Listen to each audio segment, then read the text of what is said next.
That's probably my best piece of advice. Build the chest, the rest. This is an upper body business, like I said earlier, right? I love that. That pushes you a lot. You know, that's what they always say. Train with somebody that's stronger than you, because that's going to push you. Right? So I don't want to live a life where I have to like count every calorie or something like that. Yeah. But I don't want to look like shit. I don't want to be a sloppy piece of shit either. Let's get stupid.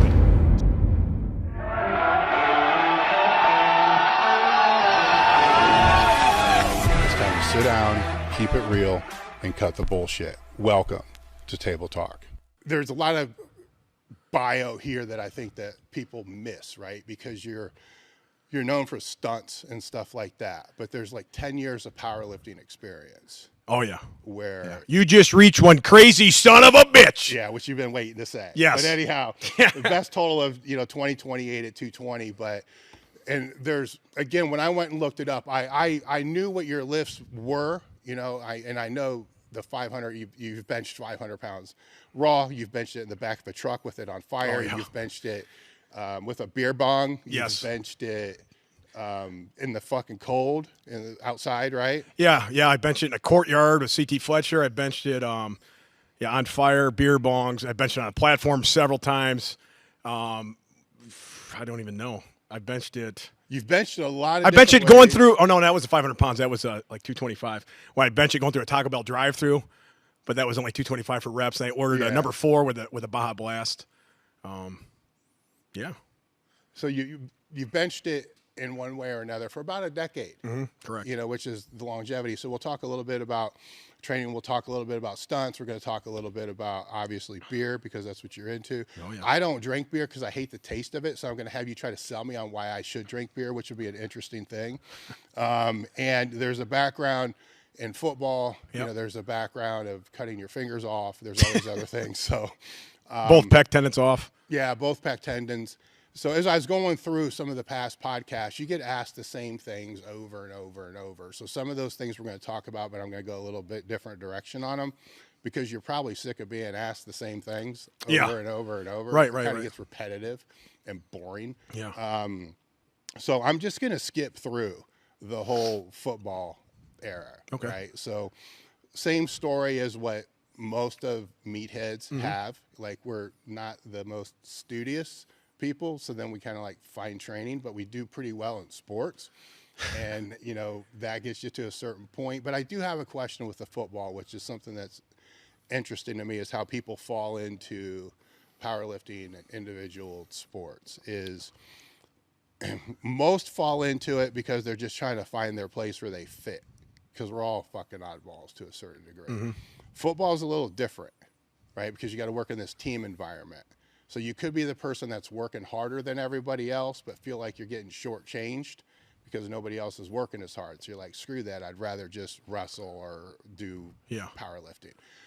What was your experience with that, with the football side? Did you ever feel like you fit as much as what you feel like if you fit in, say, powerlifting? Oh, football, I mean, I fit in perfectly. I love football. Just hurting other people was what I liked. So every time I had a chance to hurt somebody, I mean, I didn't give a fuck if we're losing, we're winning, whatever. I just wanted to hit somebody. Yeah. So, I mean, I went through my senior year probably 3 or 4 football helmets. I popped them, So I led with my head all the time. What position you play? Outside linebacker and fullback. I played both ways. And so you liked, captain. You liked outside linebacker Loved more, it. I guess. Loved it. And when I was running the ball, I would look for contact. I wouldn't look, to find a hole. I looked for contact. That's what my coach said. It was just dumb. I'd look for contact. That's what he told my dad, Pappy. He said he always looked for contact. He can just run, find there's a hole there, but he went and looked for contact. Yeah. So I just loved to hit people. And now that was everything, Through high school, I played defensive end for a while, and that was before it was a drop back. But at least on the team it wasn't a drop back position. It was contained. And the thing that I fucking love more than anything else is, yes, you like the sack, but what I liked more than the sack was like right after the quarterback released, wham! Yes. Like to fucking knock their helmet off and shit, which you can't do anymore. Yeah, I know. You can't do anything anymore. You can't, but that was like the best fucking thing. Oh, that, and I love crackbacks too. Like when they'd flank you out and you come back and the defense ends looking the other way and then he turns around because the ball's getting pitched to the right and I'm coming in as hard as I can, man, fucking right into his head. I love that, but that's illegal now too. Yeah, like I mean, the guy's not looking, and then you hit him like as fast as you can. Like all the fun shit. Oh God, it was so good. Or somebody, a running back or receiver coming across the middle, and he doesn't see you, and you see, man, those are the best hits ever. Yeah. And that's all gone now. Because I guess of concussions. I don't know. I mean, I've been hit in the head so many times. I had numerous concussions when I played. They weren't like diagnosed. I wouldn't know where I was at. And fucking helmet would be. I'd look out my ear hole because the helmet would be popped. I'd play a whole half like that. And I'd say, hey, coach, my helmet's popped. And it's just wiggling around. I could almost look out my ear hole. Yeah. And they would switch helmets out, get back in. It's no big deal. And you black out all the time every time I let with my head because it was a harder hit. Yeah. That motherfucker, you could hear that pop in the stands. That was the big ooze when you hit him with your helmet. So, yeah, that was all legal then, 2000 and everything. Yeah. That's all gone now. Yeah. They ruined football. Yeah, I mean, I was earlier than that. So I was in 85. And the first game I played it's like a freshman starting as a senior, whatever it was. Like yourself, I got strong fast, right? Yeah. So it was kind of fucking awesome. Oh, it's the best. I know. You're like you're stronger than the seniors. That's how I was when I was a sophomore. Fucking killing people. Yeah. And the first game I played, I got hit so many fucking times because it's a different level. Your skill isn't there, but you're strong. Right. So you're just getting all fucked up. And my parents are taking me home, and I'm sitting in the back seat. I'm laying in the back seat, and I'm like shaking and shit. I'm like, I don't know why the fuck I'm shaking. And I'm like, this can't be a good thing. Yeah. And my fucking mom and dad, they go into a party for 2 hours. They just leave me in the back of the fucking car. Yeah, here's a bag of chips. And I'm like, and my dad's like, nah, man, it's just, what did he call that? It was, just get your eggs scrambled or yeah, something. some shit like that. Yeah. It's like whatever it was, just normal. It's just a normal deal. Normal. I'm like, fuck it, all right. Yeah. It never happened again. Right. It was different time with that. Oh yeah, the coaches would always send you back in. They didn't give a shit, Yeah. because you had to prove you're tough. Yeah. I mean, if I ever laid on the ground for anything, my leg had to have been ripped off my body for me to lay on the ground. I didn't want to show weakness and never show weakness. Yeah. My old man, he would have killed me if I laid on that ground and I wasn't hurt, when my legs wasn't broken. Man, you better call out that fucking field. Because I'm not showing weakness to the other team. Fuck those guys. Well, it wasn't for me. It wasn't just my dad. It was the fucking coaches too. That's scared of the coaches as well. In the stands and shit. Yeah. Fuck yeah, give your bell rung. I got my bell rung. I got my bell rung. Right. I'm like, yeah, it's still fucking ringing, dude. Mm-hmm. And it's ringing until the next day. Yeah, and it's like fuck it. You go back, and maybe that's why I'm so fucked up now from all this stuff in powerlifting and everything, and our heads are fucked up too. With your finger was kind of a part of all this because you fucking tore your this one cut off. That one right. That looks like it's got a condom on it, dude. It does. See, it's got that nail. That's a nail? That's a nail right there. So it doesn't. That's a condom. No, that's a nail. That's. Cut it. I can't. It's like a horseshoe if I have to grind it down. Usually I get drunk and it'll get caught on something and flick off. Yeah. And then it'll be gone, and then the nail will grow back all the way. It'll curl up over the finger, That looks like a condom. You got a fucking dick finger. Yeah, I got a dick for a finger and a finger for a dick. And double overhand deadlifts, a lot of times when I drop it, it would hit that nail and it'd fly off, so I'd lose it that way a lot. But, I cut that off in college, and they reattached it, right? Yeah. And then I went home, and it turned black, so I thought it had gangrene. Show that to the camera, if you can. It's a condom, I'm telling you. All right. Anyhow, go ahead. So you turn green. So it's like black, and I'm like, I think I got gangrene. So I go to the emergency room, and they're going to cut my finger off and stuff. They think I had gangrene. I guess, I don't know. And a specialist came in. He looked at it, said, no, it's just not circulating properly. It'll be fine. Give it a couple days. So I give it a couple days. It's not getting any better. But I didn't go back to the doctor. So about two months down the road, it started getting hard. The tip was because it got cut off down to the knuckle. Mm-hmm. So part of it grew back and part of it didn't. So the other part got hard and black, kept getting harder and blacker.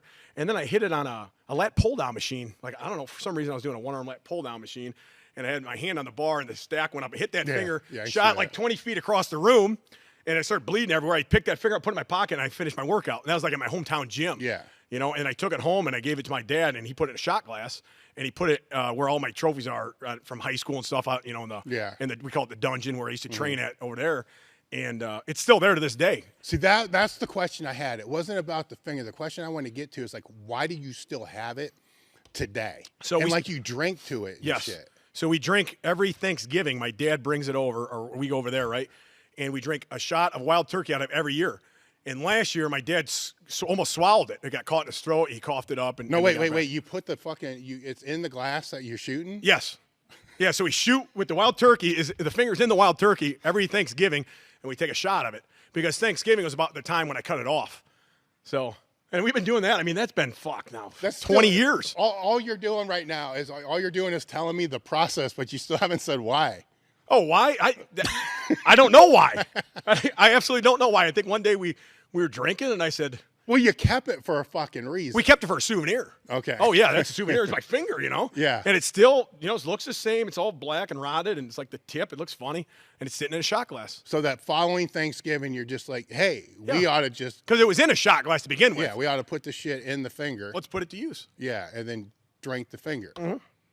Yeah. And it's a shot. Yeah. So how are you not swallowing the finger for how many years now? Well, you have like your teeth block it, you know what I mean? Not when you take a shot. Well, you can't. Like my dad threw it down. That's when it got caught in his throat. He coughed it back up. So you're sipping the finger. Yeah, kind of sipping the finger, I would say. It's not as fast as like a typical shot, but it's... So it's a finger shot. It's a finger shot. All right, so it's a different thing. See, this is what I wasn't understanding when I'm finger shot. I listen. I think of things differently, right? So I'm hearing these stories. I'm like, how you not swallowing the finger, right? Yeah, it's tough. And or I'm thinking drinking to the finger, like here's the finger on this little altar. Oh no, yeah, here's to the finger. Oh, cheers to the finger. I'm like, cheers to the lost finger. Stupid. No, we take a shot with the finger in it. No, that makes kind of a little bit more sense. Right, yeah. Not really. I should have brought the finger to the shot. We could have a shot with it. Yeah. Maybe next time I show up. So it's a finger shot. It's a finger shot. So you can create a new thing. A finger shot. Yeah, the finger shot. Everybody wants a shot of the finger. Yeah. I mean, come on. All right. So now, didn't you fuck up the other one too? Yeah. So I was deadlifting. I wanted to attempt a 500-pound deadlift on a Stairmaster for these guys. This firefighters wanted me to do a video for them for like 9/11 or something. So I was like, well, I don't know what to do, and I wanted to think of something. So I'm like, well, they walk upstairs and, you have those weight. Maybe I'll deadlift on a Stairmaster. It's a funny video. So I got these two kids that were probably, I don't know, just out of high school. And this was at like a LA Fitness, LA Fitness. Yeah. So I go in there and I tell these kids, hey, load up the weight at the same time. We'll work all the way up to 500 pounds. Go 135. And after every step, I'll take it up real quick. Right? So I think I got it up to, I think it was 400 or 500 pounds towards the top. And I realized I can't do it. I can't walk and then do a deadlift at the same time on a Stairmaster. It's like impossible. So I got... Yeah, I'm kind of thinking that to begin with. Like, how's the bar go in it, right? Because it's got the railings that, you know what I mean? The railings where you hold on to. The bar is inside that railing. Yeah. And they're loading the plates up on the side. But isn't the bar lower than the step? No, not lower than the step. It's higher than the step.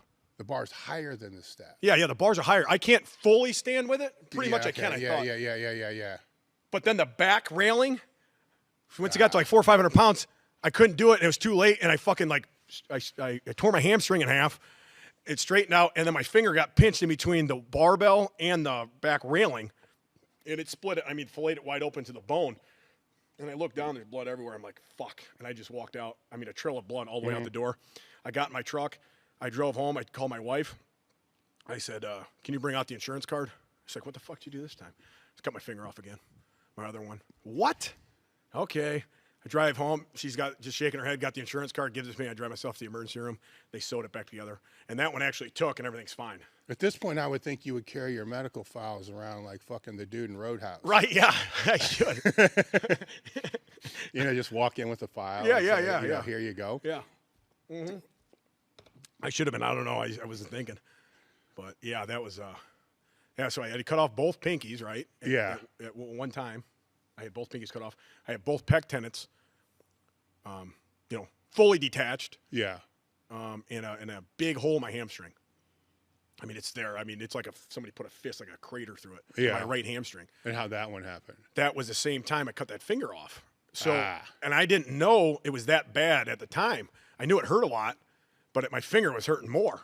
Man, were you able to film the injury? Yeah, it's on YouTube. Okay. From I don't know how long it's been, probably 4 or 5 years ago, maybe. Because I would have to. It's on YouTube somewhere on my page. Those views have to be better than some of the other ones. Like I mean, real injury yeah, views. That's probably the most. Well, besides these couple new videos I've been doing about your buddy the Liver King, besides actually, you know, that's kind of funny because we'll talk about that because your liver's got to be worse than his. That's what was all. Well, you know what? That's what I imagined before the truth came out. Yeah, so now we don't know. Yeah, right. Yeah, but yeah, the real truth. Yeah, like 1 cc's not gonna fuck up his liver. Yeah, half a cc. Yeah, he claimed to be the Liver King, and that was all I heard was Liver King. I didn't really know him at all, but I was like, that's my name. I'm the real Liver King, you know, because I drink all this crap. So it was all kind of a joke. And then he eat testicles, so I thought that was a funny saying when I got on my shirt here. You know, real alphas don't eat testicles, they eat pussy. Yeah. Right? And everybody loved it. Like, that's the greatest saying ever. So I'm like, well, fuck it, put it on a shirt. And that shirt's probably sold, we might sold more of these shirts than any other shirt we ever made. Really? I mean, and especially since Liver King lied or whatever. Yeah. This is the greatest thing that happened to my company. I made more money in the past week than shit we made the whole year probably. I mean, not combined, but this week more than any other week the whole year. Did they ever release his blood work? Because I watched part of the first video. Because if they release his blood work, then you can compare liver enzymes. Oh yeah. Then who's the real Liver King now, huh? Well, that's what I'm saying. You know, If I out bench you, I can out squat you, and out deadlift you. Then who's out drink you? Yeah. Then who's the real Liver King now? Yeah. I mean, is it? No, it's not legal, right? Is it? No. And at the same time, is it cool for a coach to say, "Hey, look, here's the email"? I know. Yeah, that's kind of bullshit. Like a whole other fucked up. That's so weird. But yeah, that was hilarious. And yeah, I knew it was time to strike. Like Liver King's name is everywhere. I'm like, oh, I gotta, we gotta restock this shirt. You know and then man, it's fucking like even like Instagram has changed a lot too, right? They had like, I don't know who was running it before, whatever the deal was. I built a big following up, and then all of a sudden, like, my videos aren't getting seen as much. I'm not gaining new followers. I mean, this is for like a couple of years. And then I think Instagram went to court or something happened, and they changed the algorithm or something. This is within the last 6 months.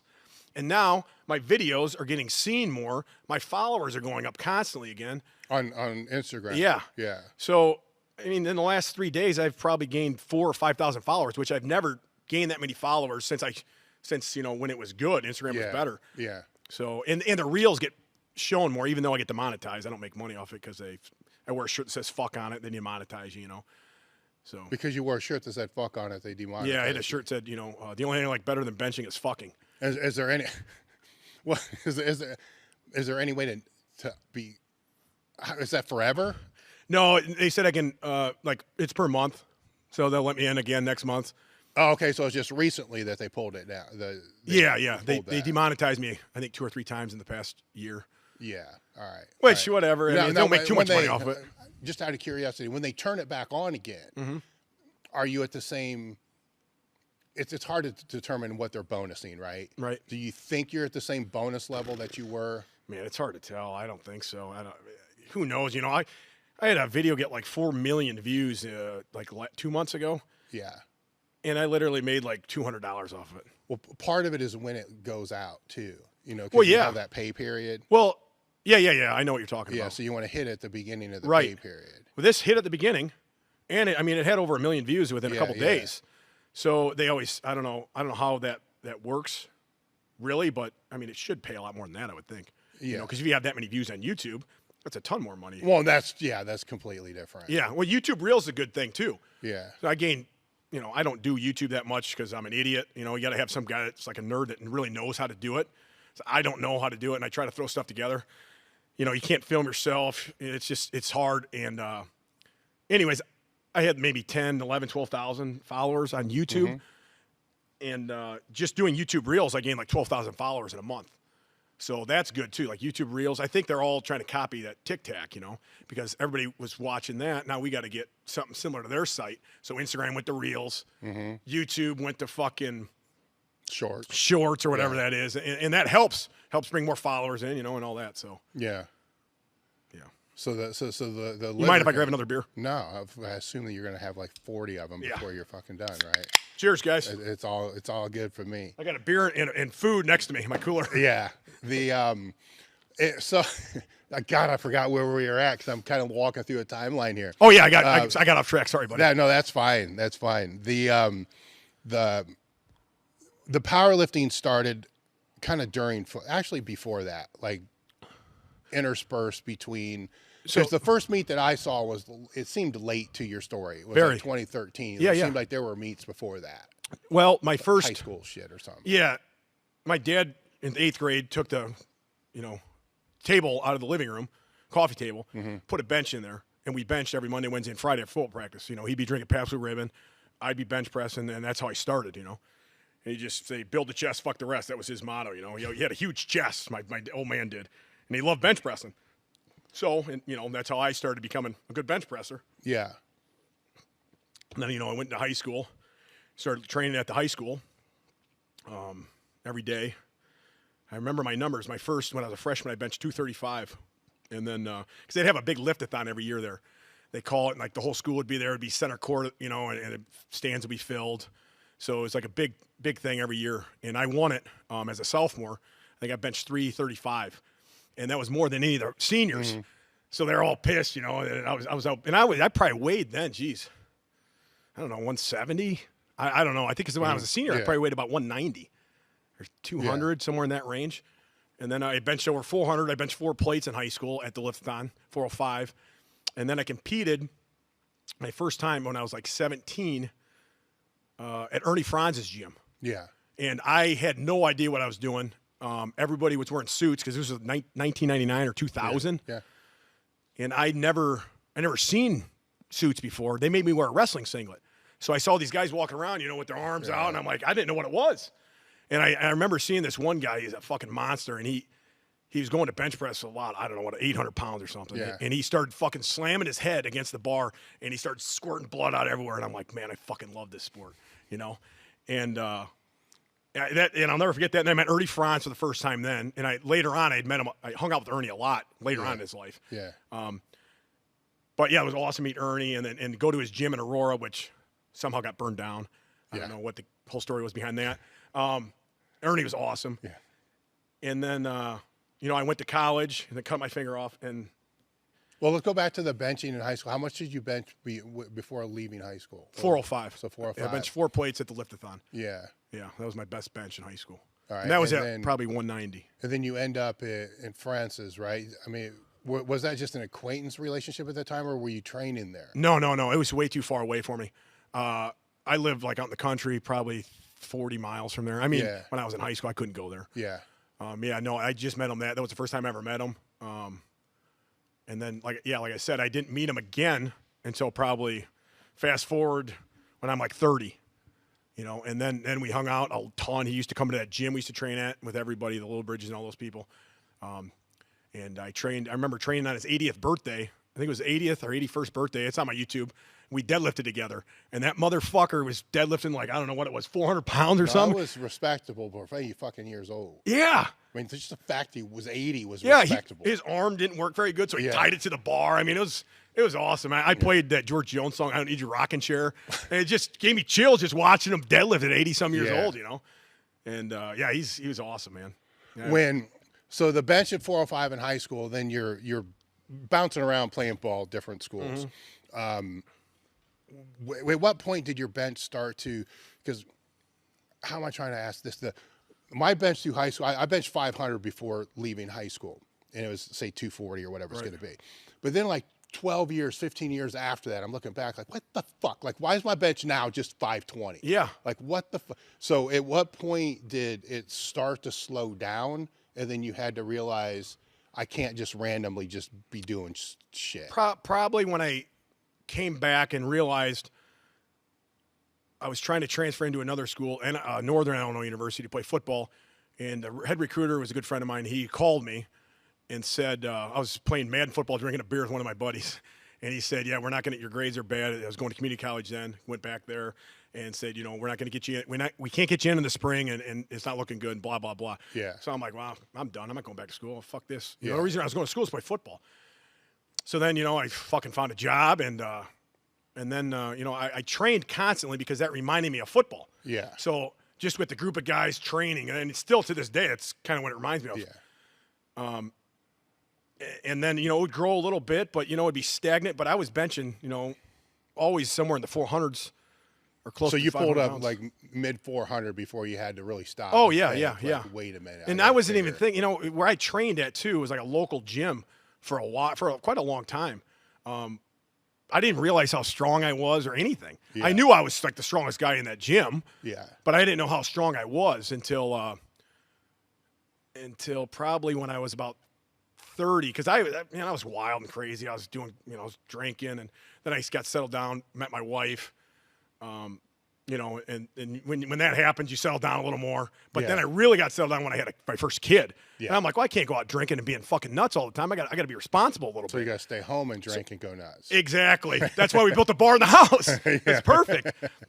So then I'm like, well, I can really turn my focus onto just training, because I can't go to the bar. I go to the gym, and that would be my only time I get out. So I'm just going to start fucking focusing on training solely. Yeah. And that's it. And I was training with a guy,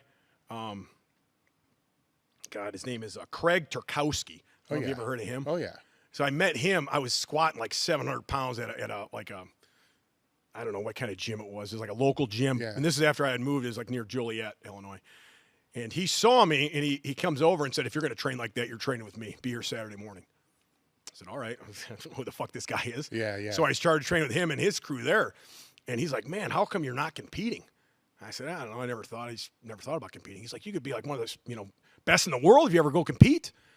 So I'm like, yeah, maybe down the road or something. And then after that, I trained with him for a while. And then my first meet ever, I don't know what, I totaled like 1,800 pounds. Had no clue what I was doing. Mm-hmm. And then the Lillibridge, Ernie Sr.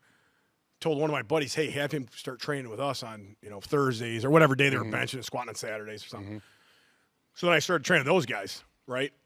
And then my second meet, I think it was a second meet, I told 2028. Yeah. And that at the time, I think it was like top 5 in that weight class. And again, I still didn't really know what I was doing. I just like benching. I didn't even like, I like squatting and deadlifting. I think I squatted over, but it had to been, I think I squatted 800 pounds in that meet. Yeah. And pulled 7 something maybe. But your training was way more structured. Oh, yeah, way more structured because these guys, they kind of knew what they're doing a little more than I did. Yeah. And then I met Ernie and Ernie Sr. and Ernie Franz, and then Ed Cohen and all these guys, and they had helped me too. And then, I've seen how they train, how they're working their numbers, how they're fucking peaking for meets, and all that. So I've been around so many, and then Craig, he taught me a ton. Mm-hmm. It's just all the older guys, you meet and you just gain so much knowledge from those guys. Yeah. So what I'm trying to put out there to the people that are listening is, even if you have really good genetics and hard work will get you so far. Right. Yeah. But then it's like you just beating your head against the wall, literally. Then you got to learn more. Yeah. But you need to still work hard. Exactly. And still have all the other things. Yeah, and I'm stupid, so it's hard for me to learn. Yeah. So it takes me quite a long time to learn. No, but putting you in a group of people that are basically just do what they're doing. Exactly. Then they tailor it a little bit to what you're doing. That's exactly what we do. Yeah. Then bam, there it goes. It takes off. Well, and I've never worked, hell, where I lived, there was nobody stronger than me in that area. So I was not used to lifting with people that are actually stronger than me, like Eric Lillibridge at the time and Derek Kendall. Yeah. Those guys were fucking monsters. They were squatting 1,000 pounds on raw. Mm-hmm. So I was squatting with them on Saturdays and, bench with them on Wednesdays or Thursdays. And the only thing I could keep up with them was bench. I couldn't keep up with it. They're squatting 1,000 pounds. At the time, that was like unheard of. Yeah. Nobody had squatted 1,000 raw yet at that time. So, it was just great atmosphere. It was fucking, and it was in like a really hardcore gym. It wasn't some fucking La Fitness. Yeah. We're in a cement area with fucking blood and shit on the ground and everything else. It was great. It was jacked hardcore we started at. And then another guy bought another gym, Barbell Central, and that's when it kind of got out of hand. Yeah. It was wild there. We had a lot of good lifters there. And then the guy never paid his bills, and it kind of went downhill. But for about 2 years there, man, that gym was best gym I've ever been a part of. Yeah, well, when you say wow, give me an example of one of the wild situations. Like me and Juji Mufu lit the gym on fire. Lit the gym on fire. We lit the gym on fire. Like we made a finish line. We had a little meet and greet there, and there was a circus guy there, a guy that worked in the circus. He said he can light these rags on fire and make it a finish line. We'll do a horse race. So we put 225 pounds above our head, and we ran, and the finish line was like 30 foot long, and it was lit on fire about 5 foot high. Well, in the gym. In the gym. Okay. And we couldn't get the fucking fire out. We had fire extinguishers, everything. It was crazy. So like shit like that. I ran through a Red Bull machine there. That was a big video of mine that went viral where I I lined up like 20 yards away and put my shoulder in the Red Bull. It split it, flew open. I mean, that thing's been everywhere. It's on Ridiculousness. Been on. I mean, it's all over the internet. Yeah. And that was the owner of the gym's machine. It wasn't like Red Bulls. I'm like, hey, I was like, I'm sorry, buddy. My dad's a television repairman. He could fix it. I guarantee he could fix it. Yeah. So, I mean, it was a great gym. I mean, and then all the hardcore lifting that was done there too, you know? Yeah. Well, give me some stories of that, because that's what I know it for more than the other stuff.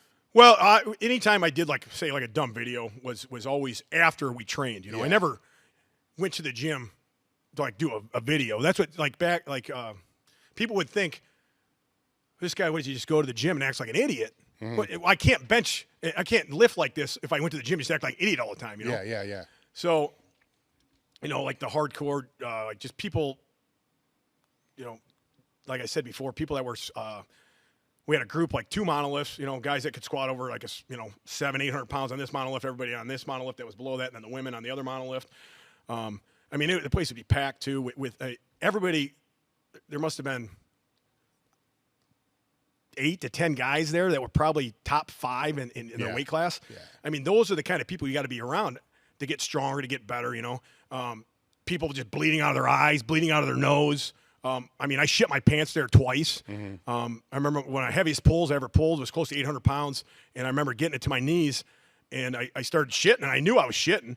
It felt like soft serve ice cream coming out, and I'm not going to drop it if I'm shitting my pants. I didn't care. Pulled through it, dropped the weight. I said I shit my pants. I went to the bathroom. I dropped my pants, and I didn't see any shit in my pants. I'm like, this is fucking physically impossible. Well, my butt cheeks are so big, and they were so clenched, all of it was in there. So I cleaned myself up, and I went right back in the gym and then finished my workout, you know. So just shit like that. And then I'd go to prison after that, you know. I'd train. At the time, I was working third shift. So I'd train. I don't know what we'd train from 6 or 5 o'clock to 9 at night. And then I'd go right from there an hour and a half all the way to a maximum security prison, work all night, and do it all over again the next day. So that ran, I mean, that crew, right? It was a few years, right? Oh, yeah. I'd say at least 4 or 5 years. And it just, from a powerlifting standpoint, you know, when you have crews like that, there's always fucking stupid drama.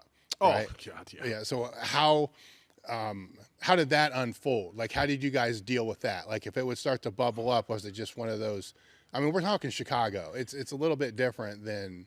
That gym we were training at was in Aurora, and that was a bad neighborhood too. I mean, really bad. Yeah. I mean, there were shootings. You hear gunshots outside. We're training there at night a lot too. Yeah. Gym's closed except for us. 10 of us are in there training. I mean, there's drama with some of the other people. I always stayed out of it. Yeah. Like between boyfriend, girlfriend, and all that bullshit that started happening.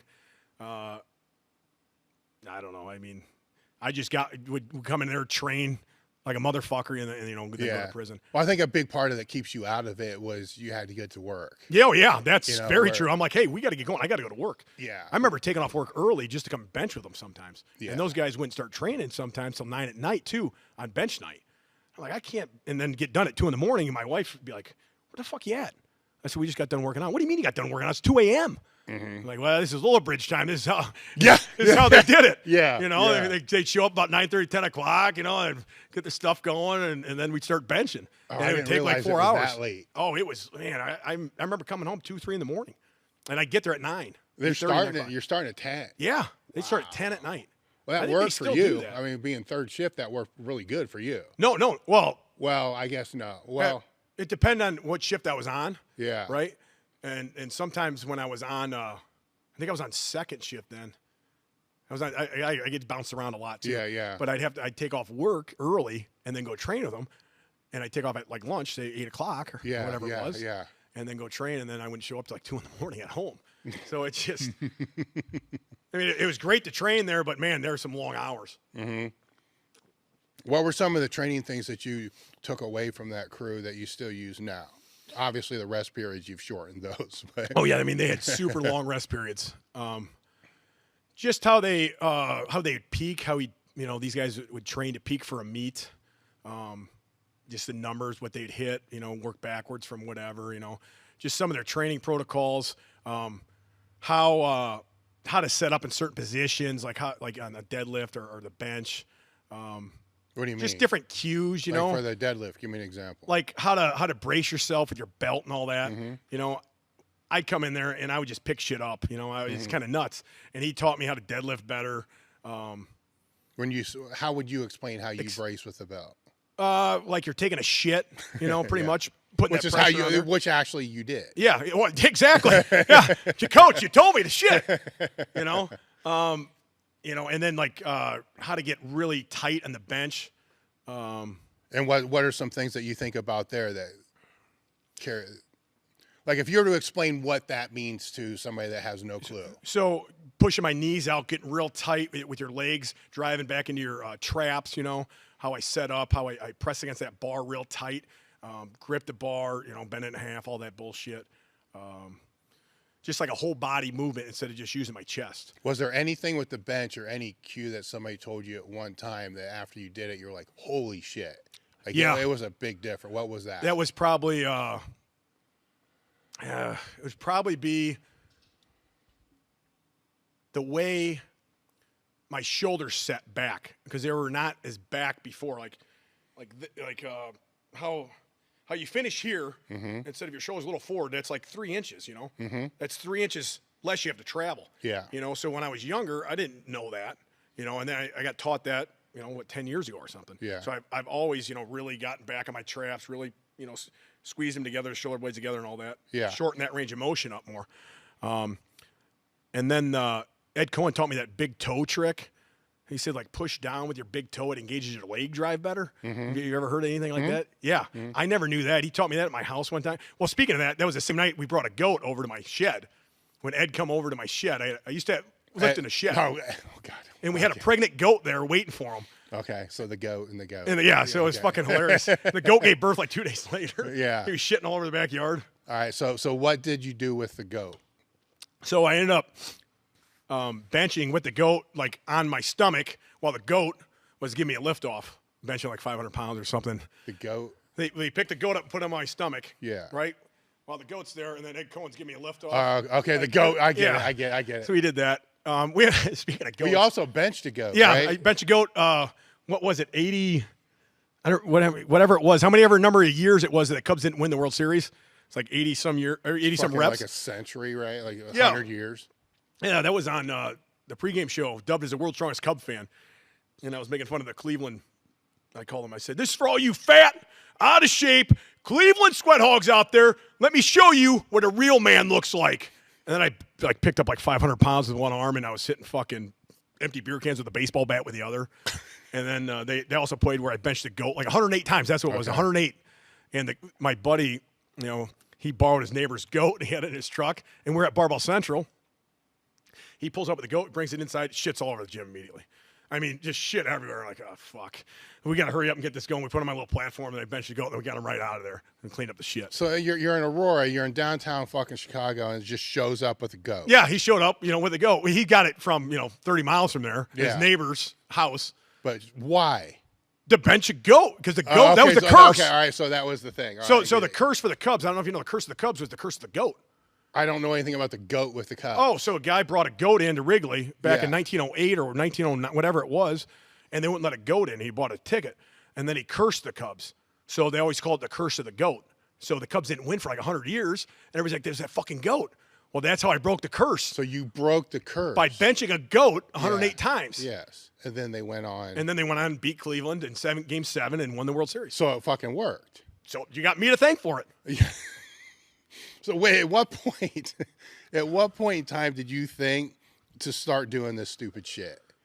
Right? Because you're benching, right? And Yeah. obviously, say I'm going to kind of put pieces together. You're benching, then you're on social media for whatever reason. And you're like, fuck. Well, I'll tell you how I got on social media. I didn't even know anything about it. All right, go. I wasn't on social media until must have been right before my first meet. A supplement company or supplement store in DeKalb said, "Hey, we'll sponsor you if you go compete." I said, "Okay." Yeah. So they sponsored me. I haven't done shit yet. And these guys sponsored me, gave me all kinds of free supplements, and paid for my stuff. And I compete, and he comes back, he goes, "Hey, could you get on Instagram?" I said, "Isn't that for women? Like, that's like a picture site for women, ain't it? I don't want to get on there." They said, "Just get on it, be good." So I said, "All right." So then I I asked my buddy Tom Callis, who I train with a lot too. I had him help me set it up because I had no idea what I was doing. So I throw on like a bench video. Like my first video was like me bench like 500 pounds. It's like getting no views. I'm like, man, there's not many people in the world at 220 can bench 500 pounds. How nobody likes this?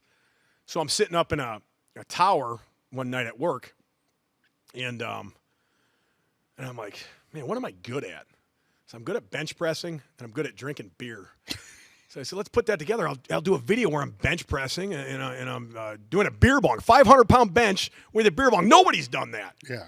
So I did that, and then that kind of started things going. And then I'm like, I want to be entertaining because I like being strong, but also being entertaining.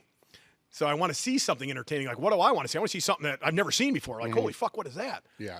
I mean, my whole life, I've been a class clown, or I've been, just trying to entertain people as well. So I think that's kind of what it was. And I'm like, well, we'll do lifts, we'll do entertaining shit, do shit nobody's ever seen before, and that's kind of how it just kind of snowballed after that. So how's the alcohol play out when you are dealing with things like Instagram and social media, where that I can see that being something that's going to get shadow banned? Yeah. Like. Well, I always try to be myself. I like to drink beer, I like to lift weights, and that's just who I am. So Yeah. If they shadow ban me, they shadow ban me, but I'm not going to like change, you know what I mean? Yeah. So I'm like an average guy who just goes home and drinks. I just happen to be extraordinarily, is that how you say it? Yeah. Strong. Yeah. And I like putting them both together. There's got to be more to it, though. You're not eating like shit. No. Right? I Right. eat like a bodybuilder almost. Yeah. I can't maintain like a physique like this without, my diet is very good. I'd say at least 80% of the time, I eat similar to how a bodybuilder would eat almost. And then probably about 20% of the time I would, drink beer, eat pizza. I love eating pizza, shit like that. So I don't want to live a life where I have to like count every calorie or something like that. Yeah. But I don't want to look like shit. I don't want to be a sloppy piece of shit either. So what are your tenets? Oh, it would be If you're going to take over the king. Right? So good evening. Or no, what is this? Afternoon? What time is it? It's 2. Good afternoon, primals. This is your old pal Huck Barbell here with the 9 alpha on ancestral tenets. Tenet number 1, we like to lift weights. Tenet number 2, we drink beer. Tenet number 3, we fuck. That's only 3 I got so far. That's it. That's it. I got to work on the rest of the 6. Well, at some point you got to eat. We got to eat. We don't eat testicles, we eat pussy. Right? Yeah, that's fucking great. That Liver King guy's something else. Yeah, thank you. By the way, thank you, Liver King, for helping my site. The fucking shirts are through the roof. People love them. And then when you're coming up with these skits, do they just fucking come out of nowhere? It's that, like, I know Juji Rowe, right? I mean, he plans the shit out. It's kind of all laid out. Is it to that level, or is it more to here's the idea? Because you got to. Some of these things need a long time. I know. Some of them are take quite a while. Like some of the bigger ones definitely are planned out. Yeah. But most of them, I'll have an idea in my head. I'll write something down. I'll ask some of my buddies, hey, what do you think you can do off this? You got anything about this? One of my buddies used to like write comedy, so I'll ask him sometimes. Yeah. Hey, what's funny? What's a good? Because I also like pro wrestling. I love pro wrestling as well. So growing up, I love the promos, like them doing a promo, like Hulk Hogan or something, or Steve Austin doing a promo. So I like cutting promos too. So that's kind of like how that some of these other shit where I just talk on the mic too. I think that's funny. Yeah. And it works. But like the bigger videos. I did a 4th of July video. I've done a 4th of July video a few times, but probably the biggest one I did was on a boat, and I was lifting weights with like 400 fireworks going off at the same time out in the middle of a lake, and that took a while. My buddy had found a boat, an old boat, somebody just getting rid of. We fucking pushed it out. We got like 400 fireworks, brought 225 pounds out to the boat. We had it on a rope. He pushed it out about 50 feet. And the fireworks started going off. People are fishing. They're yelling at me and shit. And I'm fucking lifting weights. Fireworks everywhere. Mm-hmm. That took a lot of time. Stuff like that takes a lot of time, What's the most viral one that you've done? Oh, geez. And that's hard to It's hard to pinpoint. It's hard to pinpoint because if it gets picked up, Yeah. let me get different. Which one was picked up by the most outlets? I think that 4th of July one was. Oh, really? Yeah. That 4th of July one was big. And then probably the one, like Juke and Media's bought some of my videos. So the one where I fell off a T-bar row machine has been like everywhere for like 7 years. Like that one's everywhere. And then when I ran through the vending machine, that's in a lot of places. But that 4th of July one, man, that is everywhere. Every time something needs to be said with like the United States, it just, I don't follow soccer, but there's like the soccer thing, you know, where they're the World Cup. Well, all these companies were using my video.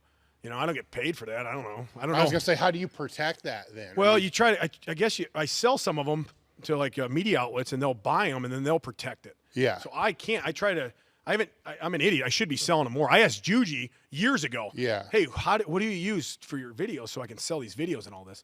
And he said Juke and Media, and I talked to a guy, and they bought a lot of my videos. But the last couple of years, I haven't really sold any, and that would have been a huge one because that is, I mean, literally everywhere. Yeah. Like DraftKings used it yesterday. Like everybody keeps using that video. Every 4th of July, every time there's something to do with the United States, it's that video with I'm a Real American playing in the background, you know? Yeah. So that's a catch-22 though, because you don't know that you should have somebody representing it until it's already been used. Oh, I know it. And then you don't want to fucking have them pull it down. No, because it's still attention. good publicity. Yeah, you know? So yeah, I asked my wife because she's a lot smarter than me. I said, "Man, look at all these companies. This got 1 million views on DraftKings yesterday. It's my video. I'm not even mentioning it at all." Yeah. And she's like, "Well, why don't you watermark it?" I don't even know how to watermark shit. What? Well, thanks for telling me now. Well, You could have told me that 3 years ago. They'd pull it off. What, they would pull a watermark off? Yeah, I'm pretty sure they would find probably. a way to. So there's just no way. Yeah. You know, I still think it's great publicity either way. If you get paid, you get paid. Yeah. You know, eventually it comes around. You know, people buy your products. It all. Well, at some point in time, it did start to come around because you have an apparel line and a supplement line. The apparel line first, I assume, right? Yeah. So I was with 8 Man Strong. Yeah. For quite a few years, and when I tore my pec tendon off the bone the first time, I asked him, "Hey, could you make me a shirt that says okay bye on it?" Because that's kind of how I'd end everything on my Instagram is okay bye, and that came from a special, I don't know what you call him, special needs guy that grew up 3 houses down the street from me. He was like 70, and he would go to all the high school events, and he was like in the Hall of Fame for being a fan of the game. And his name's Johnny Garmy. He's awesome. And he would always say, okay, bye. Like mid-conversation, he'd say, okay, bye, and leave. Or you're on the phone, okay, bye, and just hang up. So you can use it anytime. So me and my dad have been saying that since I was a kid. Yeah. Okay, bye. So I just started putting it at the end of all my Instagram posts. Okay, bye. Well, then I'm like, oh, maybe I'll just make a shirt that says that. So, hey, 8 Man, can you make me 100 shirts, put okay, bye on the front? Like, yeah, no problem. So they sent them out, and I sold 100 shirts, in like a day or two. I'm like, oh, that's $20 a shirt. That's $2,000. That's great. Like 3-4 months down the road, hey, can you send me another? It says build the chest, fuck the rest on it. And they did, and then that was great. They sold too. And I'm like, man, what if we had shirts in stock all the time? Who knows what kind of money we could make, So then about 6 months after that, or maybe a year after that, my wife was pregnant, and she didn't want to go back to work. She was a teacher. And she's like, I want to stay home with the kids, raise the kids and all that. So I said, well, what if we just start making our own shirts? Maybe we can make enough money doing that. So I said, okay. So we looked for a screen printing company that was going out of business. Finally found one. 6 months down the road, I pick up all the shit. We put it in my garage in my last house. And she taught herself how to screen print in about 2 months with help from these guys, JB Boss, who is a brand. They're from Iowa. And they would come out and they helped us show us how to do it. And then she started making them. And in July, one of my buddies, jacked and homeless, he's this idiot, and he died. So he died, and he said, let's get stupid in a video. So then I put the first shirt is going to be let's get stupid. So then we're like, hey, let's put these out, and we'll give them, we'll make money off it, and we'll give it to his dad. So we made that shirt, and it sold great. And then after that, sales came in, and we had a certain amount of money that we had to make per month for her to, not go back to work. And we did that easily, like the first, second, third month. So we just bet on ourselves, and it was the best move by far, definitely I ever made. Why did you decide to go screen print instead of, say, heat press? Because one's going to cost way more than another. Yeah, I thought that screen printing was better than heat press. I think, I honestly, I don't really know. I think it's better quality, but I don't know much. I don't know anything about screen printing, but I knew other companies screen printed. Yeah. You know what I mean? I never. The only guy I ever seen that was heat pressing was the guy that owned Barbell Central. Yeah. So I was like, I don't know. This guy doesn't know much about business. I don't know. Yeah. Maybe it's not that good. I don't. But I didn't know anything about it. And I think JB Boss told us about it, like how because they were screen printers. Yeah. And we got a really good deal on the equipment. Really good. Yeah. So we went. Well, it's in kind on of that. a catch-22 because you can heat press a one-off. That's true too. Right. We got heat press now. Yeah, yeah. But at the time we didn't. We started Yeah. with that. But definitely we heat press stuff Yeah, now. you see what I'm saying? Because Oh, if you got yeah. a screen, you're like, fuck, okay, this better sell Oh, at least God, this. I know, you right? know? Yeah, because it takes we make the screen, we make the image.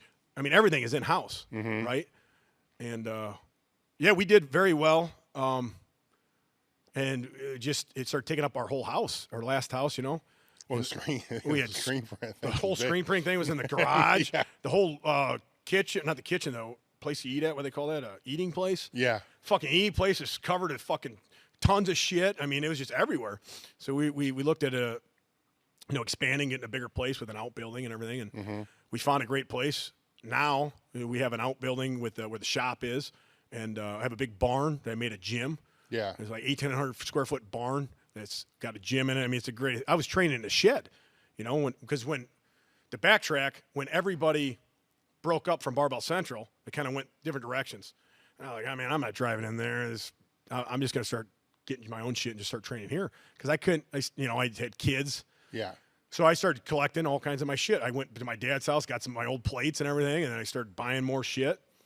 And some companies started sending me stuff, and I just kind of built a shed up. The shed was in the woods. It was awesome. I mean, it was small. You get 3 guys out there. I mean, it was tight. And we had bench, dumbbells, squat rack, pull down machine. I mean, pretty much the necessities out there. And one of the coolest things that happened out there is Muscle and Fitness came out and did a 6-page spread No shit. at the shed. We lived in like the small town, Big Rock, Illinois. It has 40 people in it. Yeah, yeah. And they came and did a full photo shoot out there, and it was awesome. You know, got really drunk during the photo shoot. How'd that go over with them? Well, that was great because they brought me the beer. Oh, They kept telling me they had one pose. I'm like a tractor or something. They're like, hey, just dump the beer down your mouth, and I'm gonna take a bunch of pictures. So I'm doing this.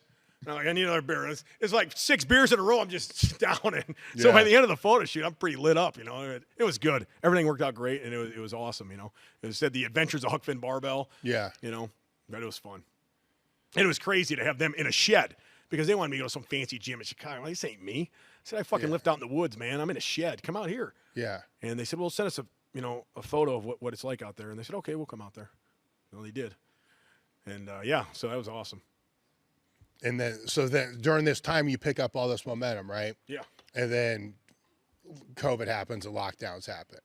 Then for you, how did that work as far as the momentum that you were building? And because now you're not doing expos, you're not doing anything, right? So it all stopped. Everything just slammed. Yeah. I just kept doing what I was doing. What really sucked was it was right before the Arnold. That was the biggest event that first got canceled. Yeah. Right? So we had the been day before. Yeah. Yeah. So we've been stocking up. I mean, for months. You know, my wife has to work a lot extra, making shirts all night. We have to have a lot of fucking shit to bring there. So we had all these T-shirts, everything, and then it's canceled. I'm like, what the fuck? We're sitting on a ton of money right now. Did you have the shit here, or were you not here yet?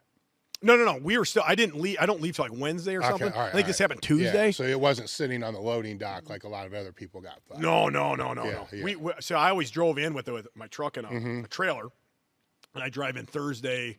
I think it was Thursday. It starts Friday. So I drive in Thursday, get there in the afternoon, and then load all my shit up for Thursday. But that was lucky we didn't have all that.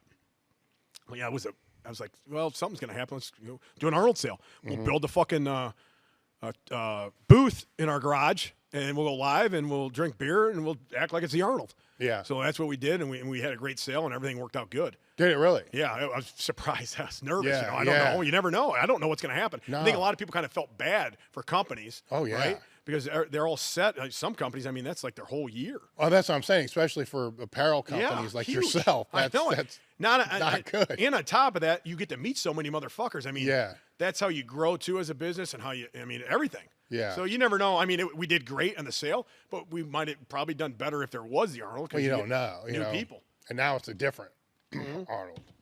You know, Yeah, I went last year. I didn't have a booth. Yeah. And it was like 50% of what it was, kind of. So where does that leave you now as far as would you do it this year? We didn't get a booth this year. Yeah. I think everybody's waiting. Yeah, it was same last year. We waited, and I'm like, yes, let's just show up. We'll go for 2 days. Yeah, that's what I mean by waiting. They're waiting to see what, you know, who's gonna be there, and what's gonna actually happen. I don't know. I love the Arnold. It was great. It was good exposure and publicity and all that. It's a lot of money too. That's a ton of money. Yeah. And if you're fucking not coming out pretty good, you know, there's no sense of doing it. You know, so just have an Arnold sale. Yeah. You know, virtual. Instead of, you know, selling at a booth, but. Well, you got a different perspective now. I mean, it doesn't take a super intelligent person to realize here's how much it cost. Yeah. Here's how many shirts we need to sell. Yeah. And, oh, wait a minute. Right, yeah. Yeah, we got to sell this much. Okay, bye. Okay, bye. Yeah, we'll just do it virtual again. Yeah, so. No, that was, and then I tore my pec tendon again. That was in April of 2020. Well, how did you tear the first one? Let's go back to that. So the first one, I flew out to Mark Bell's gym there at Super Training Gym, and we did a bunch of video. I benched, I think it was 525 out there, where I snorted salt, squirted limes in my eyes. It was on Cinco de Mayo. And then I benched 525. I mean, it flew. So I think I went to. No, wait. Like, who comes up with the idea of I'm going to snort salt and fucking. Well, I used to do it when I was like, 21 years old. I used to do that all the time.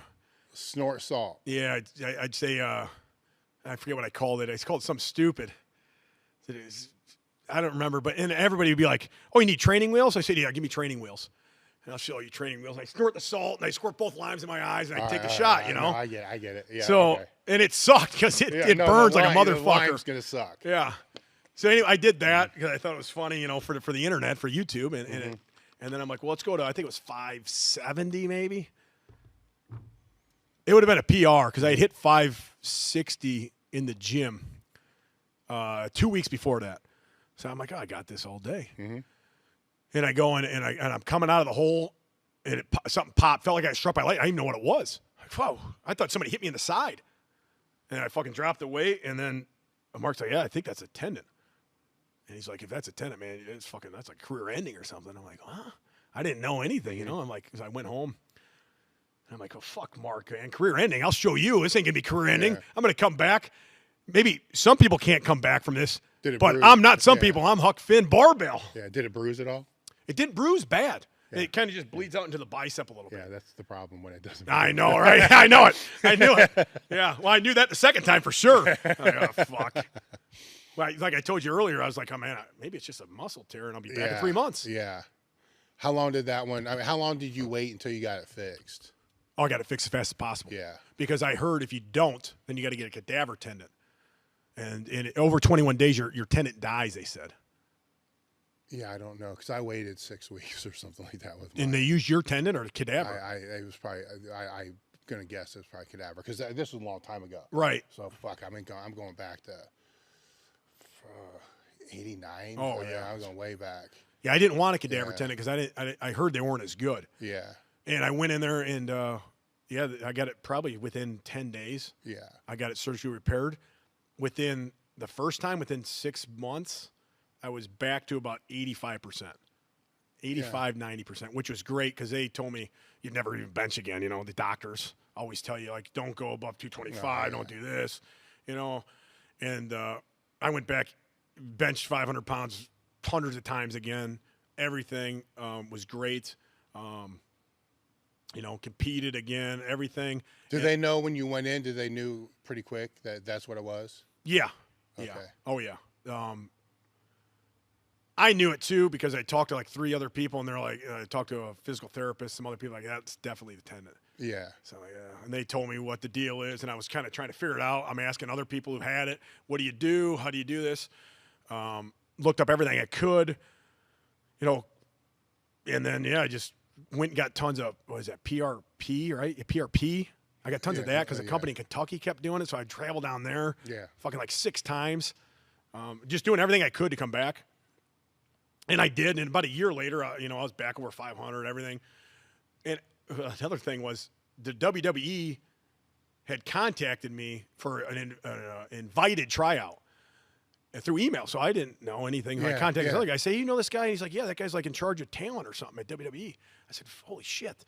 So then I sent all my papers away and I sent everything. I had a plane ticket, everything. And this was for 2 weeks before I tore it. I was supposed to go to Orlando for an invited tryout. And I was thinking, it was 2 weeks. Yeah. And then I tore it at Mark's gym and they never invited me again. So I said, hey, in like 6 months, I contacted me, hey, everything's good. I can come down whenever you got another tryout and everything. And nothing. They kind of just, blew me off. So that was it. No, it's interesting because when I popped mine, where it was a different time, right? And it was at a bench meet here in Columbus, and it was when I was traveling back and forth from Toledo to Columbus to train at Westside. Yeah. And so I blow the thing off, and I remember Louis saying, oh, you just pulled it. And my entire fucking pack was under my nipple. Yeah, I know. I mean, it's like, it's just fucking roll. And I'm like, man, I don't know, man. Like, this is fucked up. And then I was 6 weeks away from graduating from college. Mm-hmm. So, I mean, there's a couple doctor visits before there. The first doctor visit, they wouldn't see me because the amount, when you have to fill out, meds and shit, they're like, nah, you come back tomorrow. Because it was a meet. Other kind of shit. And, that's a whole other, No, come back in 2 months. Wait, I never took anything. That's what I should have said, right? And, but when I went back to college and I went to the college doctor there, she said, well, you just pulled it. And I flex it, and what it's when you flex it, what it looks like, it's like fucking. It's actually kind of awesome in a way. Like if the whole like pack would look like that, it's like, well, boom. And so finally, when I got it done, and where I'm kind of going with this is, I mean, they knew right away with you. I had to go to like 5 fucking different people. Oh shit! And it's like, yeah, you tore it, and I'm like, you think? I can't even lift my arm off the ground. Right. And I'm trying to like your own story. I'm trying to will myself to bench shit I can't bench. I think it maybe is just strained or torn barely. Did you deal with? I mean, I was in a sling for. I was supposed to be 6 weeks. It was like a week, but did you deal with scar tissue tearing? Like when you come back, right? It's like pop. You're like, oh shit. Oh yeah, big time. For how long? Ooh, probably a couple months. Okay. It'd be off and on. I'd be benching and I'd feel like something just tore again. Yeah. Oh yeah. And I didn't know, and I had asked somebody. They said it's just scar tissue breaking up. Yeah. Holy fuck, because it scares the shit out of you. No, you don't want that fucking thing to tear again. Yeah, that shit went on for me for like fucking 2 years. No, I haven't had anything probably. Shit. I think 3-4 months maybe. Yeah. Because when I started benching a little heavy. Yeah. Because probably about a year ago. And I had the same thing where the doctor's like, you'll never bench 405 again. Oh, yeah. And it was weird. That alone was fucking weird to me because I'm like, why not 365? Like, where's this fucking 405 come from? Right, yeah. You'll never bench 405 again. This is stupid. But you will never bench 405 again, but I will. Yeah, but it fucked with my head, right? Yeah, that makes me angry, though. Yeah. Because it drives me. Like, no, I'm going to fucking put this up your ass. Yeah, but I was hearing, well, all your tendons look like, like fucking spaghetti. Oh, yeah. All this other stuff. And you're like, I got shit. Spaghetti tendons. I'm fucking 405. And I tried to like recover the right way, slow and gradual and all that. So you don't get back to the heavy weights for 4 months, 5 months, 6 months. And then it's like the scar tissue. Yeah. And I'm like, fuck, and it fucked with my head. That was the first real major injury I had, or surgery. It did. It Same fucked here, with my head. besides my finger. Yeah, the only way I was able to get around it is I had to start visualizing the worst case scenario. Oh, yeah. Like, okay, so I would, as you get ready for the bench, I'm like sitting there, I'm like picturing, okay, I'm going to get underneath there, I'm going to take it out, I'm going to lower it, my pec's going to go, the bar's going to smash my head, fucking blood's going to go everywhere.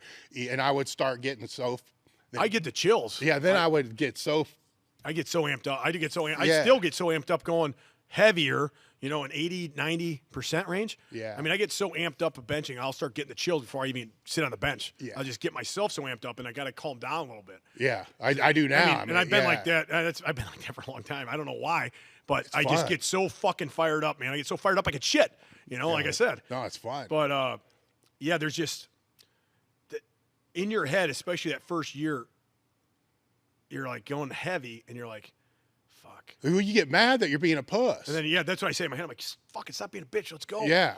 And then in your head, you're like, oh, because I went up to 485 or something in the last 6 months.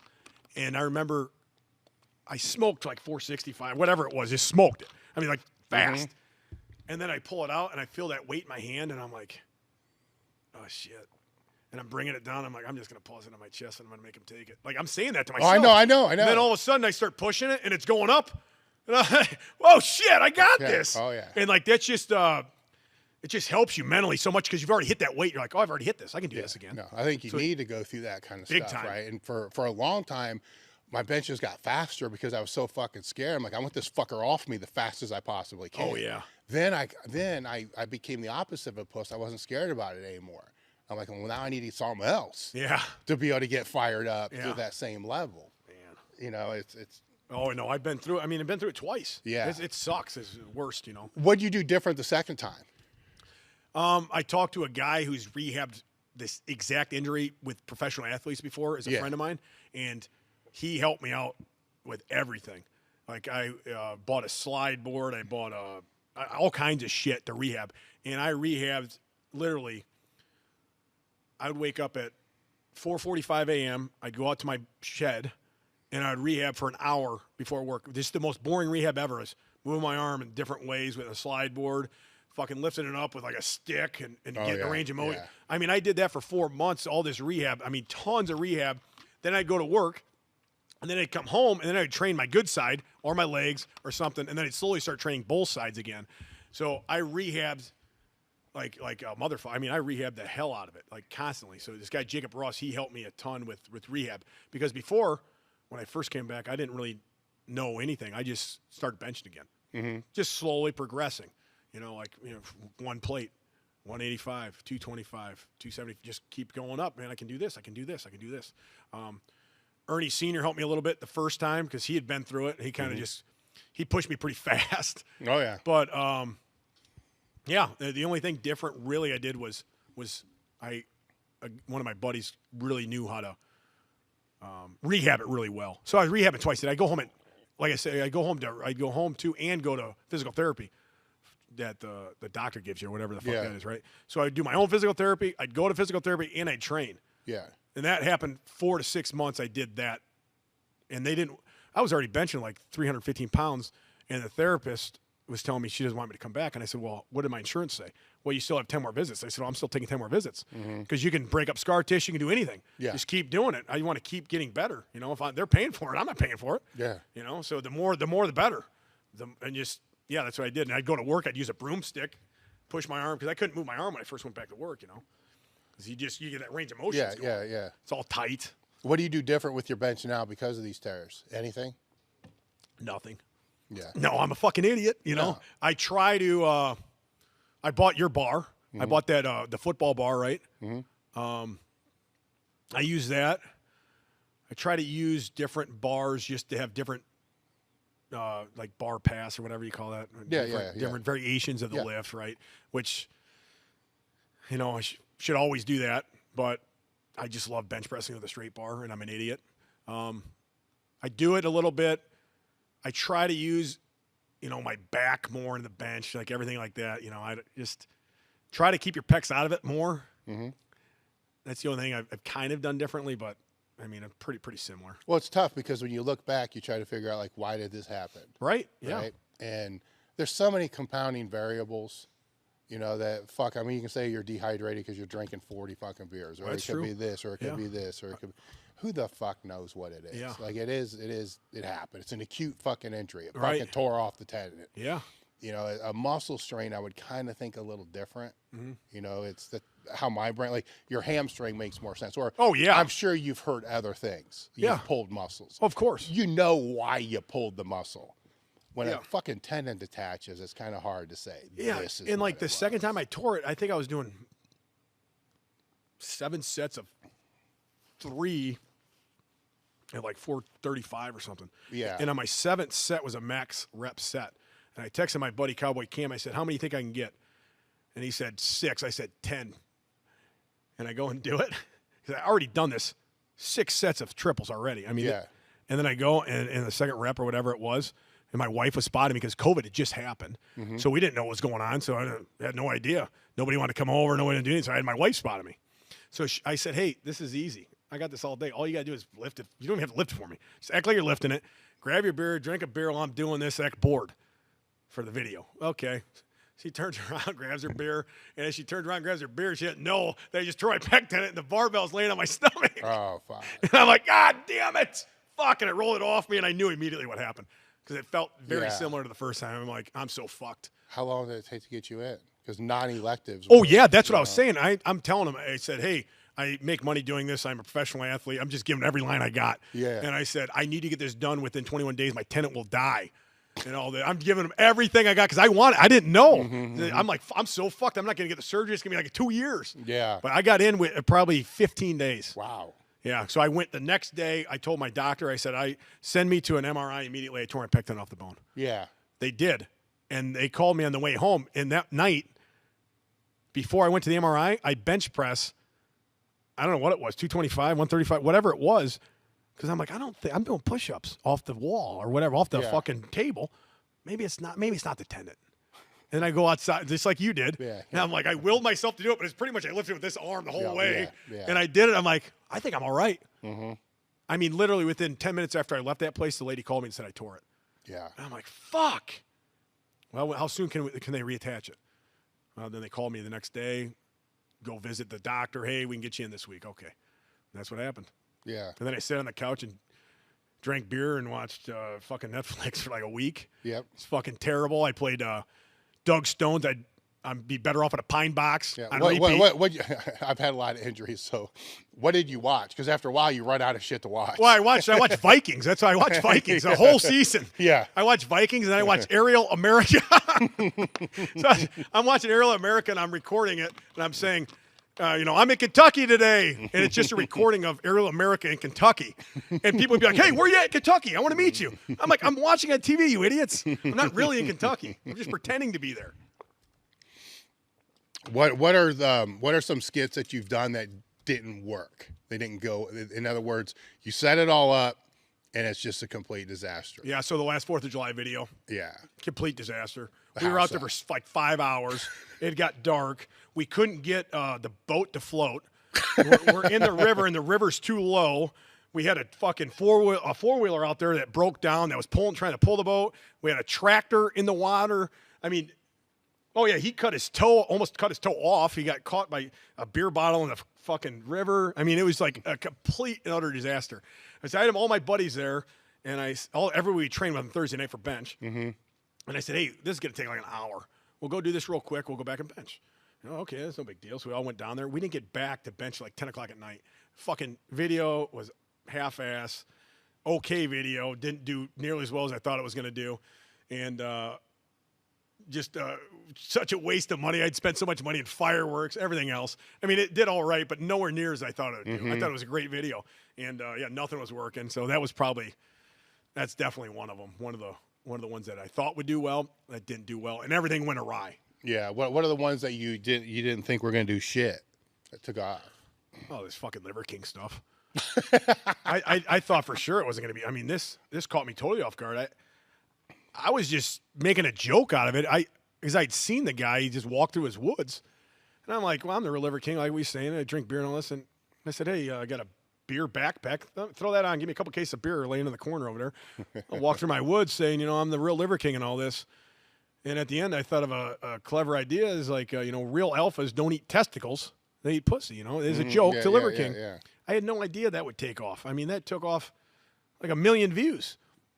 I thought maybe fucking 50,000 or something, something like that. Just bullshit. And it took off so much that like pretty famous, like bodybuilders and I would think the word pussy would hold that from taking. That's what I thought too. Yeah. I thought there's no way because there'd be a select audience that would buy something like that, right? Yeah.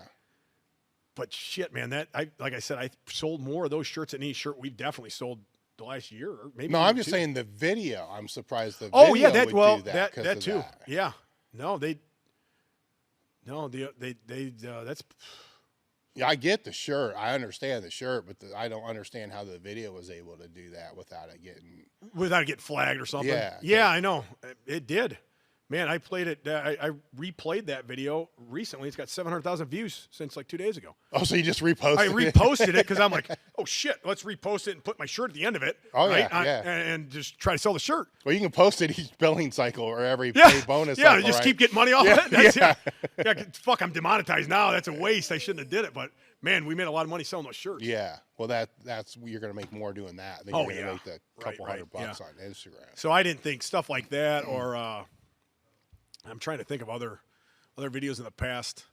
It's weird because you'll think some videos are so good, and I'll post it, and I'll look at them like an hour and it's doing like shit. I'm like, what? Yeah. Man, this was like such a great video. How is this not doing so You're like well? thumbing down on the phone. Yeah, like, and there's no racing. way this is not doing this well. And then other videos are like, I don't know if I'm going to post it. But then I just always post no matter what. I don't give a fuck. So I'll post it. It'll probably do all right. I look at it and I'm like, holy fuck, it's done this well? It's crazy. Do you So put it just on never know. TikTok too? I try to regurgitate them on TikTok as much as I can, but man, they pull my shit down all the time. They threaten to take me off there. They have taken me off there before. Yeah. They deleted my, not deleted, what do they call it? Permanently just suspended it or something. Well, I wrote to them like, hey, you guys are picking on me. I feel like I'm being picked on by you guys and all this. And they immediately give my account back. So if you just say you're feeling like you're picked on, boom, just replay it back on them. Why are you guys picking on me? Everybody's picking on me. Yeah. So they give me an account back then. So I'm on there, and I kind of just posted my videos. You know, I don't make. When you get the account warning, how long did it last? Say it again. For TikTok, if they give you an account warning. I have an account warning right now. I've had it ever since I've been on there. All right. Okay. I don't know. I don't think I've never not had an account warning. It's always said account warning on there. yeah. But they did take me off there, and I said I was being picked on, and within 24 hours it was back. Mm-hmm. Same with my Twitter. They took my Twitter off for, man, I didn't do anything. I don't post anything like. How long ago did they do the Twitter thing? God, a year ago, year and a half ago. Yeah. Well, I got it back. I told them I felt like I was being picked on. Same really? thing. And they gave it back to me because I had like a lot of, I had pretty good following on there. Yeah, It helps. yeah. Everything helps. Yeah. So, and they did the same thing, and I ended up getting it back about 5 months ago. Huh. So I'm on there. Yeah, I had my Twitter. Is when I learned mine. It's pretty much the same time. Both just got axed for like no reason. Yeah. And I had like 300,000 followers or some Oh, shit shit. like that. I mean, Yeah. it was a lot. And like it's not like I was actively doing anything. I would just make a blog post and share it to Twitter. I mean, it was literally No, and I don't do anything like that's, what would you call it? Where it should be taken off. Yeah. The only thing I'm doing is like dumb videos or fucking drinking beer or something. I mean, Yeah. that's just normal shit. Nothing that's controversial at all. yeah. Like that should have been taken down. So I don't get it. Now with a Twitter, I just said fuck it for like a year. Then I just created a new one. I got like 400 followers now, or some stupid. Well, yeah, I don't and it's even harder to bother. build a following than it was before, I think. Oh yeah, I started Twitter when it first started. Yeah. And it was like all text messaging type Right, of right, shit. right, yeah. And it was like, it was stupid then, because you're like, I'm going to go to school. Right, yeah. Or whatever. It was just Yeah. stupid. But I did it because I thought it might help the business. Well, yeah, anything would help. It's just like a TV channel, right? Like you have Instagram, Facebook, all the social medias is just like, how ABC, NBC, Fox is. It's the same type of deal. So I want to promote. It's free promotion on everything. You want to get your name out there, your business out there, and everything. So everybody sees it, no matter what it is. I mean, anything that ever started up, like a TikTok started up, somebody said it was getting popular. Let's get on there, get my name on there, and just regurgitate the videos, and people see it, and build a following. You don't know how big it's going to get. Do you see the same response from each? Like for a while, I haven't done shit on my own Instagram because I'm doing the Elite FTS one, socials now.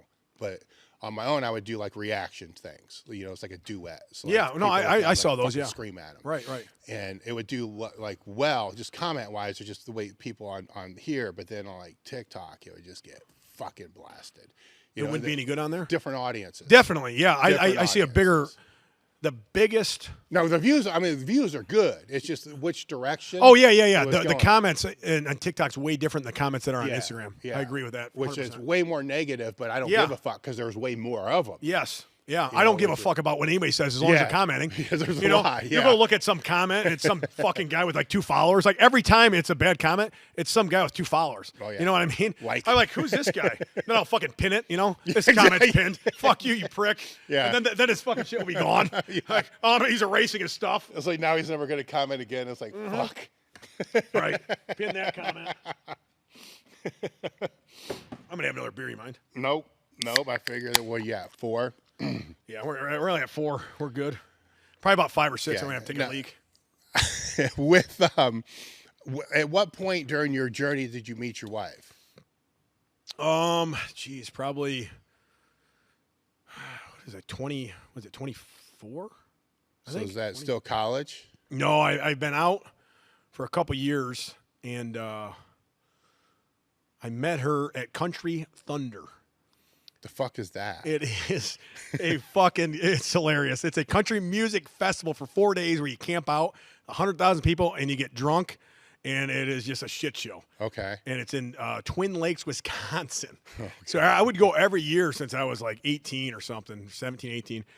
And I'd always throw a couch in the back of my pickup truck, and that's where I'd sleep in for Country Thunder. I'd find one in the spring, leave it back there all summer, and then when I go to Country Thunder, I'd bring 10 cases of beer, 2 packs of hot dogs, and my couch. That's it. That's all I brought. And I'd pass out, put the couch down on the ground. I never had a tent, never had nothing. Sleep outside on the couch every night. And then we had one year, I noticed a good-looking girl that was across the way from me, setting her tent up, and I'm sitting on my couch drinking a beer.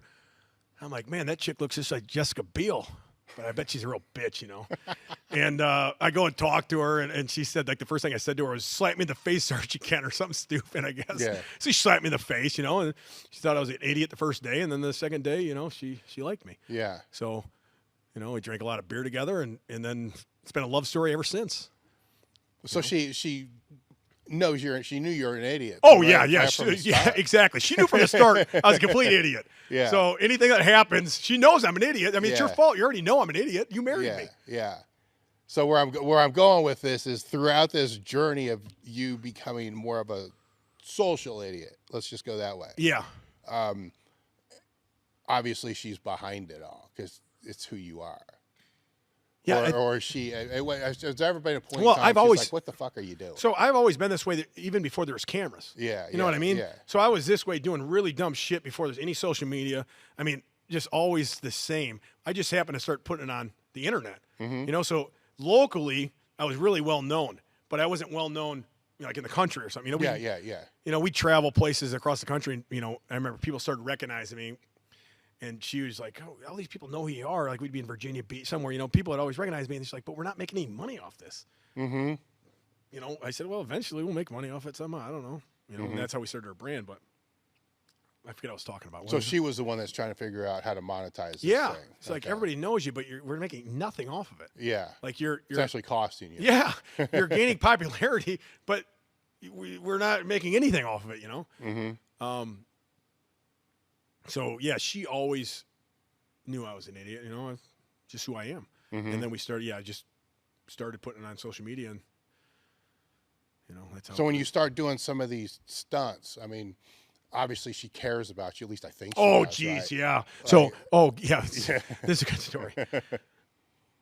I thought of an idea of benching or overhead pressing on top of a barbell. I put 8 plates on the bottom of a barbell, put a barbell through it, and put 1 plate up top, and I stood on top of it. So I'm standing on top of a barbell in the ground with the woods behind me, and I was going to overhead press like 135 at the same time. Well, I got up there, and the fucking thing's just shaking, like terribly. It's spinning, shaking.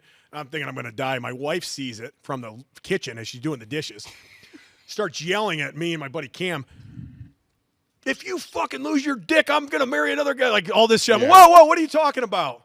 You know, and like she was upset. Some of the stuff she gets upset about when it's like really something could go awry and be real bad. Yeah.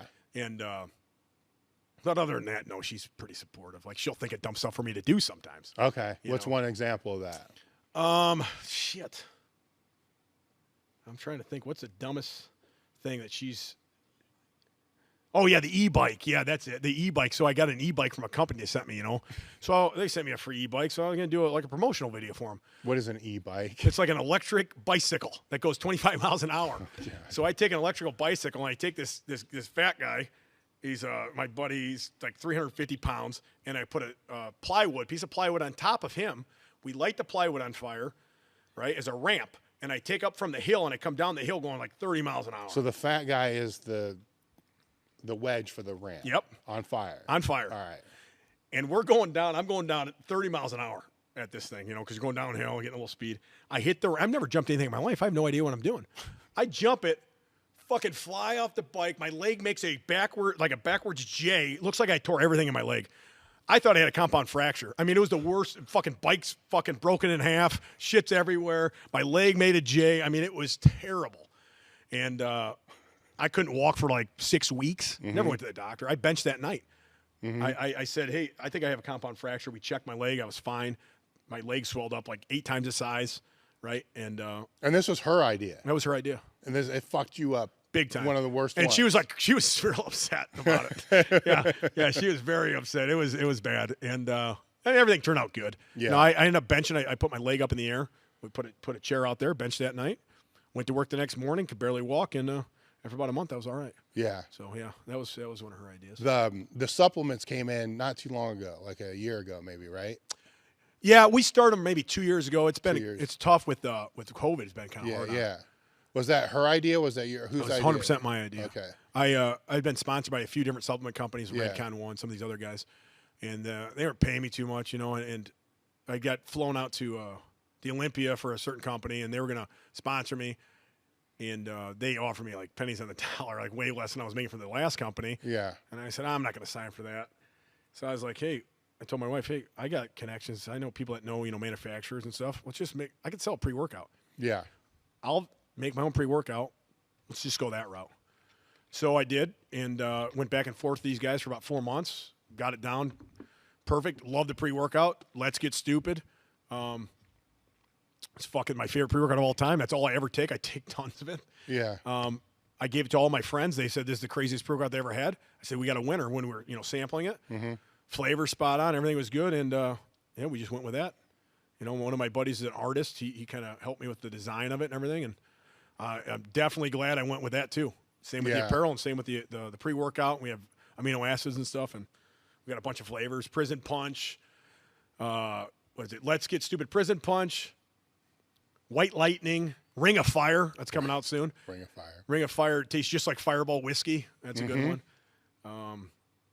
Loco Unicorn. What else have we got? I don't know, but it worked out great. Great flavors, and everything worked out. So, yeah, I'm really glad, really happy with that, too. I was wondering what spawned that, because that's a saturated industry. Oh, yeah. But it's not.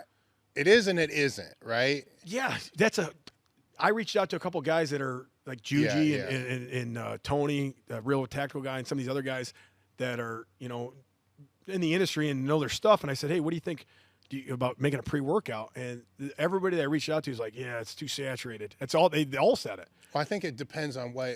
I said, so is the fucking apparel business. Yeah. And I'm killing it in the apparel business. Same shit. Well, I think it's, if you have a brand, you have a brand name, right? As you have, and a lot of other people in the industry have, people want to support you. Right, so correct. If they're going to buy a pre-workout anyhow, they'd rather buy it from somebody. It's fucking good. If you have, you have to. We have a lot of repeat buyers, so you have to have a good product. I'm not going to put out a piece of shit. Yeah. So that's another thing. It has to be good because you want them to repeat buy. Yes. And support you. So that's consumables. Is a big thing. It can't be terrible. No, it's a good thing. It's one of the things I suck at. Yeah. I don't have consumables.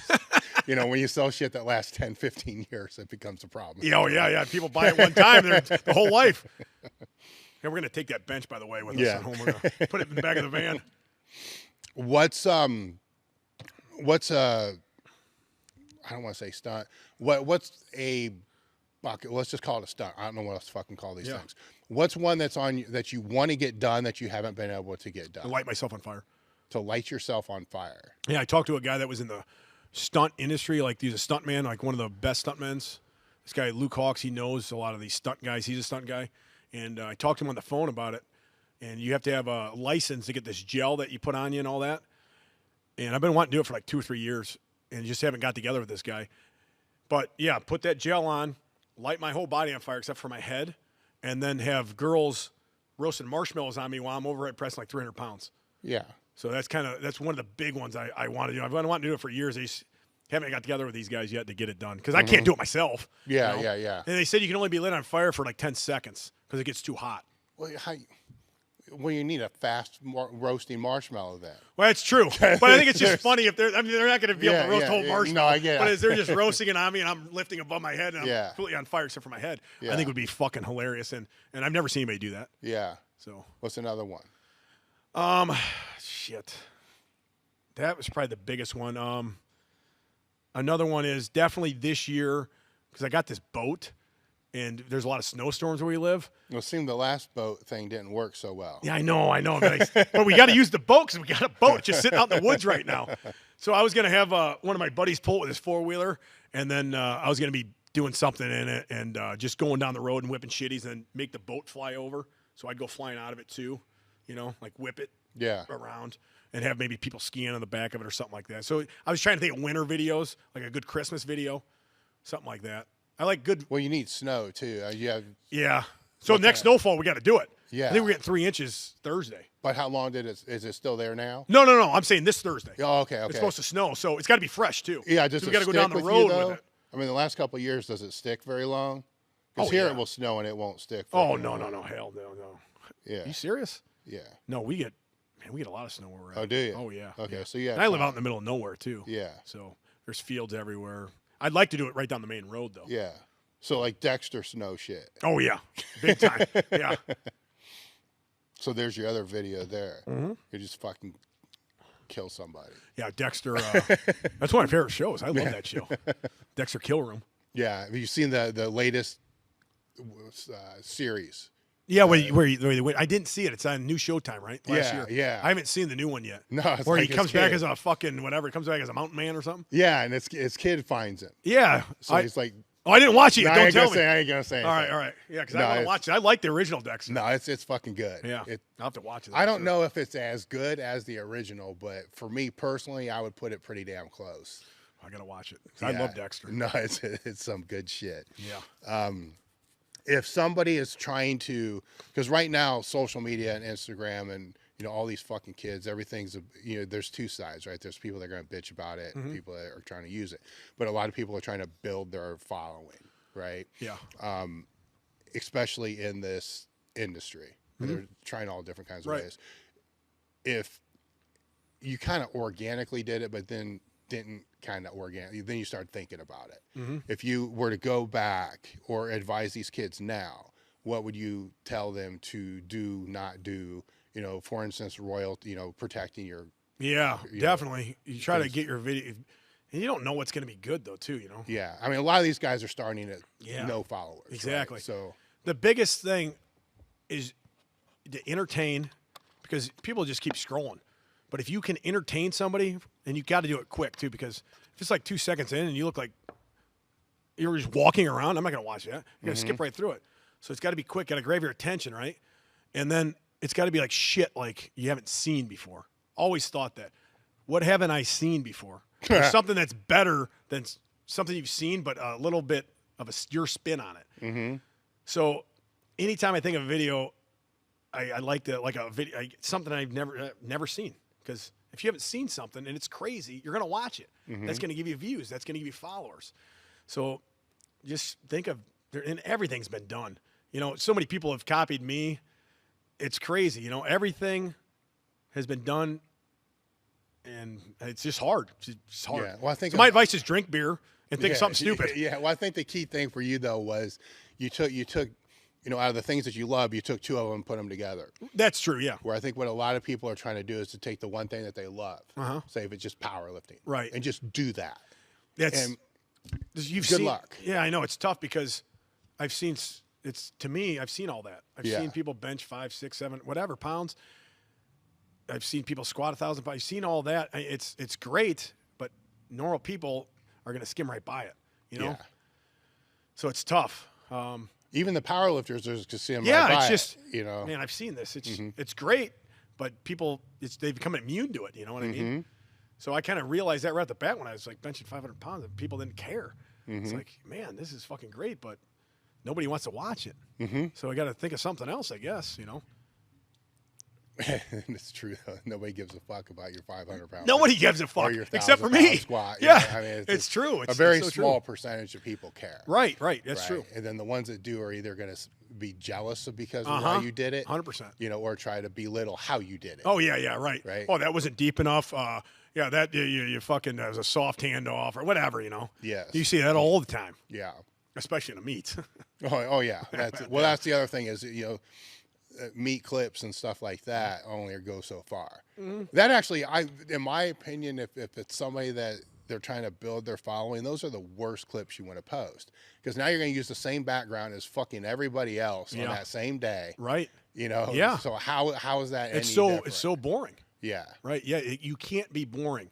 You have to be different. I've never in my whole life never wanted to be like anybody else. You know, I always wanted to be who I am. I want to stick out.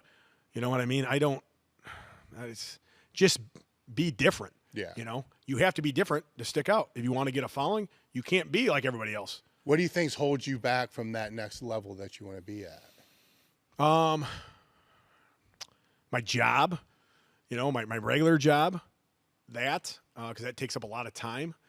If I had only my time to do my business and social media and stuff like that, I think I could build way bigger following, way more stuff. Like you got to post a ton. I mean, it's tough. Yeah. You got to post a ton.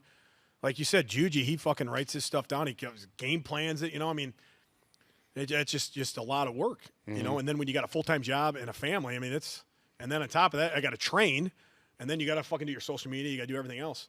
That and you know, also like having people record for you. Like I said, building a YouTube or anything else. I mean, you got to have other people do it. I can't do it. You know, I'm training. I don't even want to I don't even want to record, but you have to record. But see, that gets to another level though, because now you got to pay that person. That's so now true. if you hire somebody to do that, Yeah. now the monetization becomes a whole nother game. Exactly. Yeah, that's true. Now it has to monetize and monetize what that person is going to cost. And I don't know when I'm going to do stuff because my schedule changes all the time on top of that. So it makes it even harder. So it's just pretty much all that in a nutshell. But yeah, definitely I'd like to grow my YouTube bigger. I think YouTube is big, and I think it's going to keep getting bigger and always be big. Yeah. But it's a lot harder to develop a YouTube page than it is Instagram. Instagram's easy. I put my phone over there, you record your bench, or record this, or record you doing something dumb for 10 seconds. Yeah. It takes 2 minutes to edit. Boom, it's on the internet, and it's fucking 800,000 people see it. Well, shorts are now another story. That's though, true. Yeah. Right? That's why I put shorts up there all the Yeah. time. That's why I grew a bigger following on YouTube. Yeah. But making a YouTube, people want to see it like actually be professional somewhat. Yeah. Instagram, I don't give a fuck. You know what I mean? It's like raw footage is sometimes better than footage that you like take. I've taken time to like really do it up real good and look nice. Yeah. People shit on it. They just want that raw footage, you know? Yeah. That's Well, you know, you always can't there. take your phone and like turn it to horizontal and film it that way, and there's your YouTube. What? So like, here's vertical, right? Yeah, right. Just yeah. there. That's true. Yeah, right. Don't overthink it. Yeah, well, I'm very bad at thinking. But then the problem becomes, fuck, should it be this way? Oh, I or know. this Yeah, way? that's another thing that's going on now. Because I used to always film. Yeah. Is that horizontal? Yeah. And then vertical? Yeah. So now I'm like, well, I got to film vertically because I got to do fucking shorts and you got to do the fucking reels and everything else, you know? So You just need 2 phones. that's the next step. Yeah. You got to get 2 phones. You want one of these beers? No. All right. That I've never acquired a taste for it. So even since when I was younger. Well, yeah, when you're younger, it don't taste very like good. Shit. Well, and even when I was older, it's terrible. well, I mean, what are you why drinking? would anybody though? drink that shit?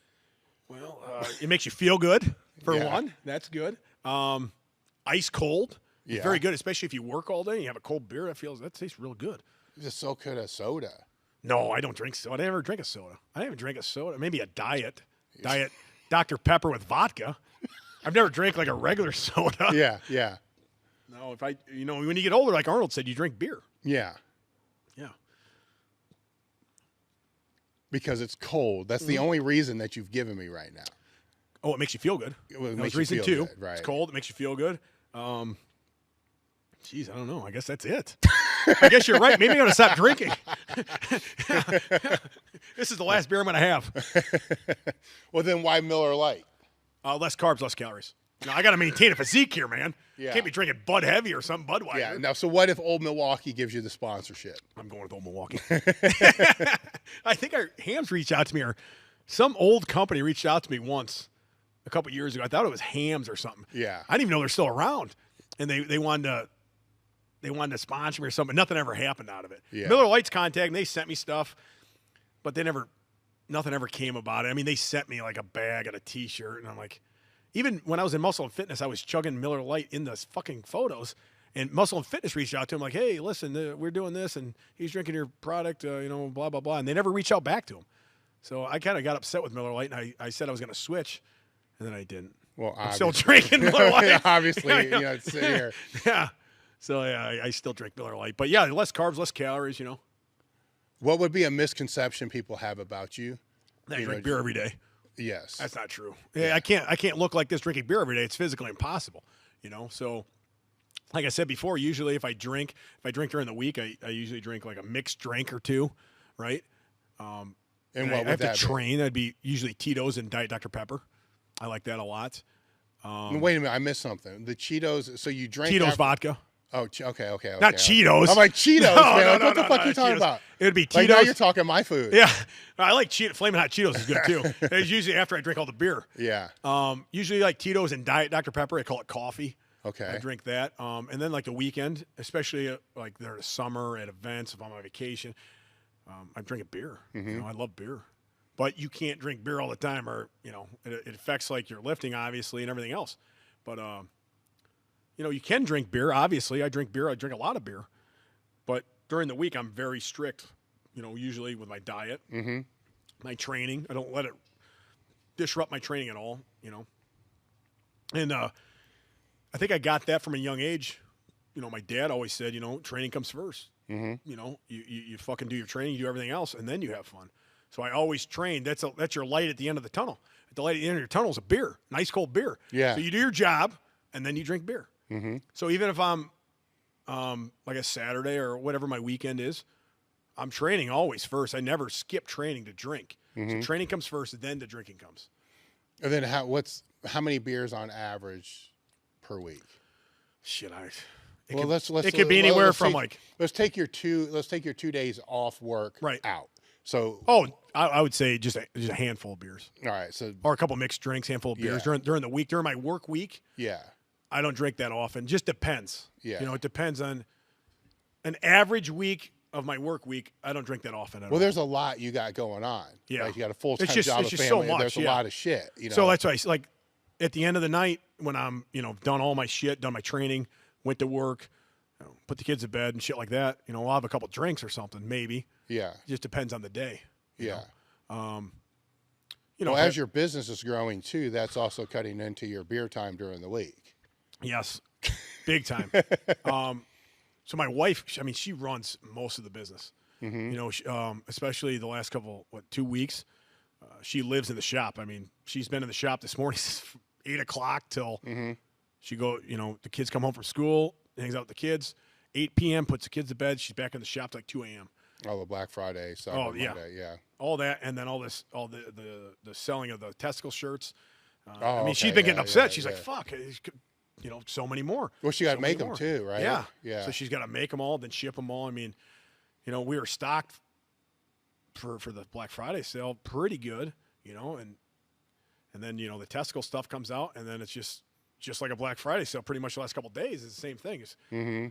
So, yeah, she does all that, I don't do much of that. I'm usually the guy promoting it, doing the idiot stuff, and she does the smart stuff. So it works out pretty good. Yeah. Now on the weekend, the obviously the drinking's going to increase, but for the entrepreneurs out there that are in the same boat, how much of your weekend involves your? It's hard to say it's work, right? A lot. Yeah. A lot. I wake up, on my day off, and I immediately start working. Yeah. I work till noon on my day off. Every Monday, right now I have Mondays and Tuesdays off. So every Monday morning I'll work till noon. And then after noon, that's just on the computer, right? And then after noon, I usually train. We train at about noon or 1 o'clock. And then, you know, we got to make all your posts. You got to make all your bullshit. You got to think of an idea for a video. Try to do all that. And then you got to promote your products on top of that, or write an email, or do this or do that. So it's a lot of that too. My days off are a lot, you know, and then working with the manufacturers to make the supplements and all that bullshit. You know, sometimes that's a pain in the ass. So it's a lot of that as well, you know. So and then at night usually, and you know, depending, you know, you let loose. Yeah. Drink your beer, you know, have a good time, eat some pizza.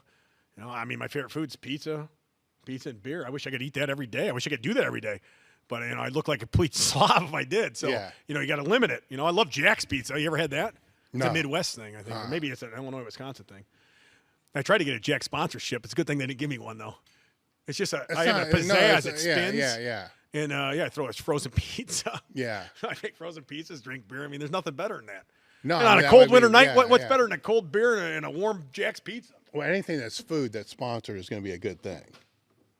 Doesn't matter what it is, because it's less money. Another beer, you mind? No. All right. You're all good. Yeah, no, Icon Meals is good too. They sponsor me. They've been sponsors of mine for years, and they, you know, they always send me my meals out every week, and that helps a lot, you know. Yeah. Before that, I used to have to always make my meals, make pounds of rice and pounds of meat and whatever, cups of rice, pounds of meat. But since Icon Meals has sponsored me for the last 5, 6, 7, whatever it's been, I mean, they help a ton. I mean, it's so easy. Yeah. Pop it in 2 minutes. So that's what I got in here. You know, today I've already eaten 2 Icon Meals, pop them in the microwave, good to go. You know, every time I travel, Icon Meals and beer. Yeah. With your training now, is it's all bench related, or are you still focusing on the squat bench? No, I train everything. Yeah. Everything. So a lot of people don't train shoulders like on their own day. I always have trained shoulders on my own day. I think a strong shoulders always equal a strong bench. Some people don't agree with that. Yeah. But I always I've overhead pressed heavy since I can remember. Yeah. You know, like last week we were doing, you know, somewhere in the 300-pound range for reps of seated overhead pressing.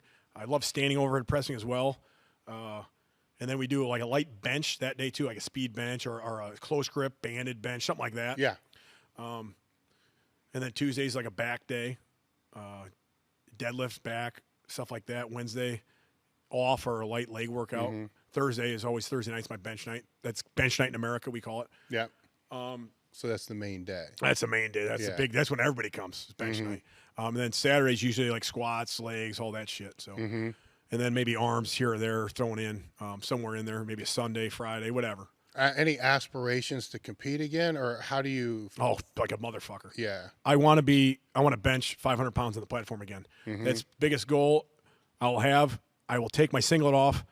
I will throw it on the bench, and I'll be done. That's it. 500 pounds with 2 reattached pec tendons, you know, on the platform. And I'm very close to doing it again. And I'm 40 years old now. Yeah. So it makes it even tougher, you know, coming back from 2 pec tendon reattachments. Yeah. At an older age. And then at 220 pounds as well. Where do you plant that? Like, because it's a goal of yours, right? Or it's an objective. So you putting it that by end of next year, spring. I like to do it by the summer. All right. So at some point in time, you need to start training for it. Getting real serious. Yeah. How long or how far out is that?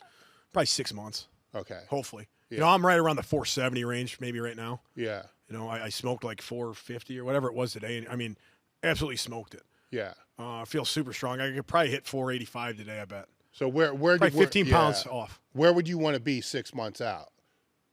You see what I'm saying? 6 months out, I'd be hitting 500 pounds easily. Okay. In the weight room. Yeah. Before I even went to the event. Okay. 440, I should be able to do 3-4 times. Then what's that 6 months look for training for the event? A lot of heavy triceps. Yeah. That's my weak point. Well, I just said, do you back the weight down? Back it down. Yeah. You know, do you start at 8s or how do you? No, I like 5s or 7s. Okay. Back it down. A lot of volume. Probably about 75-80% range. So you're going to linearly peak into. Yeah, this that's thing. I've always done. Right. Linear. What is it? Linear periodization or whatever the fuck you call it. Yeah. I've always done that. So you're just looking for a benchmark now. Yep. Right. That's it. So it sounds to me like you want to get that benchmark before the end of the year. Oh hell yeah. Right. That's it, man. That's it. That's everything. I'd rather die on the platform than miss 500 pounds. Yeah. 100%. Yeah. So you get that indication on January, right? So and we're ready to rock. Yeah. So you're say 10, 15 pounds off right now. Yep. I think I got it all then. Yeah, yeah. And it'll happen, and it's gonna be a great day. Can't wait for that to happen. Yeah. And then how do you go that 6 months without being fucking stupid?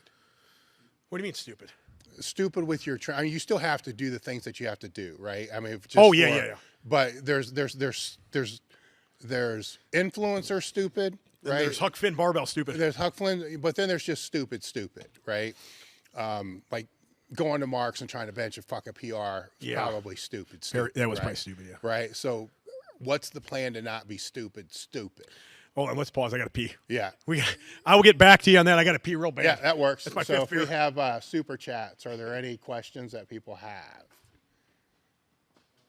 Because as he's taking a piss, I can take somebody's question if they have that, or if there's anything they want me to ask him, I can do that. Or I can just sit here and just talk to my fucking self, because I do that most of my fucking life anyhow. Or I can start talking to my pretend friend, my imaginary friend.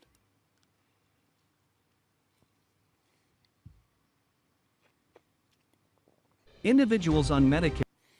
Or I can say, our show is sponsored by MarekHealth.com/TableTalk.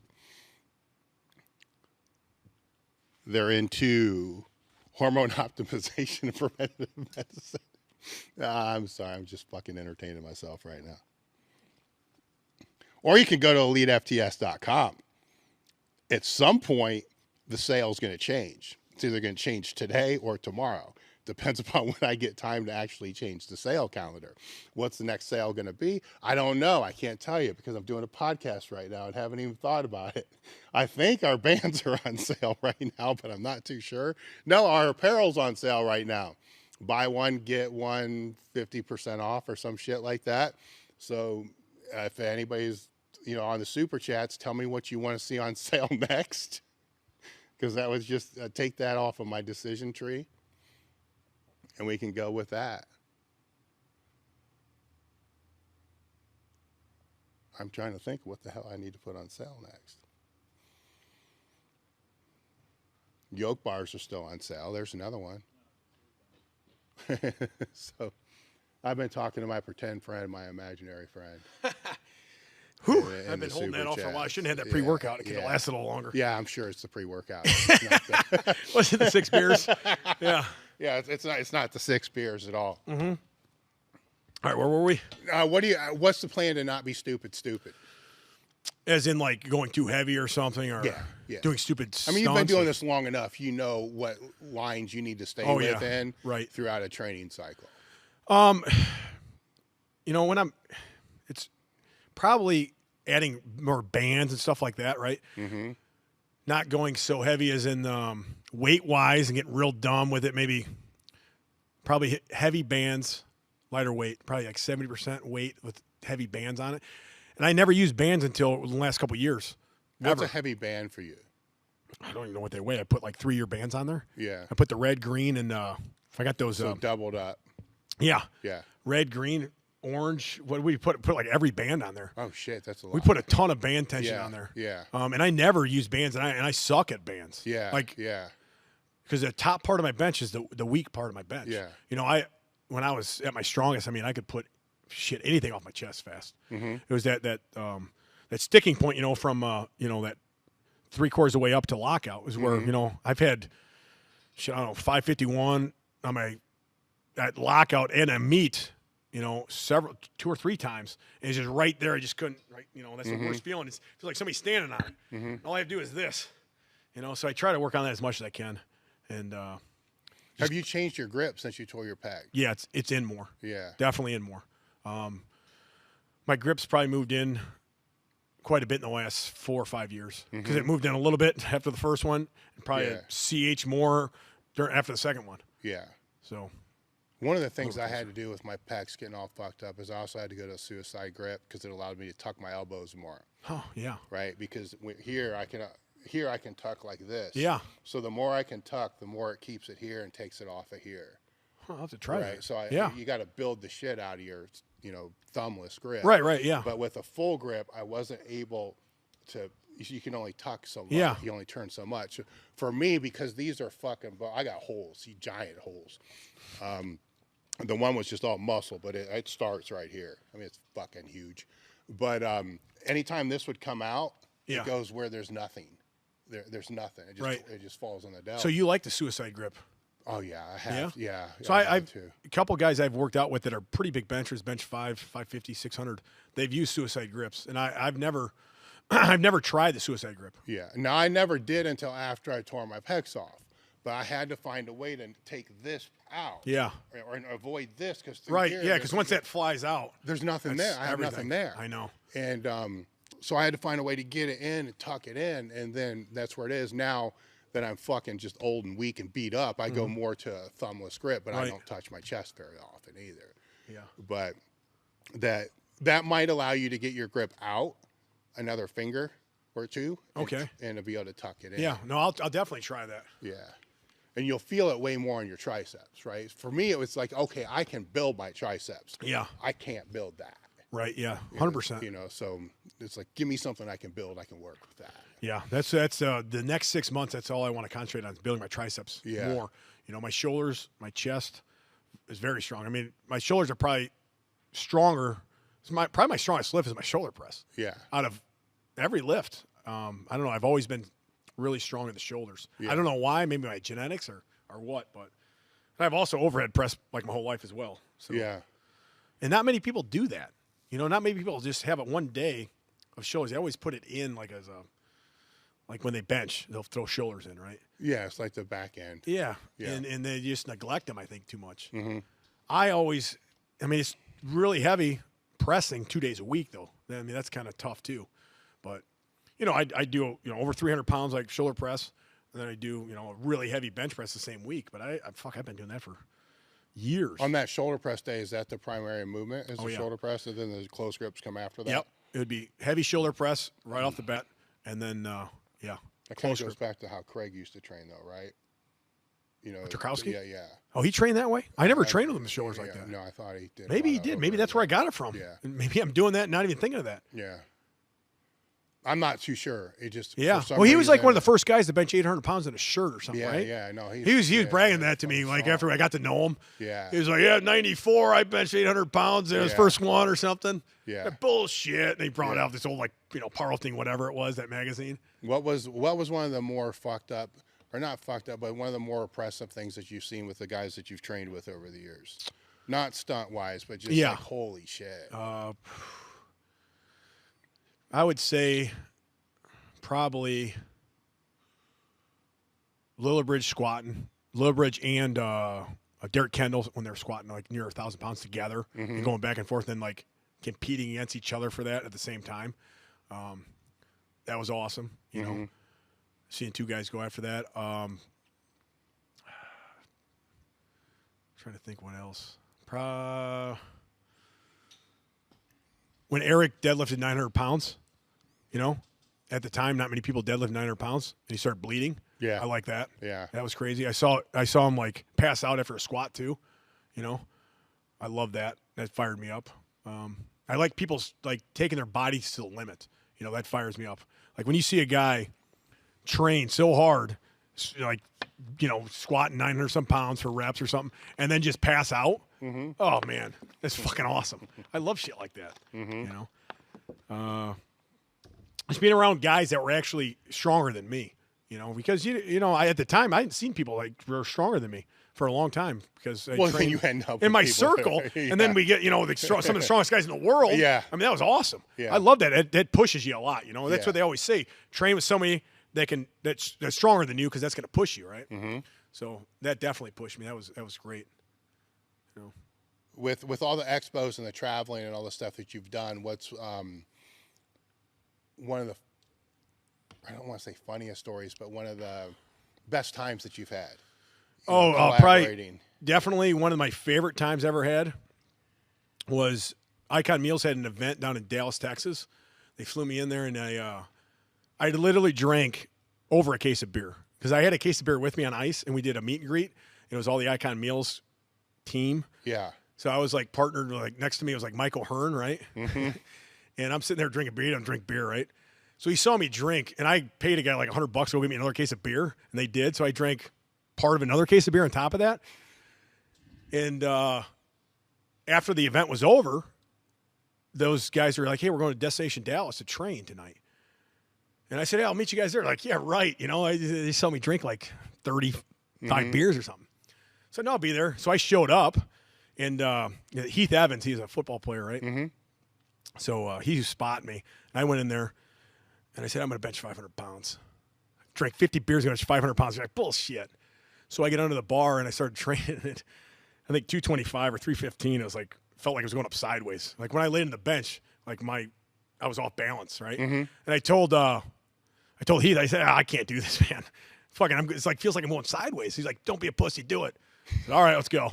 So then we got to like 455 is my final like practice run. And I got Mike over there. I said, hey, Mike, I want you to cheat me in the steel chair. I'm going to bench 500 pounds, 50 beers. It's all right. So I benched 455. I'm like, I got this all day. And I have no idea if I got it or not. You know, I fucking shrank all fucking day. Mm-hmm. Mike comes, hits me in the head as hard as he can with a chair. Fucking fall backwards. I bench 500 pounds. Fucking drunker than hell. He hits me in the head with a chair again. I slam beers. And, yeah, that was one of the best things. Probably the hardest bench I've ever done in my life, but the funniest, craziest. Drank so many beers, couldn't believe it that I did it, you know. So that was an awesome. All right, so when you do that, right, so now you're thinking about that. Yeah. Right? And then your goal, right? Oh, I know. Now it's the bench 500. I bench 500 pounds like, 4 years ago, just drunker than hell, you know? Yeah. It's crazy, man. Age catches up with you and too many pec tendon recoveries. Yeah, it's like, how's that sit with you? Because it's like, I know it sucks, man. Yeah, there's a guy I train with, his Cowboy Cam, and he's just a little bit stronger on the bench than me, and he rubs it in every day because I was always fucking 75 pounds stronger than him in the bench constantly, all the time. And he's like, you fucking old man, you pussy. You cocksucker. I'm going to get you, man. I'll be back. I'll be back. Just trust me. I'll be back. He benches like, 15 more pounds than me in training or something, and I just get so pissed, But I need that, You need that push. Any aspirations for a total, though? No, I don't. I don't think ever since I tore my hamstring, I have not pushed it past 700 pounds. I don't got no pop out of the hole. I don't know. It just I still squat. I do a lot of I bought a safety squat bar from you guys when right when I tore my pec tendon the second time. I immediately bought one from you guys, and that's what I trained with. I do a lot of safety squat bars. I go up to like 585, 600. Deadlifts I pushed, 650 recently, but I don't know. You never know. Maybe. I don't push those as much as I push a bench press. Yeah. Unless I'm competing, Yeah. I do them. I love to do them. I love training. I love all aspects of training. But, no, I don't. My favorite thing's the bench. I love bench. It's an upper body business. Yeah. Right? Yeah. When you think of your content creation, do you try to integrate it with your training? For instance, when I speak to Juji, it's like, okay, I do this stuff during this time of the year, this stuff during this time of the year. Or is it just, fuck it, let's just go? Oh, as in training or as in me doing videos? Well, Juji's a little bit different, right? Because he does all these like poly, phase. Whatever he is. Yeah, so he's got these different phases, but the way he plans his content for the year is kind of based upon how his training. Speaking of that idiot Juji, I asked him. I said, "Hey, what do I need to see out in, when I go to Lead FTS? Yeah, what I need to do, what I need to see, what should I be?" He goes, "Dude, it's London, Ohio. You're just going to Lead. That's all that's out there." Yeah, so, I told you it's fucking bump up. That was hilarious. Yeah, because I asked him, so what I need to see, where I need to go. He goes, there's nothing out there. It's London, Ohio. Yeah. I love it. That's funnier now. So, do you think, like, as let's say here's when this meet's going to be. Right. Do you have certain content ideas that will happen closer? Oh no. All right. There's so they're separate. Yeah. Okay. I don't. Like I said before, training comes first, right? And then, like, if we're going to do a dumb video or if I'm going to do a whatever, that's always at the end. So I would never do a dumb video before I train, right? So training is first, and then if I think of a video, we do the video, and then we put it on Instagram, right? That's how it always has been. That's how we've always done it. Yeah. I think the only time, like, there's times, like, obviously when I ice skated, deadlifted 500 pound on ice skates when it's below zero. Well, yeah, we took weights from the gym, went to an ice rink. Well, that's not training. Like, but if we're in a gym, we train and then we do a video. So training always comes first. Training comes first for dumb videos. Training comes first before drinking beer. Like I trained today. Now I drink beer. I didn't drink beer while I was training. Once in a while, I might drink a beer or two when I'm training for a video. But you beer bong, you know. That was for a video, though. Yeah, yeah. But that's why you're training. Yeah, well, that's true. You know, my training to look good naked was why I started training, to be better at football. Mm-hmm. You know? Do you know a guy named Barzine? I can't remember his last name. He was in the video with me that when I benched 500 pounds with the beer bong, he was spotting me. Yes, I know the name. Yeah. If I saw I would know. Yeah. Yeah. So how'd that whole idea come about? Well, that was when I was up in a tower, and I put those two together. Like, Yeah. Okay. You know, So that was the first one. That was one of the first. Yeah, one of the first ones. That, and then I thought of rollerblades and squatting 500 pounds. So how did that first one hit? It hit pretty good, but not like the others hit. Yeah. Like it started going good, and then I rollerbladed, squatted 500 pounds on rollerblades, and then this one guy said something to me on the internet. Said, this guy T. Cummings, he says, I don't rollerblade in the weight room or some bullshit. And I said, fuck you, you cocksucker. Mm-hmm. Something like that. And then, anyways, we ended up competing at the animal cage that year. Yeah. And we deadlifted, which deadlift that's my worst lift, probably. Yeah. Yeah. But I still deadlift like 765 out there. We ended up tying. And, anyways, that's how all that stuff. Sometimes people will shit on that, right? Mm-hmm. Oh, you just see me. All he does is like, he's on rollerblades. He doesn't do anything. He's not a real powerlifter. He's not this. Huh? I never understood that. No, I don't either. That's weird to me because, like, what real powerlifter is going to deadlift on rollerblades? You know? Yeah, right. It's not like something you're going to do in a meet. Mm-hmm. Like, so just the fact that you're rolling up on rollerblades kind of tells you that this isn't like a real powerlifting video. Right. Some people are just, I don't know. I don't know how to explain it, but they, like I said before, they think like all I do is like stupid stuff, right? Yeah. But you can't just all do stupid stuff. That's just like at the end. Yeah, but let me throw this at you, right? So you got that community that's gonna, rip you for what you're doing, right? Now here you're at a trade show, you're somewhere like that. How many times have somebody from that community come to you and say, they're like your best friend. and say, no, not that, but say, look, how do you think I could get my views up? Oh yeah, that too, 100%. It's Yeah. Oh yeah. like, so go ahead and criticize and shit rip my on it, ass, right. but then ask me how you can increase your following. Exactly. No, 100, that's happened before many times. Yeah. Right. Yeah. But I'm that's gonna grab another beer if you mind. Yeah, that's the nature of the internet. So it's that. I guess that's another discussion there. How have you learned how to curate the comments and not let them fuck you up? Yeah, so anybody's opinion about me never mattered forever. I don't give a fuck what you think. It would never bother me. If you don't like me, it doesn't bother me. I know I'm strong and you're weak. I'm what everybody here wants to be like, and you're fucking pathetic, right? I got that from Revenge of the Nerds. So no, I just it's in one ear out the other. It never bothered me. Most of any guy that writes shit online, like a negative comment, they have nothing going on. I've never gone on somebody's page and said something bad about somebody because I don't give a fuck. If I don't like it, I just scroll through it. You know what I mean? I just don't have the time to badmouth somebody. Yeah, so it doesn't bother me at all. You could fucking say anything about me. Obviously, where I work, people say bad stuff about me all the time, and it doesn't bother me at all. It makes me laugh. Well, what's interesting is you just kind of answered the whole thing is, if you don't care, you're just going to just scroll past it, right? Or you're just not even aware of it to begin with. Yeah. Now, if somebody stops and posts, obviously they're expressing the fact that they give a fuck. Oh, of course. Right. Yes. So you obviously care. Yeah. And then they'll say later in the comments, I don't give a fuck. Yeah. After they've gone through 20 comments of people arguing with them. Yeah. No, it's, you're always going to have haters. You're always going to have people that don't like it, but there's a million other people that love you. Yeah. So whatever, it just comes with territory. How do you know then because you can Instagram's a weird one, right? Because you can be popular then just not for some reason. Yeah. Or have followers that just not. And then you got to figure out, is this something that you posted? Is this just, you're not popular anymore? I think it's all Instagram runs all that, Yeah. You just got to keep going. You don't stop. Yeah. You just keep doing what you do. Yeah. Eventually you'll come out of it. Like that's what happened to me. I get a ton of followers and all of a sudden, everybody's seeing my posts and all of a sudden it goes like way less. Everything's way less. Then you're losing followers. You're like, man, whatever. I'm not doing anything different. Yeah. And now it's gone through the roof again, but I'm doing the exact same shit. So you just got to keep going no matter what. Was there anything that you did different to get conversions? 'Cause Yes. You can have all these views, but then not sell anything. Oh, yeah, I don't know.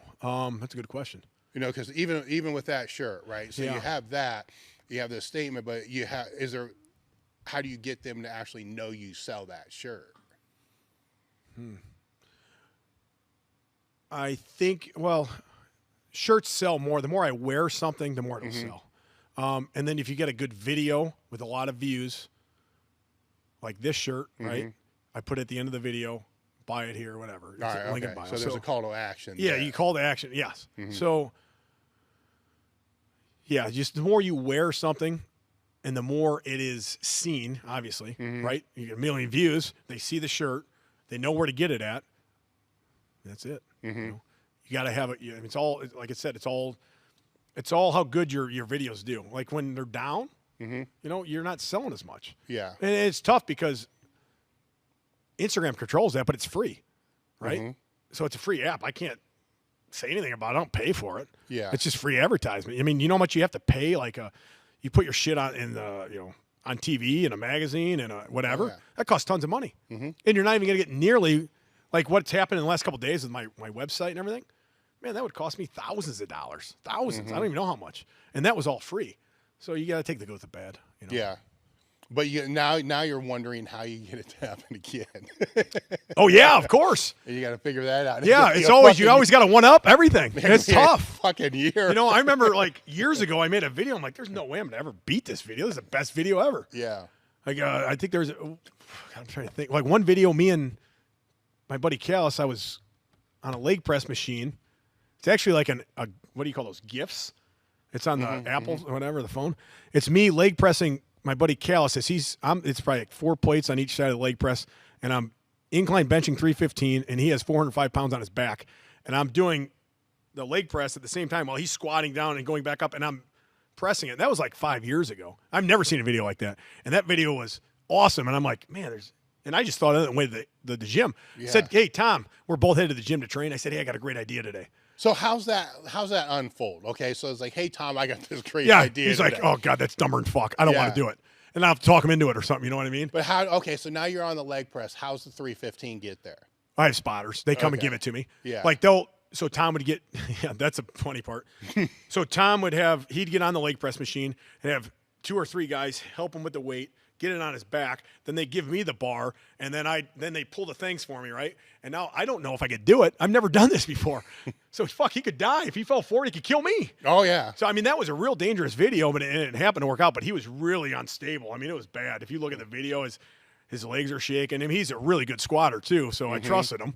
And, as I was going down, I mean, it was very difficult, but it looks awesome. And it turned out to be a great video. You know, it could have been terrible. It could have went way awry. It could have been really bad. It could have been catastrophic. We could have both died. Yeah. But, man, it worked out so good. Yeah. Yeah, I'm just like, hey, I got a great idea for a video. Let's do it. Yeah. So then. And then we do it. Well, you got to sell somebody on it then. Oh, yeah. Yeah. Well, Tom helped. He would get in. If I thought there was a good video, he would usually do it. Like, there's some guys that are like, okay, I'll do it. Yeah. But when they say, hey, I don't think it's a good idea, then I'm like, this is going to be good. When they say that, you know it's going to be good. What are the ideas where they've said, oh, hell no? Oh, geez. So I was talking about Jacked and Homeless earlier. He would do anything. You say, hey, you want to do this? Okay. He'd never say no. I said, hey, I got a great idea. I'm going to put a cinder block on my head. I saw a wrestler do this in the 1960s or 70s. I saw it on the internet. I'm going to put a cinder block on my head, and you're going to fucking take a sledgehammer and break it over my head. He goes, I'm not doing that. That's fucking dumb. It's going to get hurt. I said, that's great. I said, this is great. If you think it's dumb, this is going to be a great video. So he goes, we get out there, and he goes, if I'm going to do this, put this wrist wrap in your mouth so I don't break your teeth out. I said, all right, let's go. I bite down on the wrist wrap. He takes a sledgehammer and fucking hits me over the head with it. Yeah. Bam! Shatters it. I do 225 for like 50 reps. It was a great video. Yeah. So I loved it. Like shit like that. Like that was a huge video. When somebody that's really dumb says it's dumb, I know it's going to take off. Well, one of the ones that they just said no, not at all, and it never happened. Oh, jeez. I don't think there's been any. I really don't. I think I've done every one besides the one where I lit myself on fire because I don't have an actual stuntman to do it. Yeah. I'm trying to think if there's any ones that we tried to attempt that we couldn't do. That was too hard. I can't think of anything off the top of my head, no. Everything I've done, everything I thought of that I think I've done or attempted it and failed, and it's been on the internet. Either way, it's good. You know, like when there's a great video where I waterboarded. I got waterboarded while benching like 400 pounds or something, right? And I've never been waterboarded. I had no idea what it was like. So they tied a shirt around my head, and they poured water and alcohol like down my face. And I did it, and I benched it a couple times, and I fucking got up, and it was fucking scary, dude. It was tough. Like, I couldn't breathe at all. I was like, I said, I'm never doing that again. Holy fuck, that was crazy. And then I look at the video, and it's by a bad angle. You can't even see it. Like, fuck, we got to do it again. And I did it again. You did it again. And I did it again, and it sucked, man. Yeah. That was crazy.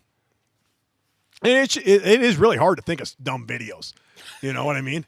Like, it's, and I'm an idiot, and I think of a lot of dumb stuff, but, you know, it is hard to think of it. Most of the time I'm drinking, or at work, and I write them down. Yeah. But, yeah. And they involve drinking. Yeah, most of the time. Most of the time it involves drinking. If it's really dumb, a lot of times we'll be drinking and we'll think of something real dumb, too. You know? Your best ideas come while drinking. That's another good reason to drink. Good ideas come from drinking alcohol. Yeah, I can see that. Right? Such as being waterboarded while you bench press. That's a fucking great I got idea. on a plane like 2 hours later. That's crazy. And breaking a center block over your head with a sledgehammer. These are all spectacular That was a ideas. great video idea. Yeah. Now, what do you think I should do? You got any video requests? I'm thinking, man, because what I'm seeing is if you've never had the point where somebody's like, hell no. Yeah. Right? Then that means there's a lot of ground that's not covered. Yeah. Right? Because just think training-wise. Like, you go back to when you were younger training, and you're like, man, we should try to do this. Yeah. And then you would do it. And you're like, oh, we should probably do that. Like, fuck that. No way. No man. way, Not I ain't doing that. shit. Like, squat 315 for 80. Yeah. No, fuck No, no. I need that. You know, and, That's what I said. If somebody says no way in hell, that's when that's going to be good. well, does that work the same way for you as say it's a training thing where just in my mind just now when I thought, you know, 315 for 80, I'm like, no, you can't do that in one fucking roll, but you could do it in a whole fucking training day. Oh, yeah. And then if you're like, no, I don't want to do that, then in my brain, I'd be like, what are you, a fucking push? You don't No, want to do it. I'm going to do it. Does that happen with these things that you're talking All about? the time. too? Yeah, all the time. All the time. When we did that stupid video with the bike, I didn't want to do it. Yeah. Because I never jumped anything before. So I wasn't comfortable doing it. And I said, hey, let's just do a dry run real quick. I'm going to go real slow. And one of my friends goes, what? Tom Finn, I know never fucking does dry runs. Fuck that. I said, you're right. Fuck it. Let's go. And I did a regular run and it ended up terrible. So, yeah, just shit like that. Now, none of these have actually broken a body part. Oh, except for the cutting the finger off. Well, cutting the finger off, but that's... Other than that, no. The only times I've actually gotten really hurt has been from actually just training. See what I'm saying? There's so much more ground. Yeah, there is, right? There's a ton more ground. That I'm kind of disappointed I'm not seeing right now. I know. I'm going to go outside right now and get run over by a car while bench pressing 500 pounds. Yeah, I'm like, you start bouncing shit off your face. Yes. You know. Oh, yeah, I like crap that too. That. Yeah. Now, when you see some of the other stunts that people are doing, because it actually has died down a little bit, where it's picking up for a while. Yeah. Like, let's, bench press a piano or leg press a piano. I mean, some of them, it got to the point for me, I just started fucking not even looking at them anymore. Yeah. There's some of the stuff. Stupid. Yeah, I agree. Yeah. I think, and there's stuff that I see on the internet that I did like 6 years ago. Yeah. I just did this 6 years ago, man. This is old stuff. So, But now there's a whole, like you see what I'm saying? There's a whole I know. bunch, right? Yeah. That are doing that. Right. And some of them are like freaky ass shit, and you don't, like, there's no way that weight is real. Oh, yeah, I know. No Yeah. fucking way. Right. Like Yeah. a guy. Yeah, I know what you're talking Yeah. about. I've seen stuff on the internet. I don't know. But Like- see, now if they were drinking beer, it would be better. 100%. Yeah, Then I would watch it. Yeah, you know what I'm saying? Yeah, But I would 100% watch it. that's like a lacking component, because what I started to see with all those things, and I did reactions. I remember this because I did reactions to a couple of them from the very beginning, because Right. I'm like, okay. Then it's like, fuck, this is all I see anymore. Yeah. It's like, this is old. Yes, You I know? agree. I haven't done that many crazy videos like that in a while. I don't remember the last one I've done that was. A lot of them have been more promos and stuff, because that's just what's selling. Yeah. You know, like cutting promos. I love cutting promos. Like I said before, you know, pro But it's wrestling different. stuff. Like, because if everybody else is following this path over here, You got to go a different path. yeah, you have to. Yeah, you don't want to be like everybody else. That's what I always said. You want to be different, right? Yeah. I don't want to be like everybody else. And So- even when you talked about the leg press squat thing, I haven't seen that one of yours. But when I saw, I've seen that like 1,000 times now, and we Yeah. started that. That was so long ago. yeah. I mean, it's been a GIF or whatever you call it for like fucking 5 years. I think I saw it on your channel. You have a greatest hits thing. Yeah. So I was watching through there. I'm like, fuck, that looks old. Oh, it's super old. I'm like, this is we all did that. grainy and shit. 2014 or something. I'm like, this is the same crap I quit watching a Yes. year ago because everybody was I know doing it. So it. we were way ahead of the time. Yeah. Right. Yeah. Yeah. So now you're ahead of the time now. Right? You just got to walk through the woods drinking beer. Exactly. That's what I do. Naked. Yeah. On the sun. What do they say? The sun and the earth and the wind and the fire and my testicles and my asshole is what he says, right? Something like I that. don't know about the asshole thing. That's what he was saying today. I saw that. There's a tenet about the asshole. Something about sun in your asshole and your balls or something. I don't pay that much attention. Yeah, right. You know, it's, Well, I'm a real liver king, so you know. yeah. I mean, here and there, you know, and then, but I did see your thing, and that was funny, man, because I'm watching, because you see that the whole thing explode, right? You can't not see it. Oh, yeah, right? I know, 'Cause it's fucking everywhere. everywhere. Yeah. And then everybody's got the reaction and all this Yeah. reaction. It's like, I'm so fucking tired of. Same here. You know, it's like, fuck, just stop already. Yeah. And then your thing is like, now this is different. Yeah, this Like, is different what and it funny. should be. Right. You Yeah. know, this is good. Yeah, that's perfect. That's what I wanted to convey, you know. And I mean, it worked out great. Yeah. So that's funny as shit. And all that stuff's funny. Yeah. It's all. I mean, that guy. I don't know. He should have. He came out and said he lied and he apologizes. To apologize to who? Why would he apologize? I don't apologize for shit. Right? Why didn't you just come out and say, hey, I own a TRT company and this is what I'm doing. And now I'm going to sell you this. And this is the Liver King special and it's going to cost you this. And now he's going to be a millionaire again. I mean, that's what he should have done.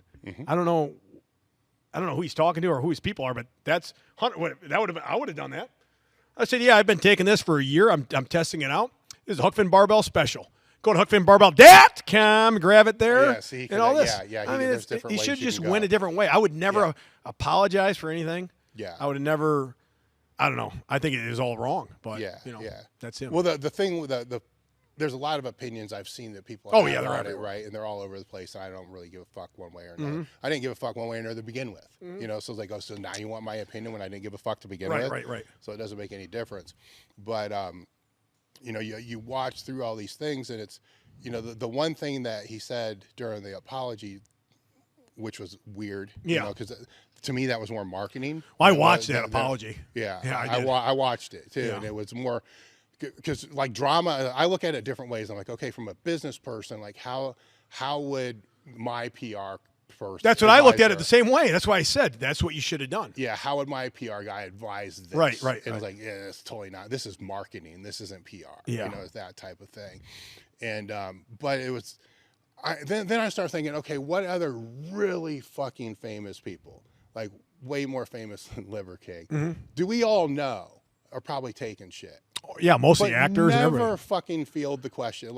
It's No. not like you can dodge it. Right. He, you know, that people like the Liver King or whatever, they can't. Sit Well, that's there. what his problem. He came out and said he got that way just by eating testicles in his brand. Yeah. That made his brand look bad. But he could have dodged. He could have the easily question dodged it. from the I'm on very TRT. beginning. Whatever. You know, Yeah. Fuck. I mean, we all dodged for years and years and years and years. It's just what you did. The only reason people don't dodge it anymore is because it's A, more socially acceptable. B, you know, Liver King takes it. well, there's another. I mean, you've been around this stuff for a long time. There's another variable here that just it always doesn't get fucking mentioned, and that's the legality. Oh, yeah. You know, a lot of us have prescriptions now, Yeah. so I can sit here and talk to you about Marek Labs, Marek Health, and all this other stuff Yeah. because it's not fucking illegal. And then they'll throw out that, well, no, but police don't really care. I'm like, okay, listen, motherfucker. I've been around gyms with fucking anabolics since Yeah. the mid 80s. Right. And I know 10 people that have done prison time for selling fucking anabolics. Yeah. So don't tell me that it doesn't matter. Yes. You know, so you see, because now if you watch, you know, all the people that will admit to their use, they're admitting to TRT use. Right, And right. we Oh, know yeah. goddamn Well, that's well- what he said. He goes, I'm going through a professional. I am doing this and I'm doing that and I'm doing that. Yeah. Through a professional with my blood work, with everything. Oh, yeah.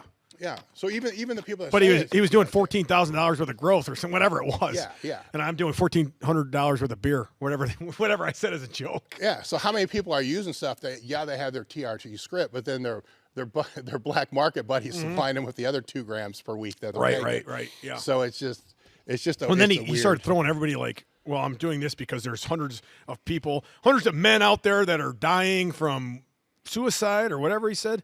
Like, why would he even bring that up? What does that have to do with what's going on? It's deflection. Exactly. Huge deflection. Yeah. So. Yeah. So that's kind of not an apology. It's No. just deflection. No. Like I said, I saw that more as marketing and so forth. But Of course. He'll grow from it. Any publicity is good publicity, right? Yeah, That's yes. what they always say, and it really is. I mean, so many people know his name now, right? Because of that. Well, more people now. 'Cause Yeah. They hit different. Hell, I'm getting back fucking kick out of his from my shirt just because Liver King lied. Mm-hmm. Keep lying. Maybe I'll make more money off of it. You know what I mean? It's what's the fucking next crazy. one? Yeah, what's the next? Liver King on a throne of needles will be the next one. Like Game of Thrones? It'll be Liver King sitting on there with a throne of needles, right? Mm-hmm. I don't know, something stupid like that.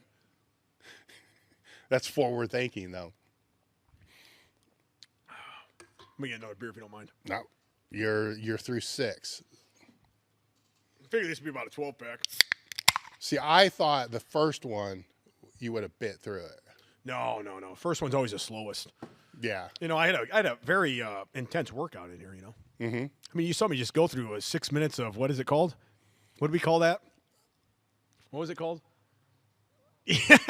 Nobody remembers. I called it 6 minutes of hell, but you call it dumbbell. It was fake battle ropes.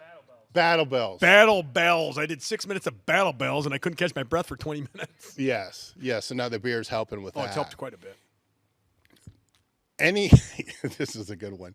Any negative effects that you've noticed from the beer? Actually, training? That's a great question. Absolutely zero.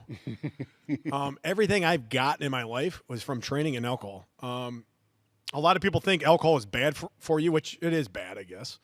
And it does, ruin certain people's relationships or certain people's lives and everything else,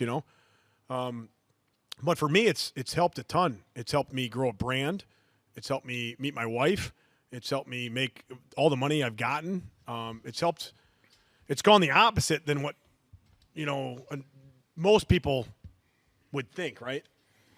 So for alcohol has helped me build a brand, make money, meet my wife, everything in my life is revolved around alcohol and training. Mm-hmm. So it's helped me tremendously.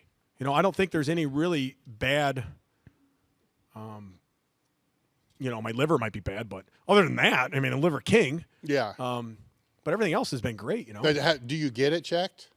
No, blood work checked? I don't believe in that. Right? Just like Liver King, I don't believe in that shit.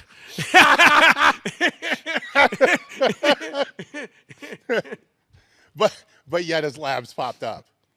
Yeah, what was that all about? Yeah, so he doesn't believe Yeah, in it. that's what here's yeah. the But then labs. all of a sudden, his labs popped up, man.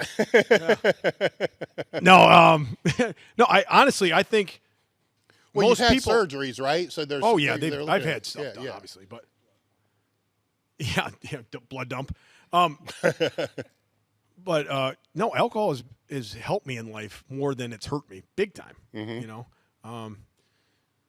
You just can't drink every day. Like, you can't let alcohol control your life, but you can have fun with alcohol. That's what I try to do. Isn't the other statement that moderation is, Oh, that's a big key thing, to right? life, right? And that's hard. But yours is like, no, that's not right. Oh man, moderation sometimes just goes right out the window.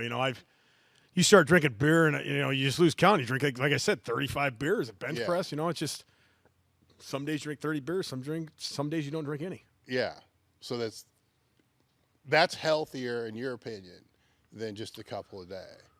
They don't think so. The gurus, the fitness experts, the doctors, they don't think that's healthy at all. But being the real Liver King. Being the real Liver King is everything, brother. You know what I mean? So I don't believe in the gurus, the fitness experts, right? They would have me pinned as like, I don't know, an alcoholic and a not be able to bench 225 ever again or anything. Mm-hmm. I'm proving it all wrong. I'm drinking beer. I'm benching close to 500 pounds. So when you track your macros, how do you track the alcohol? I don't. Never do. When I'm drinking, I don't track shit. No. You know, I used to track quite a bit, like during the week, and you know, I've had some numbers I'd hit would be like, you know, 250, 300 grams of protein a day. You know, try to get under 80 grams of fat, 70 grams of fat, whatever it was, and then carbs around similar 300, 250, 300, whatever it was. Yeah. And when I drink, I would never track anything, but that worked great. You know, I was great shape. You know. I mean, I did that for a year and a half right before I got injured. Yeah. I was tracking real well. And I haven't really tracked since then. But, I you know, once you track stuff, you're pretty good with knowing what to eat. Yeah, yeah. Right? So, you know, doing the similar diet, similar everything, you know. But never track when you're drinking. That's always leads to trouble. Yeah, if you could get... Oh, hold on. Yeah, One thing, because people on here that drink, a big thing that I learned is when you drink, don't eat that many carbs the day of, and don't eat that many carbs the day after. Keep your carbs. So there's like a rule to this now? I heard that from somebody. This fucking expert that was, I can't remember his name. He was with Hybrid. He was a fitness, Francisco. He told me, he gave me some fucking, I don't know, science project with a note. He said, the carbohydrates will make you fat the day you drink or the day after, something like that. So I cut my carbs down the day before and day after, or day of and day after. Yeah. So, yeah, if you drink, cut your carbs down under 100 grams that day and under 100 grams the next day, and then go back to normal. That works. That's science. Yeah, okay. Yeah, I get that. It sounds like some bro science bullshit. That's science, I know. But if it works, trust me, my right? dad is a television repairman. Yeah. He knows. If you could get fucking drunk with anybody, current, past, present. Steve Austin. Yeah, wow. I've actually drank with Steve Austin once. I was on his podcast, and he was my hero when I was a kid, like, growing up. And obviously, Steve Austin was awesome. You know, he was the man. And then I got to be on his podcast. I flew out to his house in Marina Del Rey and went on his podcast. And I've never been, like, I've met a lot of people in the fitness industry and, you know, a lot of famous people, everything. And I've never been really nervous around anybody. And I was kind of nervous going to his house. Chris Bell, I stayed at his house, and he drove me over there. And I remember knocking on his door, and I could see through the window Steve walking towards me. And I'm like, oh, fuck, that's Steve Austin. And we were 5 minutes late, too. And he goes, you're the first motherfucker ever be late to my podcast. I said, oh, fuck. You want me to do push-ups right now? And he looked at me and fucking kept walking. I'm like, oh, fuck, Chris, we're fucked. And, no, I mean, it turned out to be great. And it was awesome. And I remember sitting across the table from him, and I was locking eyes with him. I'm like, I'm the alpha in this room, you know, but that's Steve Austin. I'm not even paying attention to what he's saying. Yeah. So it's just crazy, you know, to be interviewed by Steve Austin. And I drank all of his beer. And then he had that Broken Skull beer. He had IPA. Yeah. And then he was out of beer. And I said, whoa. My wife was there, too. I said, my wife keeps beer in her purse, Steve. Karen, you got any beer? She pulls out a six-pack because we packed a six-pack in her fucking purse just in case. And she had a six-pack in her purse, and we drank the beer there, too. And then he drove us to the bar, and that was the last time I seen him in person. But that was a great interview. It was great. It was awesome, you know, to drink beer with Steve Austin and everything. You know, growing up, seeing Steve Austin drinking beer and being a wild man, and then to, you know, actually talk to him. And I talked to him. I mean, I was there for like 6 hours. Yeah. So I actually talked to him like as a, you know, in person, not on the air and everything too. Yeah. He was a great dude. He's just like, you know, like your next door neighbor or something. He's the same guy. He wasn't like some guy that was like, you know, too good for you or something. You know what I mean? So that was awesome. I taste good. I'm going to ask the question again, but it's going to be for somebody that you haven't drank a beer with or gotten drunk with. Oh, shit. So somebody that I haven't, I would say you. Yeah. Yeah, you. You got to drink a beer with me. No, dude, I would be fucking hammered in 2 At beers. one beer? Well, get him one beer, huh? When's the last time you had a beer? Oh, fuck. Foreign, bring that case in. How long has it been? Two decades ago? I only got 2 beers left. Bring some more beer in. Yeah, I just drank 8 of beers. Come on. You haven't? I got 2 beers left in here, ice cold. Get some more in here. You want one beer? Yeah, I'll try one. It's going to taste He's like going to try one. shit. Hey, haven't you ever seen that movie Old School? Where Will Ferrell goes, I'm going to have one. I'm going to have one. Yeah. And then he has one, then he goes streaking. Yeah. That's going to be you streaking through London, Ohio tonight. How's it taste? That's fucking gross. I dude. told you it was good. That's fucking gross. No way. He's addicted. No, that is fucking. Listen, the first terrible. sip's going to be kind of bad. The second, Yeah, fuck. second sip will be better, right? Yeah, that's the same fucking thing that people tell me with weed and shit. No, that's just like all bad. What's it's it like taste all like? bad. What does it taste like? What do you think? Rust? Rust? Yeah. That was the last thing I thought. You were gonna No, say. it tastes like rust. It's cold though, right? It's Does it make you cold. feel good yet? No, it tastes like rust. Well, you got to get past that rust stage. You'll be fine. Yeah, so what's it take, like Usually about 4 of them? Usually about 10 of them. Like, so that's the trick. Yeah, about 10 you'll forget the taste at all. Tasting like shit. Oh yeah, you don't even know. You can just switch beers out, give you whatever. You don't even know the difference. Yeah. So I have a feeling this is probably like the cigar thing, where the cigar thing like sucked for a while.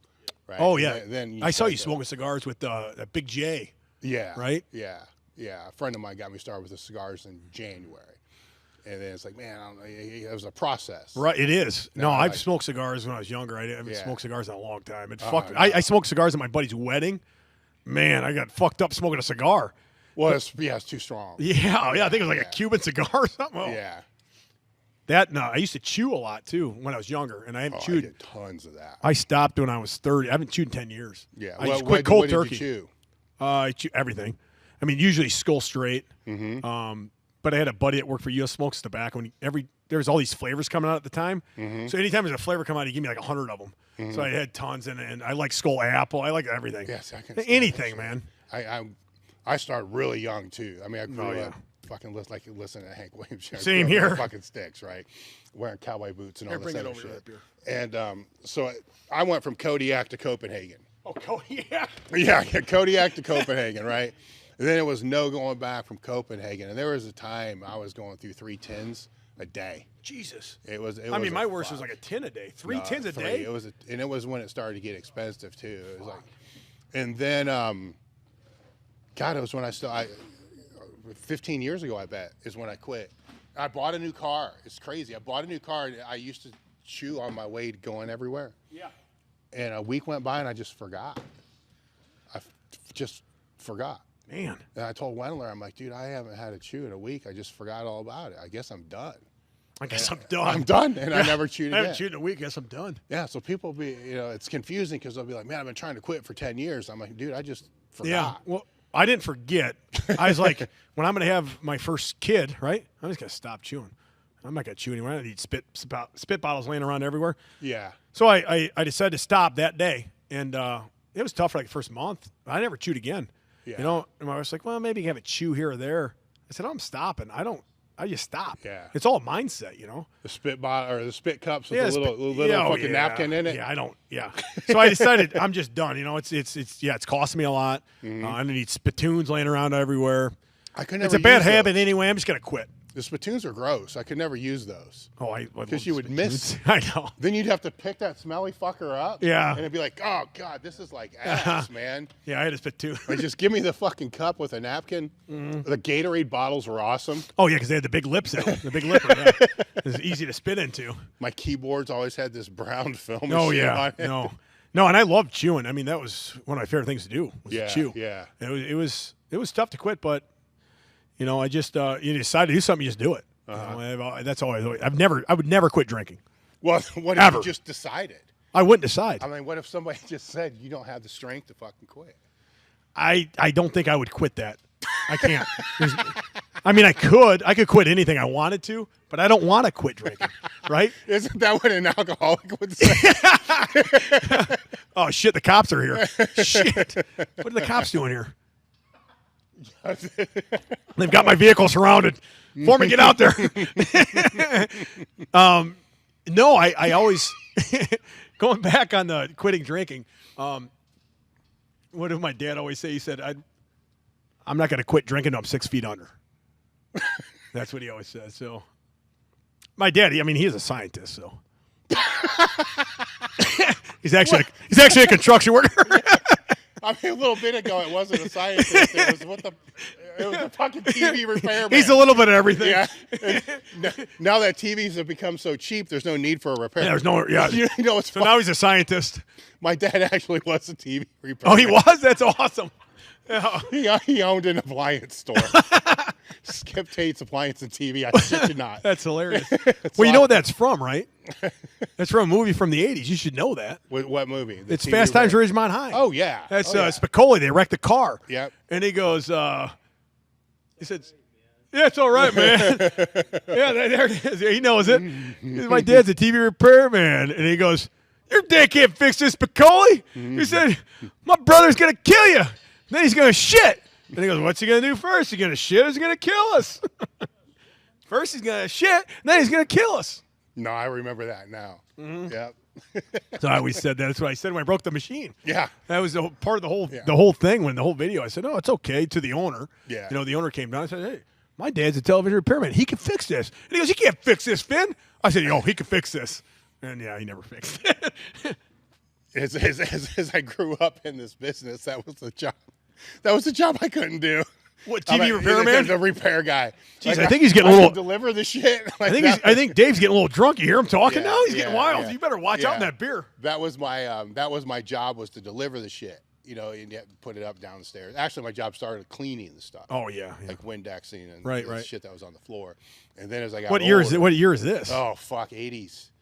You know, Yeah. maybe fucking even 70s. So they had like the big like dresser TVs and stuff. Oh fuck yeah. Yeah. The record players and shit like that were cabinets. You Right. Fold Yeah. open and there it is, and the speakers and shit are in there. The TV we would have at home was like a fucking is the size of this table.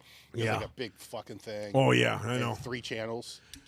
Jeez. I know. It's so crazy nowadays. Like everything is in the palm of your hand. Everything. No, it is insane if I think back to it. I remember, when I was younger, growing up, we had the big, like, dresser for a TV, right? Yeah. Not many channels and all. I remember when, like, ESPN first came out and all that kind of, and all that stuff. So, but now, like, I built my brand, I built my business, right, out of my palm of my hand. It's crazy. I don't know how to run computers. I don't know shit. Yeah. I ran it because I learned how to run a phone. It's you crazy. know? It's and insane. that would never have ever, this brand, Huck Finn Barbell, would still be a local guy, being an idiot, right? With nothing except for the people locally and a couple towns that knew who I was. I mean, people bitch about technology, but as we're sitting here talking about this, I remember when HBO came out. Jesus. Right? What about Skinamax? Yeah, well, you could kind of see. Right? Oh, yeah. You know, through do you ever remember those, the blurry things, right? Yeah. The porn channels? Yep, you could see through. Yeah, you could see like one boob.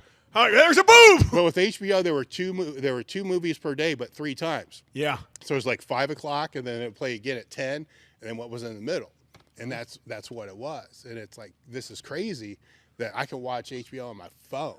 I know, yeah. You can watch any there. We had the football game going on last night as we were driving here, right from the phone. Yeah. You know, so yeah, it's wild, man. Yeah, so the technology, fucking. It sucks, but it's great. So when I was growing up, that's, everybody's pushing against me, like, there's training, you can't do shit with this. And from reference, you probably can't. Looks like it. Because what the hell are you going to do? Own a gym, right? And nobody would have imagined, there's going to be this thing called the internet. You're going to be able to have a site on the internet. Right. And all this other shit. When I started, it was just putting ads in Powerlifting USA. Yeah. That was the first thing. Yeah. And then it was like, internet. What's that? Yeah, like I told you, the first pair of knee sleeves I ever bought was from Elite FTS. Mm-hmm. When I was probably 19 or whatever it was. I bought a pair of double ply because I thought I could squat more. You couldn't get them on. I couldn't get them on. Yeah. I had to cut them to get them on. Yeah, oh, really? I swear to God. Yeah. I think I still have them laying around somewhere. Yeah. That's the other problem. It's not consumable. Yeah, right. It's fucking my same knee sleeves for 20 years. Yeah. And then I remember I sell aminos. Yeah, you got to get a pre-workout market, you idiot. But I remember I also got an Elite FTS shirt that was had a four-leaf clover on it. Yeah. And I remember that too. I got that. Maybe that was more recent. Yeah, that's probably last 10 years or so. Yeah. But yeah, I've known about Elite FTS since at least since the early 2000s. I think December. Well, it is December now. I think when we cross the year, it'll be 25 years. Man, it's a long fucking time. That's a hell of a long time. It's a long fucking time. Shit, yeah. What's the best memory you got from the last 25 years? God, there's so much, man. I mean, you have a business now, right? So there's so much of what you need to take care of today and next month and all Oh, that yeah. that it's really fucking hard to stop Yeah. and look back. Most of them aren't really numbers related. I wish they were, Yeah. because we've never had that double digit type of growth ever. It's just been a Slow, just incline. slow type thing. Then you have a few years down, like, Yeah. fuck, we're going to go out of business. And it comes back You go, up. oh, shit. So it's a constant, for things that helped me over the years was to understand that something ridiculous like 500,000 new businesses start each day. I mean, it's insane the number of new businesses that start every day. Yeah. And like 90% fail after a year. Right. And then like 90% of that fell after 3 years. Yeah. So you can get frustrated. Damn, good thing I'm in year 5. Yeah. Thank God I got past the year 3. And it sucks, man, because when you're in year 5, it's the same thing no matter what year it is. You're happy with what's happened. Yeah, but you want to get But bigger. you're also like, fuck, like this should be way higher than what it is. Because you compare yourself to others and all this other kind of stuff. That never goes away. And it actually probably leans more towards, especially with your mindset, my mindset, of the fuck, we should be better than what we are. Always, no matter what. Because it's really hard to see. I'm having a hard time even answering your fucking question. Yeah. No, you always want to be better. Yeah. Right? Yeah. You always want to grow. And you always thinking of ways to be better. Yeah. Like, constantly. That's all. Well, the other fucked up part, this is the biggest fucked up part, and it's when I have the financial meetings like I was doing when you came in. I'm numbers driven, right? But the fucked up thing is I can't add. I'm like powerlifting number driven. 135, 225, 315, Well, 405, no, the biggest 585. number, like the 500 bench. Yeah, right? Like right. The total, whatever it's going to be. Yeah. That matters, but profit matters. To me, it's like, okay, what were the total sales? We need to fucking beat the total sales. Yeah, right. Here's You always what want we to need beat. that, Yeah, I right? know it. But then you lose sight of what's going on down here. Right. And it's like, okay, we beat that, but fuck. No, I know. So you got to like watch two things. Yeah. I'm the same way, with the business and then I'm dealing. It's like me and my wife do it, so it's like a smaller scale than what you guys are. But Not really. I'm trying to think of shit constantly, like just shirt ideas, supplement ideas, video ideas, just everything, because you always want to be better. How are we going to beat this? I don't know. I don't think we can beat it. No, we can beat it. There's a way. There's definitely a way we can beat it. So it's always, even I write down anything, like in your phone. I write down, hey, what I say yesterday? Here's a good shirt idea. I was driving here, and I'm like, in my head, I just thought of a shirt idea. My wife is my cardio, or something like that. I'm like, that's a great shirt idea. Let me write that down. My cardio is my wife, because I put a shirt out that says cardio's for pussies, right? As a joke. You need cardio to fight, obviously, but cardio's for pussies is hilarious. It's just shit like that, And always write down anything. If I think of anything, I write it down, even if it's dumb, because something that's dumb can be great. Well, it can be great later too. Yes. Right. And my wife is 60% owner. Because a long time ago. My wife, I think, is 90. Yeah. See, well, we thought having a female-owned business would have better benefits. Did it? No. No, it makes no goddamn difference. But either way, it's we've had to find that here's her lane, here's my lane. Yeah. And then we try not to cross lanes. That's good. That's a tough. It is. It takes a while, and it gets more convoluted when you start hiring people. Oh yeah. Because then who's the person going to help, you or her? What I'm saying? Yeah, man. So me and my wife we'll start arguing over stuff, and I'll be like, no, this is going to sell. No, it's not. Yes, it is. Yeah. And then I mean that's kind of the bad part about having a business together, right? Yeah. Well, with apparel, it's weird too, because I've had a lot of things. I'm like, oh, this is going to do great. Oh, that's another thing. Sucks. Yeah. Same here. Even this shirt, I think it would, like I told you before, I thought it would sell, but I didn't think it would sell to the way it's sold. I mean, it has, when you have bad words on something, right? Swear words on shit, I don't think it's going to sell as good as a shirt like Let's Get Stupid. It was a great seller. I mean, you just don't have anything dumb on it, like anything bad. So that sold great. I didn't think something that had pussy on it would sell, but it did. And there's some other things that I brought up to her, and she's like, I don't think that's going to sell. And then it sells, and I rub it right in her face. You see, I knew it. I told you it was going to sell. That's the best. Yeah, I've had other ones that I thought were just going to suck. And they do good. The fuck was It's just that? like videos the same way, yeah. Yeah. Same and then way. it's, I'll come up like this. This is one I came up with. That's a good right? one. You know what I Yeah, mean? from I'm like, Ozarks? I'm like, this is gonna fucking kill it. And I actually the conversation, because there's two factors here. It's like, okay, here's the idea, here's the design, and I get it done. Then is my wife gonna be cool with this? Oh Right? yeah, 'Cause no, my wife's there's- getting upset because there's so many swear words in every fucking thing we sell now. There's always It's getting like, past come on, can we that. get something besides like sexual innuendos and everything? And she's like, oh, I think that one will sell. Then I'm like, oh fuck, what I get myself into? Do I really want to do this one now? That's a good one. I like that and one. I'm like, okay, this is either going to do really well or it's going to suck. Oh, it's I'm not the gonna same fall way. in the middle. Yeah. And it fucker fell right in the middle. Oh, I'm man. like, come on. Like, and no matter what I think. I always think the same way. It's either going to do great or it's going to suck. We'll sell like hardly anything or we're going to sell a shitload. I'm the same exact way. Hey, mind if I have another beer? No. And it's, Are you ready for one yet? Or No, if I'm just like through here and I'm drunk, right? There. I'm going to have to take a leak again. Yeah, you already said I'm drunk. Damn it. Hey, pause it. Pause the show again. Would you? Yeah, I got to take a leak. yeah. How many? Hey, what's the record number of pauses you've had in the show? One pause? Yeah, this is a record. Hey, this is a you gotta take record. bow. Yeah, yeah, right yeah, yeah. Long yeah, live the theater. yeah, So, we did get one super chat. yeah. They want to know, did you see Brian Shaw collab with Derek Smith with arm wrestling, and would you ever do it yourself, or do you think that's just too mainstream? It's just like... I didn't see the collab, so I don't know that. I would never do arm wrestling. I'm too fucked up to do it. But I know that from the collaboration standpoint, the people that I've known that's done arm wrestling collaborations have benefited greatly for their YouTube traffic. But I've never known anybody. I've known a lot of people that have got in arm wrestling from other things, but not like arm wrestling people. Yeah, I mean, nothing against it. It's just I don't know anything about it, except for when I used to bounce in the bars. Everybody, you fucking arm wrestle. I'm like, get away. Yeah, like you're gonna fuck my bench up. Someone see the shotgun, too. Shotgun, fuck. That I do remember from high school or whatever it was. Yeah, Matt, this is your kind of podcast, man. This dude's he's on 7 beers right now. There's one right here. Yeah, I'm like this far down. I'm like under the logo. I'm almost under the logo. I'm fucked up. Yeah, I went out there, and he's like, there's no fucking way. Here's the thing, it tastes like shit, just like I remembered. What's that? See, I told you. Really bad beer, my ass. All these beer experts come in here and like, yeah, you got to drink these IPAs. No, he You gotta- is a beer expert. What do you drink, pal? I'll surprise you. My go-to is Rolling Rock. Exactly, Rolling Rock. What a yuppie beer that is.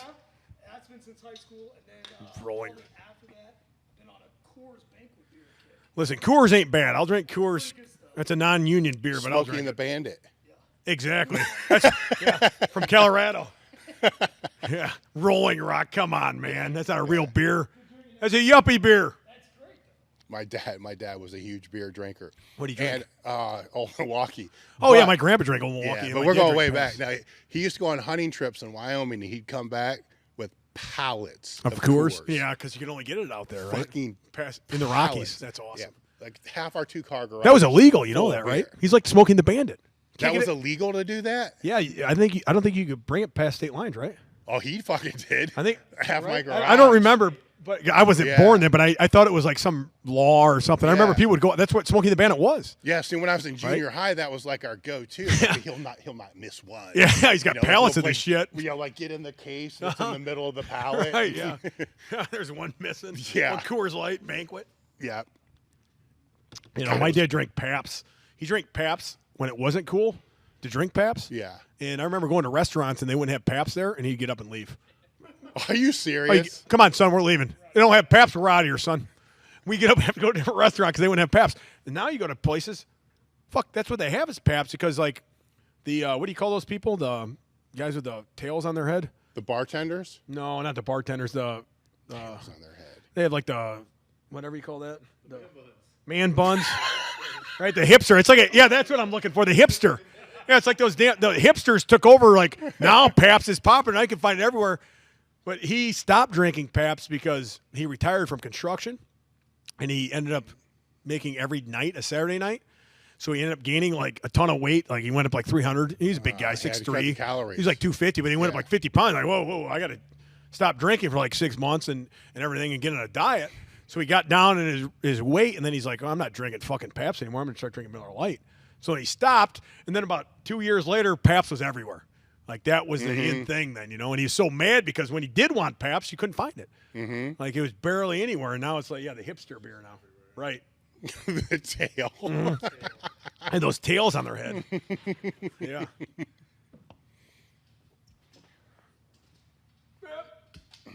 So when's the last time you had a beer, you said? Been 2 decades? It's probably been 20 years. Is it tasting better yet, or No. same, better, or worse? No, it's going to get warmer and it's going to get worse. We'll put an ice cube in it. That's an old trick. Keep you hydrated, right? That's what an old guy told the me. hydration? Yeah, you put a couple ice cubes in your beer, hydrate you. I thought this was supposed to be dehydrating. Well, you put ice cubes in it, it'll hydrate you. Come on, man. Yeah.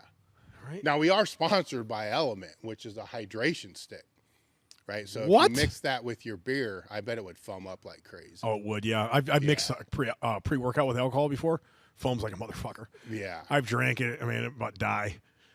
Right? I've tried everything. It doesn't work out good. So, yeah, you put that powder in there, it will foam like hell, and it'll taste like shit. Well, maybe that's your supplement there. You got to figure out the pre-workout you can mix with beer that won't foam. I don't think you can. I don't. Yeah, maybe that's a $1 million idea. I remember when I was like in high school, my thing that I wanted to make was an alcoholic drink that would make you stronger and not make you fat. Isn't that what fucking all alcohol does? Is make you fat. Is make people think they're stronger. Well, you get beer muscles, right? You get beer muscles, but I wanted like a thing like it would be like with aminos. Have everything in it, like protein, but there's no way because alcohol does something to your testosterone. I don't know what it does, something, but it doesn't. It does not make you actually stronger or in better shape. But I wanted to make something, and I'm not a scientist. My dad is, but I wanted something like that. That would have been great. What if what I'm drinking now is making me stronger and better? Well, you could argue it is. Go on. Well, if you I mean, it's made my companies better, right? Yeah. I mean, you just said a little bit ago.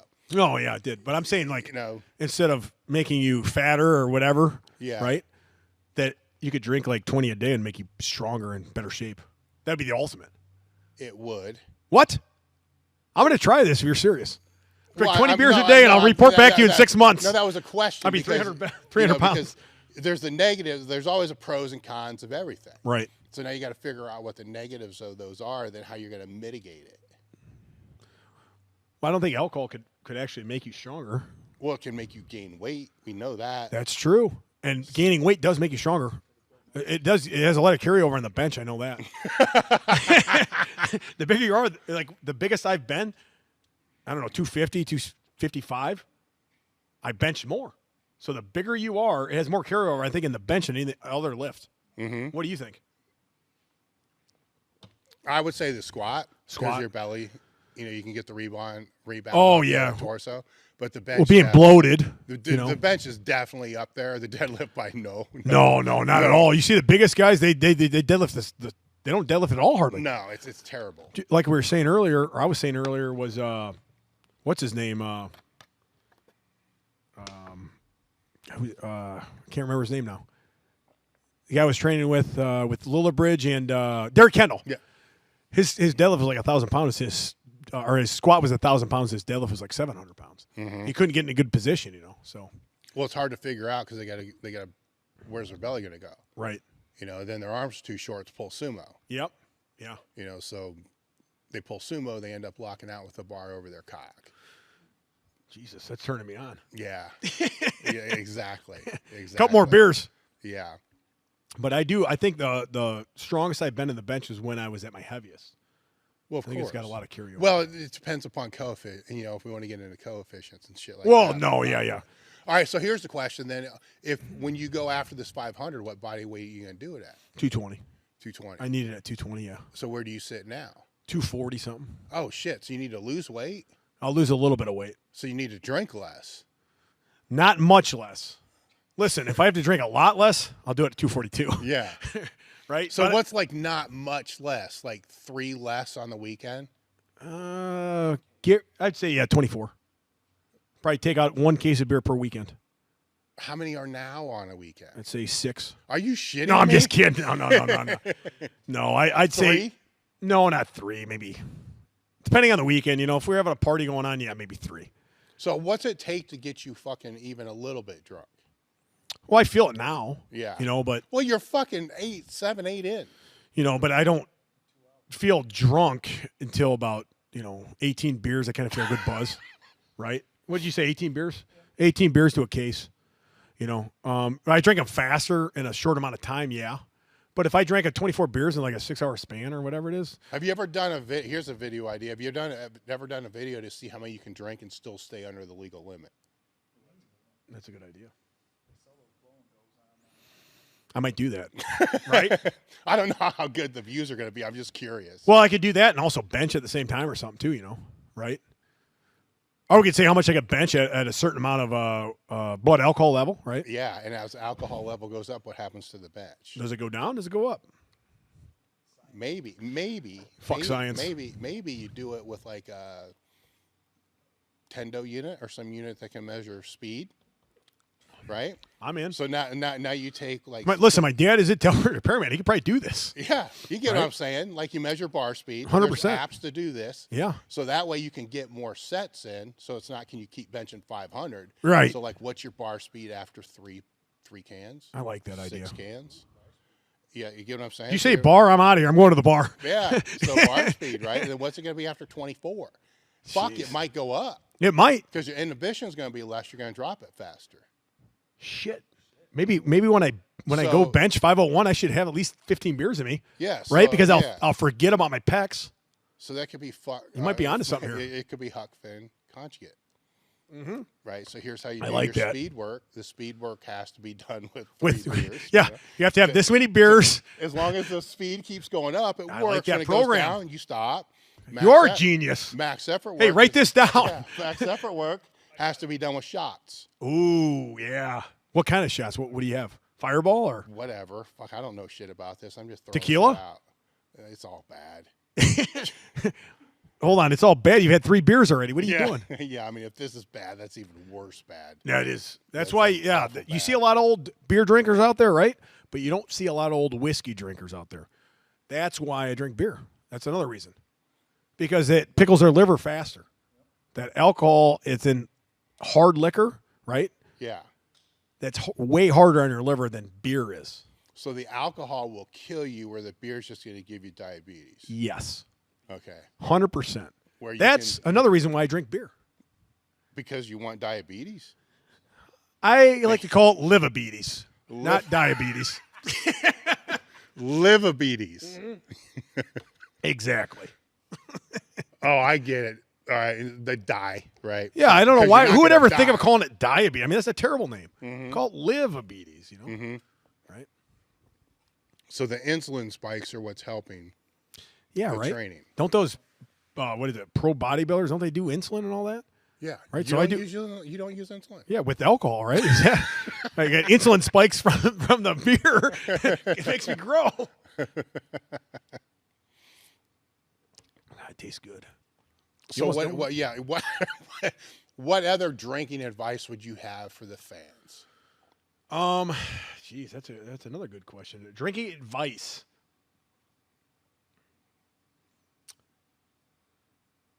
I don't really have advice to drink. I guess just drink. And if you've never done, I'd say a power hour, look into that. Right, power hour is very good. Power hour. That's where I'd play, like, I got a country music playlist, I listen to a lot of country, and I every minute a country song would come on and an air horn would go off, and you take a shot of beer for 60 minutes. What's the air horn have to do with this? When the air horn goes off, you take a shot. But the air horn is not in country music. No, it's on a it's like well, it used to be CDs. I have a CD like Yeah. that. I don't know what it's on now, but it used to. I have a CD where you put a CD in. It'd be 1 minute of a song, right? Yeah. And it would go. And you take a shot of beer, and then another song would come on. All right. So this is like a power hour, whatever CD. Yeah, power hour. Yeah. So Look into it. I like to do the Century Club, which is 100 minutes. That'd be about 8 beers. And you do it in 100 minutes, you feel good. Do not drink and drive. That's another good thing. Yeah. Especially nowadays. I mean, you can get literally anywhere. You can get a, what do you call those, Ubers? Mm-hmm. That's what I understand, these pro athletes that get DUIs or get messed up with that. I mean, you can get driven you got millions of dollars. It costs like $20 to get a ride somewhere. So that's another thing. Never drink and drive. That's why I have a what do you call it? A DD. That's why I brought Foreman over there. Mm-hmm. Watch your carbs.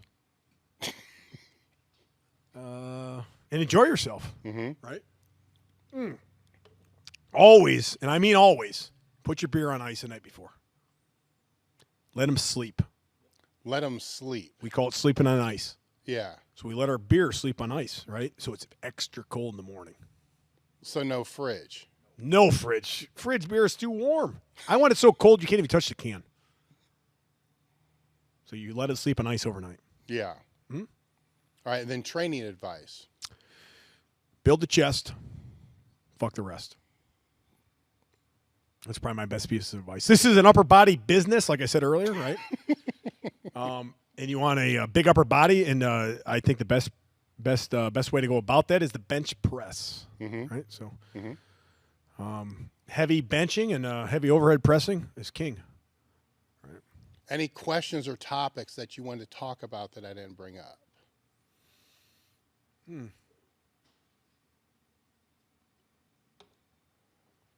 Yes. You said you bench 500 pounds in high school. I don't believe that. Yeah, I did. You got video of this? Dude, it was fucking 1986. That's a lot of weight. Yeah. I want to see this. Yes. And where is it at? Open powerlifting may have something close to that time. What high school did you go to? Finley High School. Where's that at? Columbus? By Toledo. By Toledo. Holy Toledo. Yeah. So I started competing when I was 13. So you grew up in like Toledo, right? You grew up in this area, Outside correct? of Toledo, yeah. I mean, Finley's a small town. Did you know that guy from MASH? He was from Toledo. No. That's fake. No. But one of my first introductions to the gym was to a small powerlifting gym, and that's all they did. So when I went through the cement plate weight thing. Oh yeah. Like everybody else for 3 months or whatever it is. You might have had another beer. Yeah, go ahead. And then You need another one? No, I'm good. And then getting in trouble and all that other shit. My dad put me in this gym that happened to be owned by the head of narcotics police. Oh yeah. Cocaine. All that. So he put me in there. So I was around police officers, but they're all competitive powerlifters. So my introduction to training, more or less, was powerlifting. So I didn't. Right. I was fortunate to have. I don't want to say it was the best technique in the whole world. Yeah. But it was way better than everybody else. Which that just started. I think the first time I don't ever remember not benching 300 pounds. Right. What age were you? 13. Was that high school or right around there? Right around there. Junior high, moving into high school. I think that one of the high school meets I did that it should be on open powerlifting was a 440 squat, 440 bench, and it might have been like a 440 deadlift. I mean, it was all fucking the 440s, all around the same. All 440? Yeah. And then I did a couple of the stupid high school meets, and then the guys I was training with were like, don't ever do those again, like ever. Do these other meets. Right, yeah. Because they were sanctioned and the other ones weren't. Right. And I got my ass kicked in the other ones. Oh yeah, the high school ones. I'm like, holy shit! I know. I was the same way. Yeah. Yeah. I go to these other ones. I'm like, I suck. I didn't even know what to do. Like we never paused. It was all press, like touch and go. Yeah. Right. And there's judges. I didn't know what are these guys looking. I didn't know anything. And this was all pre-bench shirt. And then I would say did they come in like the late '90s? No, it was before that because they were these really tight, like. They weren't the same thing. They were like super tight T-shirts that were just tear the shit out of your armpits and shit. Close back. Now I don't know this, but you probably do. Did Ernie Franz? Didn't he come up with like a ton of shit that he never got credit for? Or? Oh yeah, Ernie. Didn't he come up with the monoliths, or is that like a? I don't know about. I thought he did for sure, but I know that shortly after I came into the sport was after there was the split between the USPF and the APF. So Ernie Yeah. basically Ernie said, was fuck APF, you, yeah. started the APF. Right. I went the That's what I. APF route. Me too. Yeah, right. And that was because that's where the guys I competed, Yeah. that's where they went. Right. And it's funny when I was talking to Blaine Sunder and a lot of these other people, people get on their high horse about you're in this federation or this federation. It's like sometimes this is just where these guys started. Yeah. And that's all they know. Well, it's another thing. I will train not train. Yeah. I will compete anywhere. I compete in my basement. I compete in the APF. I compete in the UVSPA, USPA, whatever it is. Yeah. I don't give a shit where I compete at. Yeah. I compete in here today. Yeah. At Elite FTS, it doesn't matter. Yeah. So coming up, I remember Enzer gear because the Yeah. gear was part of it when I came in. It was single ply shit, and the suits would tear out in the ass and the bottom, which was always fun.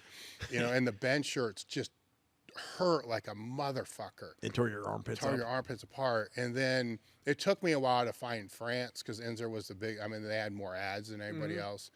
And then France, it was like, holy shit, this suit's way better. I remember the suits being way better.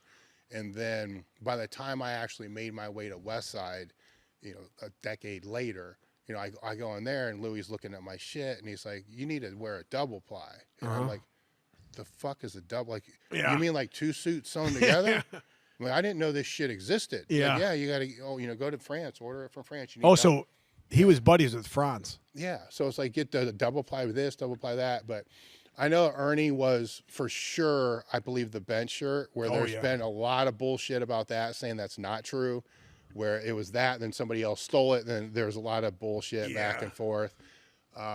That was one. Then the canvas squat suit for sure. Canvas squat suit was all Ernie, right? Yes. Yeah. Yeah. Yeah. Because I was one of the first. That's what I thought. And it was a weird time too because, not everybody, but most of the guys at Westside were all against it. They called it a diaper suit and all this other shit. I'm like, look, man, I'm watching Willie Wessels do this. I'm watching these other guys do this. They're fucking killing it. And I talked to Ernie at one of the seniors, and he's like, no, I think you would do really well with one of these things. I'm like, okay, fuck it, send it to me. And then tailor it in. I'm like, holy shit, this is another world here. This is big time. And then at that time, his bench shirts denim was a weird age for bench shirts. Right. Because it would work and then it would just take your head off. It was like Russian roulette. It would either fucking hurt and destroy you or it would work. He had one that was working really well. And then it just went gangster as far as bench shirts, as far as making them work. Yeah. I was never able to really capitalize on making them work the way that the other people were. So you competed like that for how long? Until I couldn't grab a bar anymore. So I was 2004. Yeah. My shoulder needs replaced, so I can't grab a bar. So a lot of things kind of coincided at the same time. So it's probably 24 years competing at that point, where I'm trying to grow a business, but it's hard to do when you don't get into work. Yeah. It's like 12:30 because training's number one priority and all this other stuff. It's just. That's what I said. Yeah, it's just. Yeah, training's wasn't really number working. I had a kid at the time, and then now I can't grab a bar. Yeah. So it's like, well, maybe I can still force my way under there. Yep. Or maybe I can just say, you know what, this is a blessing in disguise, and I wasn't. This was like 3 years of this shit is not getting better again. Because you go through these phases where you get strong, and then it gets hard. Yeah, Then you get strong, then it gets hard. Yep. And then each time you make one of them steps, you get more fucked up. So then I got strong, then it got hard, and it's like, man, I'm really fucked up. So this is really hard, and I'm really fucked up. Yeah. I don't know if I want to keep pushing this. Right. And I'm not going to have a third shoulder surgery. How old were you? 38, I believe. And there was a lot of damage because you compete that hard for that many years. Oh yeah. And I didn't train around anything. What age were you? What age were you the strongest at? Like 33, 34? Yeah, probably 33, 34. Yeah. Relatively, I could say, if you go down to when I was 220, I could make an argument there because there's less gear. Yeah. And 500. I think when I did the 520, I think that was raw. And that was in my 20s, and maybe that might have been 242. And so it's like, okay, you compare that to the shirted bench of 6'10" at 308. Come on. Right. Yeah. Right. You know. But the shirts there weren't very good. I should have learned how to use them better. Yeah, Because my you raw got to. bench. That's another thing. You got to learn how to use that equipment on top of Yeah, that. yeah. There are other people getting 200 pounds out of their shirt, and I Yeah. was getting 65. Right. Yeah. Like, come on, this is bullshit. But you either play the game or you don't play the game. Yeah. I personally like the gear because I was never the strongest, right? Yeah. So I never, in a fucked up way, I never saw myself as that either. I saw myself as I can always be a top 10 guy, right? But if I'm a top 10 guy, then they fuck up, I can still win. You can sneak in. But if I need to get in there at that top 10 guy position, so that's kind of how I always saw that. But now with the gear, it's like, look, I can be this top 10 guy, but then I can learn my shit better than the other guys. And if I know my gear better, Yeah. and let's say I could get that. If I used the gear more than what I did, I would have squatted. People I trained with would say this as well. I don't like to throw numbers out of my ass. I would have squatted 100 pounds more for sure. Right. I would have benched probably 100 pounds more for sure. My total would have been 300 pounds higher. Yeah. That's why I didn't grow up in that era. Yeah. Right. But that's another thing I didn't like about gear is if you had better equipment than I did, better shirt, or knew how to use it better than me, you're going to be stronger than me. Yep. But if I do it raw, there's no way it's going to be either I'm stronger than you or you're stronger than me. Yeah. That's one of the things. But I didn't grow up in that era either. Yeah, it's just a different era because where I would see that from that other side was, well, if your genetics are better than I'm fucked anyhow. Yeah. But so now what skill is involved? Say in football, if we got the same genetics, but I practice harder and I learn my plays Yeah. and I know my drills, I can kick your ass. Right. Where in powerlifting, that's just straight up, here's what it is until you threw that extra layer on there. I don't have no skill. That's why I hate that. Yeah, yeah. I was right? all brute strength. Yeah, so that's why I've always, even when Raw started to come up, I always respected both. Yeah. Because they're different. They're They are. so Big time. different. Yeah. And I don't think people understand how vastly different they are, and they try to compare the two. I think it's just what kind of generation you're in, too. Yeah. If you're, in the, 90s, early 2000s, I mean, everybody was doing that. So if I was in that era, I'd do the same thing. It's just when I was lifting, I never, it was all raw. Like raw was getting big, especially in 2012, 13, 14, 15, all that. It was huge. Huge, man. Blowing it was up. an upswing. And you're kind of part of that upswing to see it. Look, Yeah. You remember how hard people were pushing back on that? Oh, yeah. Oh, my God. Big time. So the early adapters of that, Lily Bridges being part of that, some of the other ones. Yeah. People want to talk about people getting hate in the sport. Big time. Like, come on, man. Yeah. They were getting blasted, but then I think that was part of their fire. Oh, It's it like, was. Fuck you. I will do this shit without your gear. They show up to meets raw, but they'd be the only people raw, Yeah. right?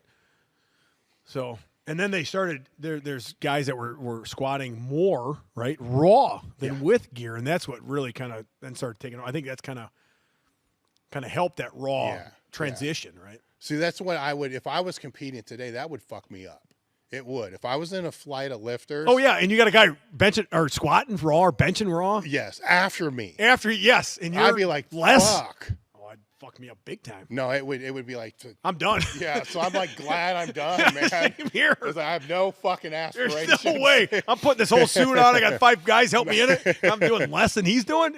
He's got fucking a singlet on with his dick hanging out. Yeah, absolutely no way. No way. Oh, yeah. And then how did you start, how did this, this is huge. How did this It just started, blow up? I was working as a trainer and how long were you at Westside? 14 years. 14 Yeah, years? so I was working as a trainer for probably 8 years at the time. Was that at Law Fitness?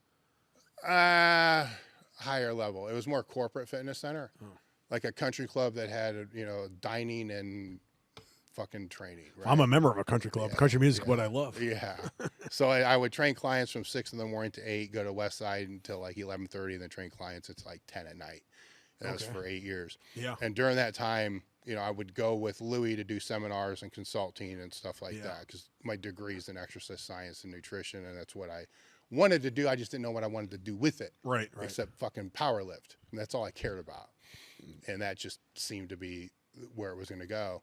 And so that led into me doing the consulting and seminars and then getting online. One of the first times I got online, I'm searching powerlifting training. Pornhub and stuff like that. Yeah.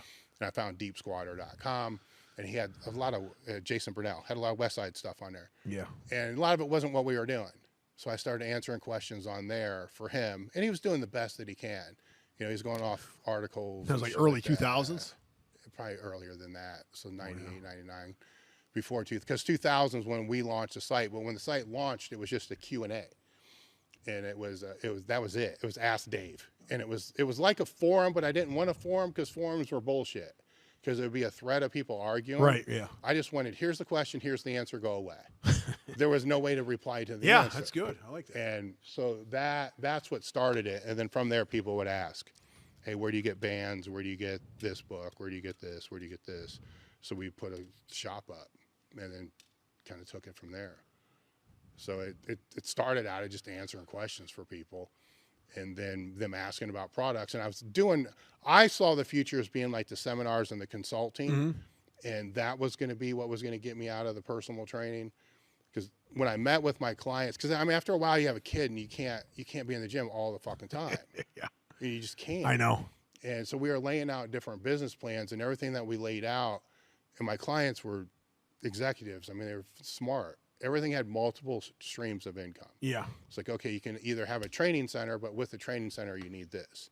I'm like, yeah, but with the training center, I'm doing the same shit I'm doing now. I'm still going to be stuck in here all the time.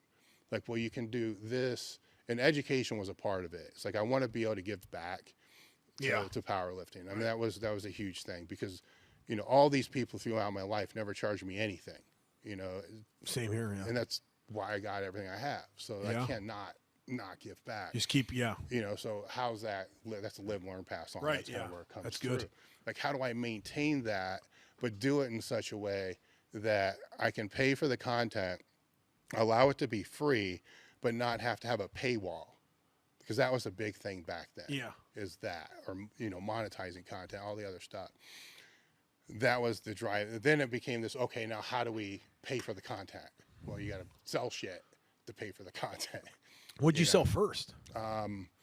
Sleds were one of the first things, weight releasers, and sleds were definitely the first thing. It was sleds, and there's like fucking amino acids or something that didn't really sell. Amino acids. Yeah, People keep buying that. Why'd you stop? No, it didn't Elite do FTS, shit. amino acids. Yeah, it didn't do shit. But the sleds were a big one. Yeah. And the seminars, probably the sleds and the seminars were big. And then after a year or two, Louis got sick and tired because he used to sell a lot of stuff. Yeah. And his videos and the reverse. Well, I remember those videos. Yeah. So my wife was frustrated with her job, and he said, well, why don't you just sell the shit that I sell? And that would be like safety squat bars, manta rays, weight releasers, belt squat belt. Belt squat's been around that long? Well, it was just a belt that had a chain on it. It was a completely different type of thing. And like a dip belt or something? Yeah, it was a dip belt, and it had these fucking chain that was like welded, and it was terrible. Yeah. But it worked.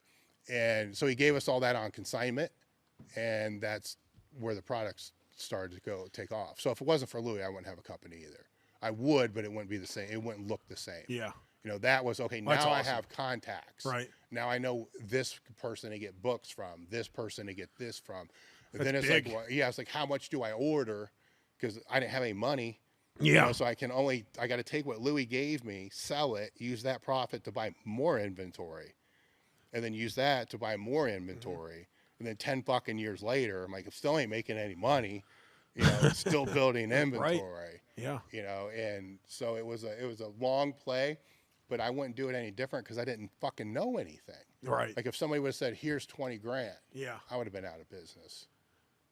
Well, yeah, I think the internet helped everything, right? Oh, yeah. Yeah, internet is fucking huge. Yes. You might have had another beer. Yeah, go right. At what point am I going to say, like, no? Like, you're going to run out. You're like going to fucking run out of beer. Well, we're about to run out of beer. I'm going to need a couple more. Yeah. Here, But I didn't even know what the internet was I got a computer for fucking Christmas and that my brother put together. And then I go online, it's like dial up. Yeah. Shit. Yeah, and I had a Malamute at the time. So I'm looking up like fucking Malamute sled dragging shit and all this stuff. Then then I started looking up the training and I'm like, what is it? And then I'm like, well, maybe the seminars were what I was trying to promote at the time. is I need to get the seminars out there so people will come to the seminars. And the goal there was just to fucking break even on the seminars. And then the third or fourth seminar in, there was somebody that attended that said, hey, you know, you ever think about putting up a website? And I'm like, I have one. And it was just a fucking page. That Right, said, right. Here's, call this number. He's like, no, like a real one. It's like, I got a buddy that's trying to do this. I'm like, fuck it, let's just do that. And that's where the Q&A came from. So it's relationships and just the same thing. Yeah, it's all building relationships with everybody. Yeah. Right? Yeah. You know, It's the more contacts you have, the better off and everything. Yeah. Yeah. It's different though today though, because the industry is, I mean, back then you still had the fitness mags and all the other kind of shit, but the industry was a little more trusting then. Like if I contacted somebody and they were who they thought, you know, they were who they said they were. Yeah. In most cases. Right. Hold on. Am I who you thought I was? Yeah. Or? I am? Yeah. Well, I'm just talking complete idiot. Well, I'm talking suppliers and stuff like that. You know. Oh, like, yeah. No, I know, got and you. Stuff like right, that. right. So all those type of things. And even with that, like online training's changed a lot with the education online. Because before I could put coaches on the site that were writers and all this other stuff, they're like legit coaches. I remember reading like stuff off your website. Yeah. About everything. Yeah. You know, the columns you guys had. Yeah. I remember reading those. I mean, years ago. So and it was easier to vet the information, though, right? Because nobody had an agenda. Yeah. Where now, you know, everybody's trying to build their online client base. So it's like, okay, so are you for real? Like what you're writing here, is this even fucking for real? Or is it bullshit? Then are you for real? Yeah. Because if we post this and then it sends people to you, then you rip people off. They come to me. Then you for look the like refund. shit. And then you look like shit. Yeah. So that's changed. Content's changed. You know, it went from the articles to blogs. Yeah. You know, to Q&As to all the digital video, short form. Yeah. And podcast, long form. So weird, right? Because it got super short form, which is really popular. Yep. Very long form. Yeah. Like all the middle stuff is like shitty. Well, who is that? Chuck? Who's squatting in your thing? Is that Chuck Vogelpohl or who is that? Who is that? Well, your main logo. Who is that squatting? Or is that just something you guys made up? My graphics guy still never told me for sure. So you don't know who it is? I think it's Louis. Oh, it is Louis. I think. Yeah, I always wanted to know who that was. Yeah, I think. Yeah. Right. Well, because what we knew what the brand was going to be, and then we needed a picture of somebody squatting from behind, and then so I went in the gym that day, and there was 3 or 4 people. Yeah. I had squatting from behind. Right. Right, and then we had to take the box out, which is why you see that fucked up. Yeah, I know. I see it. Yeah. No, I love it. Yeah, that's been your logo since the beginning. Yeah. Like I said, I remember getting that shirt and that logo was on it. Yeah. That was probably 2002, maybe. So yeah, that becomes the weird thing with apparel too. Is how do you keep your brand identity on each one? Right. I've had a couple like hit Sports Center, like Prepare, Perform, Prevail was one. I'm like, oh, that's good. Yeah. Yeah. Like, oh yeah, but my fucking logo ain't. I on there. know. Like, Yeah. come on. Then you don't know where that came from. Yeah. That's how you're fucked. I Like, know. this sucks. Yeah. No, I've had stuff all over the place, and then my logo's not on there, which is this, right? Yeah. It just says, might say this. Yeah. But it's not. Oh, they don't know whose brand that is. You know. Yeah, So- because that picks up steam. You give it 3 months, it's going to be all over every T-shirt site. Yep. You're going to be on there fucking sending out takedown requests. Yeah. And then I want to ask about like John Meadows. Mm-hmm. Like all I know about him, I never met him in person. Mm-hmm. I just want to know more about him. Mm-hmm. Like I know he died recently, but I always watch his stuff, and we've contacted each other back and forth, you know, before he died. But like just about how he was and how Everything you saw online was pretty much how he was. him, right? Yeah. He was. If I'm the person that's on this side that like doesn't trust anybody, right, then he was the person on this other that side trusts everybody. that trusts everybody. Yeah. So for us to have conversations just about business and people, we could always find right in here. Happy medium, right? yeah. Because that was a strength and weakness, right, to him. It's same for me, you know. But yeah, and he fucking loved to train. I mean, that's obvious. He loved to train fucking hard. Yeah. You know, and that was. I always wanted to train with him, and I didn't get to know him too well, just you know, before he passed. But we'd message back and forth a bunch, and I always wanted to train with him. Yeah. You know, and I bought his How you have that? Was it the Mad Dog bands and all that? Yeah, Whatever. yeah. I bought all those and everything, and I don't know. So he would do anything liked for him. anybody. He seemed like a legit, great guy. man. I mean, it's when anybody passes in the industry that you know, and I've known a lot of people that have passed in this industry now, that you always kind of dread, like what's going to happen. So I just kind of stay away from the internet for a couple days. And he's the only one that I never saw. There was like one stupid fucking bad thing, but that was nothing it. bad about like him. He's such a great guy. Never seen anything like that. Which means his reach and his impact was huge. Yeah, that's awesome. So and his family's good. So that's right. Yeah. He was from around here, correct? Yeah. Too, yeah. Yeah, so I trained with John. He was at Westside for a little while when I was there. I didn't like him because he's a bodybuilder guy. Yeah. Right? I mean, stick a bodybuilder guy in some of the places that you train yeah. with. It just doesn't mesh well. And then hooked back up with him after I retired from powerlifting because I'm trying to figure out, like, what the fuck am I going to do? Yeah. Like, I mean, I don't want to fuck with your head, but like, how are you going to train when you can't train to get a bigger bench? I mean, it's when that's all. You're fucking with my head right now. Yeah, you get what I'm saying? It's like, I don't know what I'm going to do. You know? Like, just training for fitness is like I guess try to drink 24 beers for noon. I don't know. I don't have anything else. I don't have any other goals. Yeah, I mean, training for fitness just doesn't. I know. Yeah, I don't get it. I'm 40 now. It's getting close. Yeah, so I got into. I'll do that. Do this bodybuilding training shit. See if I like that. Some I liked about it. The challenge sets I liked, but the rest I'm like, this is stupid.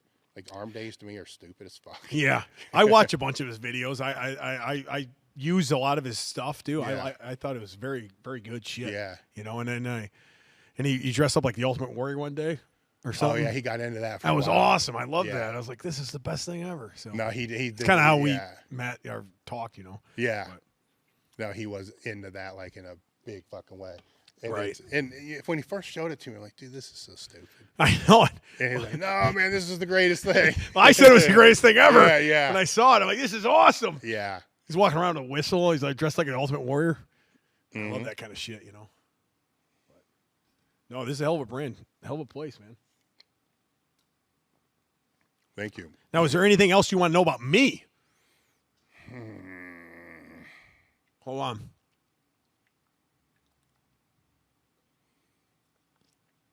I had to finish that beer first. You mind if I grab another? You got to finish them, right? It's the last one.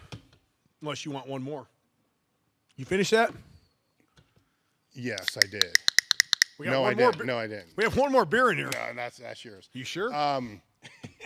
I saw a video when I was going through your stuff yesterday, and I believe it was a tour of your new place. Can't believe I even have it. Yeah. Yeah, and it was the setup as far as the distribution warehouse, whatever you want to call it. What do you call that area? Just your garage warehouse? Yeah, we have two outbuildings on the property. Yeah. My house is on the property. We have the warehouse, or whatever you call it, the workshop, we call it, and then the barn gym. And the gym's separate. So it's all on the property. It's 10 acres. Now, when you did you build it or did you move into it? No, we moved into it. I was thinking about building it, but then all the prices of wood were fucking outrageous, right? Yeah, the last couple of years. And I found a place that had everything, but more than actually we needed. Yeah. And I'm like, this is, this is a great property. Yeah. It has everything and more we'd ever need ever, right? Yeah. Do we go or do we not? And we went. So yeah, that's where I was going to go with is because there's enough room to grow. Oh, there's tons of room. there. With that, but you're still in the middle of nowhere. Yes. Right. And that's where I love to be. Will UPS pick up there? Oh yeah. No, I'm very good friends with the UPS driver. Yeah. And they help us all the time. Yeah. The UPS driver is a fan of mine, and I've gotten to know him real well, and they treat us very well. Yeah. So there's no problems. Yeah. At all. Yeah. The only thing I've run into here, and this is not as remote as what you are, staffing's a bitch. So Yes. have you thought about that? We are close enough to a big town, and where it's not a problem. We are close to a town that's about 20,000 people within 7 miles of us. Oh, okay. Where we live now, there's like 200 people, if that. Yeah. Within a 6 mile radius, and there's nobody around. But within 10 miles, there's everything. Yeah. So you're out in the middle of nowhere, but you're within a distance really close to everything. Yeah. Everything you need. So, yeah, we're kind of in a perfect area, I think. Because I don't like the city at all. I never – listen, I like to be naked. I like to drink beer and like to be – I don't want to get arrested. Yeah. So I got to live out in the middle of nowhere, right? Yeah. So I'm in a good spot right now. Because you seem to be getting close to this inflection point that's going to be weird, right? Because you can work for a couple more years. Yes. Which you should do, right? Because the insurance benefits are that be Yeah, correct. Yeah. But you might need somebody before then, right? The simple answer is you're that person. Yes. Right? But then to need somebody before then becomes a weird a weird thing, because what role will they go into? Have you thought about? We discussed a ton of stuff. There's so many ways we can go. We might hire more people for the business, right? I think we need an automatic press. Those are expensive. They're like $80,000. There's just so many things we could do. I don't know. I'm not the smart one in the relationship. My wife is, so she'll probably. Well, there's another option too of just abandoning that and go fulfillment. Have a company. I would never do that. Okay. No, I don't like that. Yeah, I didn't either. I mean, that's why I'm putting it out there, because I didn't even know that was an option. No, I know that a lot of companies do that, and everything's made in-house. Everything pretty much is made by my wife. Everything is made with maybe beer stains on it, and maybe tears, right? But I think that's awesome. You know what I mean? You get it directly from us. Most companies, you don't have that. They're from fulfillment stuff. They're from a different company. It's just what do they call that? Shipped. I don't even know. What's that called? Ship. That's drop shipped and all that shit. Yeah. No, we never do that. Yeah. She makes that stuff and she works her ass off, and definitely, probably in the next year we're gonna have to either hire more people or get an automatic press and all that kind of stuff, right? But that's great. That means the business is they're good. good things. It just become strategic decisions that I know it's there's only tough. so much capital. Yeah, that's true. So, we're looking into everything. So, I'll keep being an idiot online, and we'll go from there. That's all I know. So, are you going to expand it in the supplement line more? Yes, man. I want to so bad, and there's so many ways, but the supplement market's like if you've never been in the supplement market, it's like a mafia, like a mob, right? Like they're all together. And I didn't know that until I got into it. Like, you got to know people, right? I don't know supplement guys. I don't know shit. So I'm just some hillbilly out in the woods, right? Making a pre-workout with a good manufacturer, and they make other products that are very like recognizable. Like I don't know what they are, but they're big products, big time products. Yeah. Well, they all know all these people, and they got their, I don't even know what they call them. They said these distributors that are like, everybody knows everybody, but I don't know anybody. That's kind of the deal I'm in right now. So most of my sales go through my website, but all these other companies, they can know somebody and they can immediately make, thousands and thousands of dollars in sales with a product that's shit, but they know people. So it's kind of hard, it's kind of rough waters. So I'm kind of learning that market now. So it's hard, but we're doing good, but man, we could do so much better if I knew who we should know in that market. Like if you get connected to somebody, they can get you in like 200 stores, like immediately. Well, what? So it's kind of like that. That's I'm kind of at a sticking point now. No, it's a bitch that I've seen. Yeah, a lot of people have. Yeah, and I talk to other guys that kind of know the industry a little bit, and I can totally see them. I mean, they know everybody. It's all the same. They all deal the same. Well, I'm just going to start a new company, but I know all these motherfuckers. So look, I'm going to make all this money because I already know these people. Well, I don't know these people. Like I said before, I'm a hillbilly that lives out in a cornfield. Yeah. So we'll see what happens on the road. Some stages completely B2C though. They don't go, to the companies and all the other stuff. They just keep it direct to consumer. Yeah. Which can keep it smaller, but it can keep it longer. Well, yeah, we're definitely direct to consumer right now. Yeah. And we were in like 15 stores, but it's all mom and pop shops that know us.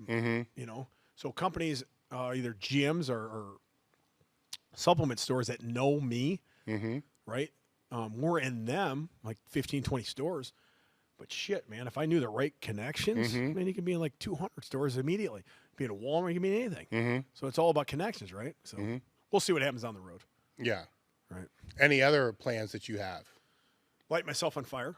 Well, I get that, but I'm drinking 24 beers before noon. Drinking 12 beers at this podcast. 2, 3, 4, 5, 6, 7, 8, 9, 10, 11. Yeah, it's almost there. Geez, I don't know. There's not much else. Well, obviously, bench of 500 pounds by this summer in a sanctioned meet. Shit, I think that's it. All right, then how do people find you? HuckFinnBarbell.com. Or Huck Finn Barbell anyway. I mean, anywhere is Huck Finn Barbell. Well, you also have a podcast, right? Oh, yeah, I do. Because the reason I know this is because I went to huckfinnbarbell.com to find your content, right? Oh, shit. How'd the website look? We did a good website, new one. It looked good. It was good. I could find what I was looking for. My wife made that. Yeah, I can find what I'm looking for. She has no idea what she's doing. That's kind of the case all the time. Yeah, no, we had a new website that just came out 2 weeks ago, 3 weeks ago? Yeah. Yeah, that's always a fun experience. I'm sure that was a fucking treat. I think it took her like 2 months to try to make it. Yeah. I mean, she was a teacher, so she... But I heard you had a podcast. And I was looking for the podcast, but there's no way to the podcast on the fucking website. So let's get stupid. That's a podcast. Exactly. So it's the best podcast this side of the Mississippi River. Yep. So I don't know how I actually found it, but I ended up finding it. Would you listen to any of it? Yeah. What did you listen to? The last two. What you So I listened to the last one where you were talking about coming out here. I did? What did I say? We didn't have an itinerary. You didn't know what was going on. Oh, I didn't. No, I know. I had no clue. That's me doing all that stuff. Yeah. I had no idea what I was doing. I didn't know where to go. I didn't know where to stay. Yeah. Yeah. Man. But it's what I was trying to figure out was because I watched the podcast of you and Deepwater guy. Oh, John Anderson. Yeah. I love John. Oh, yeah. And your volume, dude, it was like killing the fucking camera. Right? It was like, it was a Zoom thing or whatever it was. But I was in my barn. I'm like, oh my God, this guy's like a fucking wrestler the whole entire time.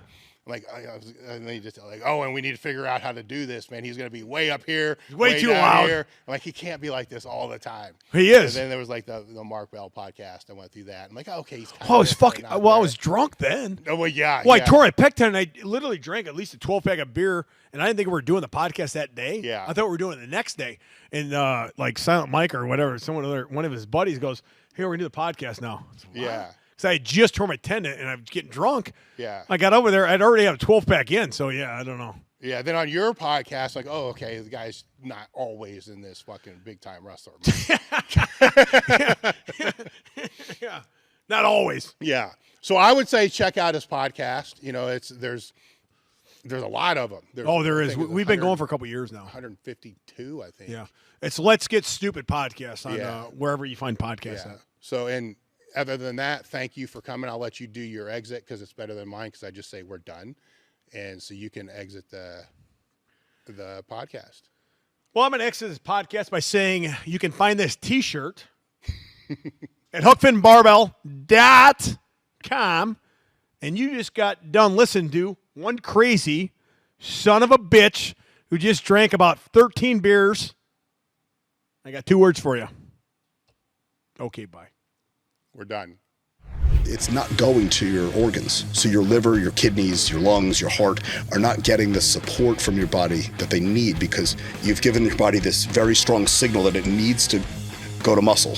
So if you were to stay on a huge amount of androgens for never mind years, decades, that's when you see organ damage, things start to grow.